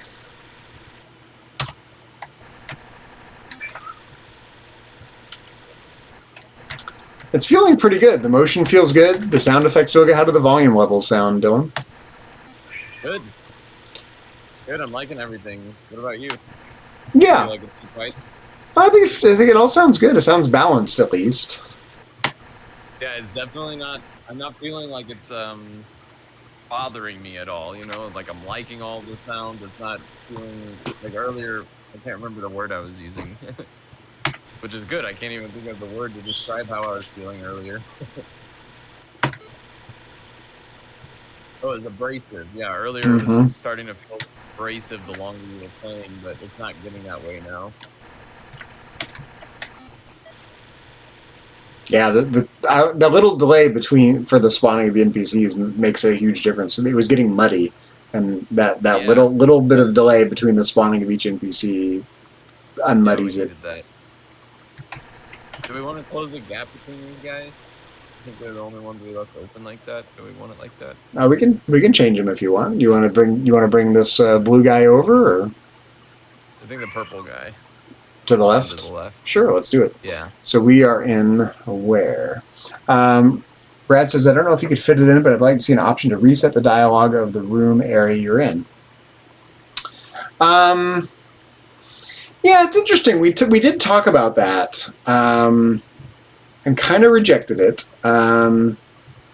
mainly because we wanted to make it, A, we ran out of room, and B, we wanted to make it totally clear what's been done and what hasn't. So if a dialogue is done in a room, you're just moving on to future dialogues. And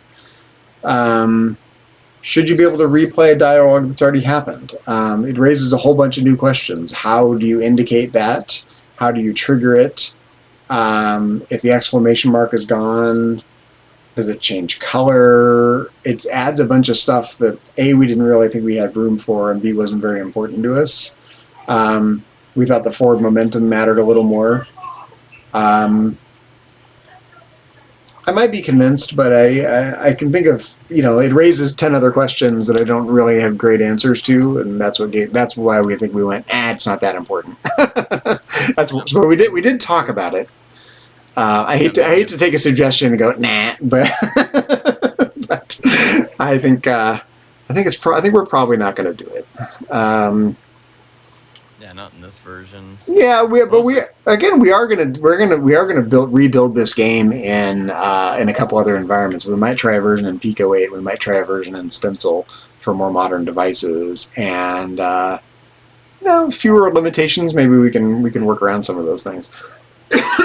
Well, we'll get to see which room we're in if we're gonna make that change. Let's see here. This is in the Stoa of Zeus, right? So way down here. Yep.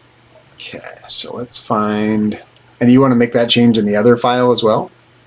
Probably, huh? Yeah. Yeah. So we can do both real quick. Okay, where's Stoa of Zeus? Up here somewhere.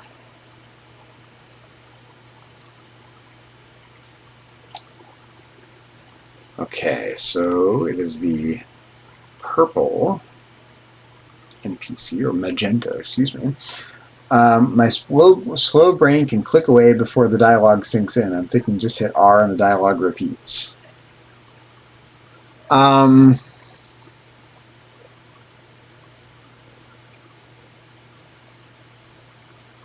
me think about that between now and next time. Let's see if there's a way that I can make that intuitive, without having to explain how it works. I don't want to add. I don't want to have to have instructions on the screen so much. I mean, we plan to have a little, manual / set of instructions with it, or at least a something. So maybe, let me think about that. Maybe there's something we can do. What are you doing? What basic is this? This is TI. Right now we're playing the compiled version of it. We're working in TI Extended Basic for the Texas Instruments TI-99 4A home computer. Partying like it's 1981. Okay, Stoa of Zeus. So the magenta character is this one here, right? That's blue. Yeah, and character 22 has, yeah, okay. So this one, we have row and column, so we want it to go to the left, so the column has to go down by 1. Yep. Like so. Boom. And then we want to make a parallel change in the other version of the program. Yeah.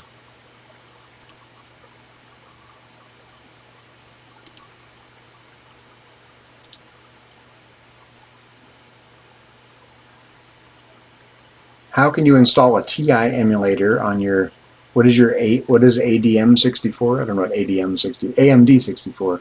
I think the classic 99 emulator just works on a normal PC. So that's called Classic 99. If you Google it, you can find the link to download the zip file, and you don't even have to install it. You just run it right from the file, unzip the file, and find you read the documentation and find the file that launches it.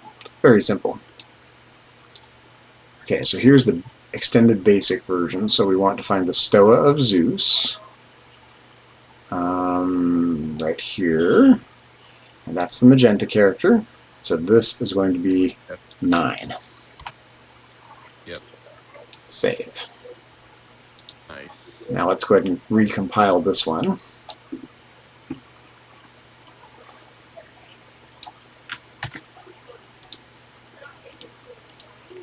Yeah, Brad, I'll think about the if there's a way I can come up with that's intuitive enough to know how to repeat the dialogue without having to change too much, or I like that. I did like the idea of it. I just can't think of a way to do it that doesn't necessitate more stuff on the screen that I don't really want to deal with for the sake of keeping it simple.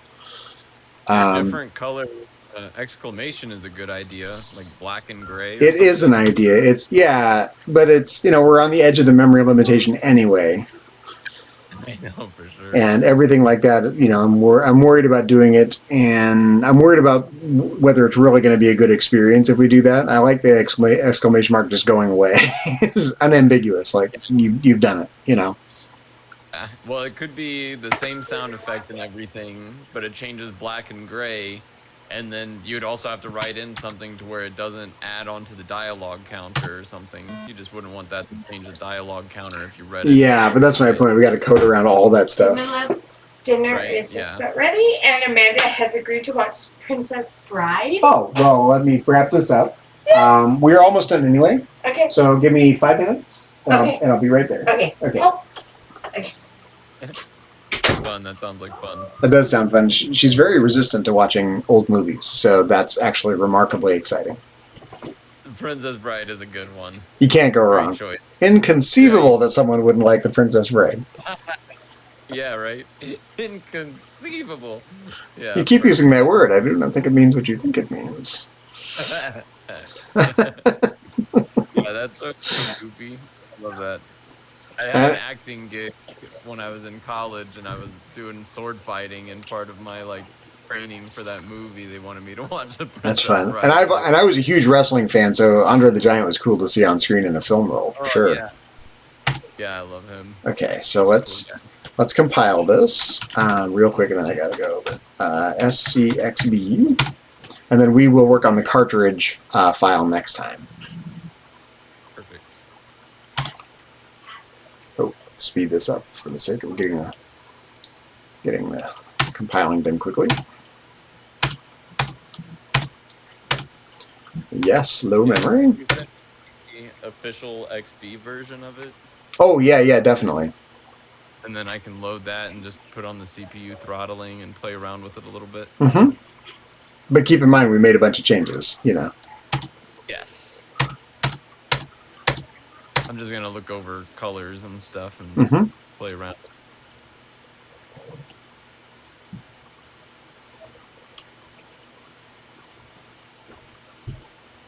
We're in the home stretch. But that's the thing. We found that with Frieza's Fury too. 80% of the game was working after a couple months, and the last 4 months we're tweaking it. Tweaking it, play testing, and squashing bugs. Exactly. But there aren't too many bugs here, though. I mean, it's working really smoothly. Yeah, this one was a lot less buggy. Frieza's Fury had a surprising amount of bugs to be found and squashed. This feels pretty rock solid on the whole. It does. Yeah, and all of the bugs that we were finding too were all little things like typos and stuff. Mm-hmm. So most of the times that we have them, it's just a typo somewhere.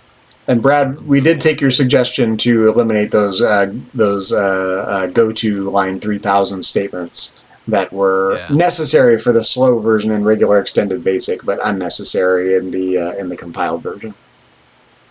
Definitely. That's how we got our memory back to do it. Okay, let's make sure we turn this to normal.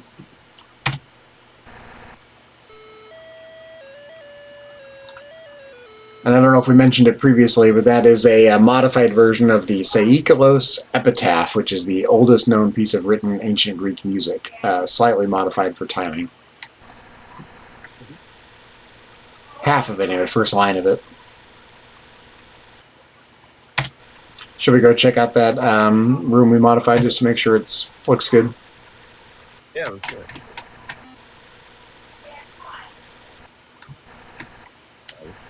Yeah, I'm happy we went with the faster speed. I am too. It matches the character movement better. Yeah, it does.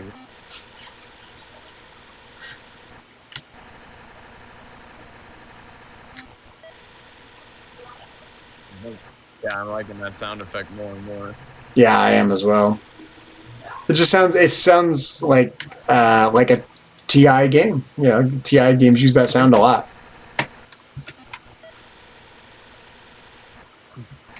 Yeah, that's better. I think that's better. Yeah. Just a little thing, but it's better. Yeah, I agree. More For- congruent with the rest of the game. Everything matches better. Fortune favors the bold, bravery wins all. But if boldness lacks wisdom, does it win or merely stumble blindly? On that note, I'm going to go stumble blindly into the other room and have some dinner and watch a movie because it's Mother's Day and we're having a little Mother's Day get-together over here. So good work today. Let's just take a really, really, really quick look at our Trello board. We have cleaned up the delay loop variables. We talked about releasing the XB version today, but we're gonna do that next time, I believe, after another final look at it. We don't need the XB32K version. Adjust the loop timing, we did that. Yep. All this other stuff, how to make a physical cartridge to look into. Yeah, we're good. We can work on this next time as well. So really good work today. Yep. I'm feeling really optimistic about the how the final version is going to play. Can you send me the? Oh, yeah. I'll do it after dinner if that's okay with you, so I can get out there and But I'll do it before I go to bed tonight. Or if it's tomorrow morning, that's fine. No, it'll be tonight. It's okay. Okay, and yeah, enjoy your night. Thank you. Thank you for watching. Brad, thank you for all your help as usual. Everyone who's watching, thank you for watching. I really appreciate your tuning in. And we tend to stream on Thursdays and Sundays right now. So our next streaming session will probably be on Thursday, probably around 2:30 in the afternoon, plus or minus, depending on what's going on that day. All things being equal, yeah, I think that's probably next, unless we get some spare time between now and then. So, and we're almost done with this game. So I hope everyone gets a chance to play it when we're done with it. Brad, have a good night. Thank you for tuning in. Again, thank you for all the help. Really, really appreciate it. You're keeping us on the rails here. Much appreciated. Everyone have a good night. We'll catch you next time. Bye. Bye-bye. Bye, Dylan.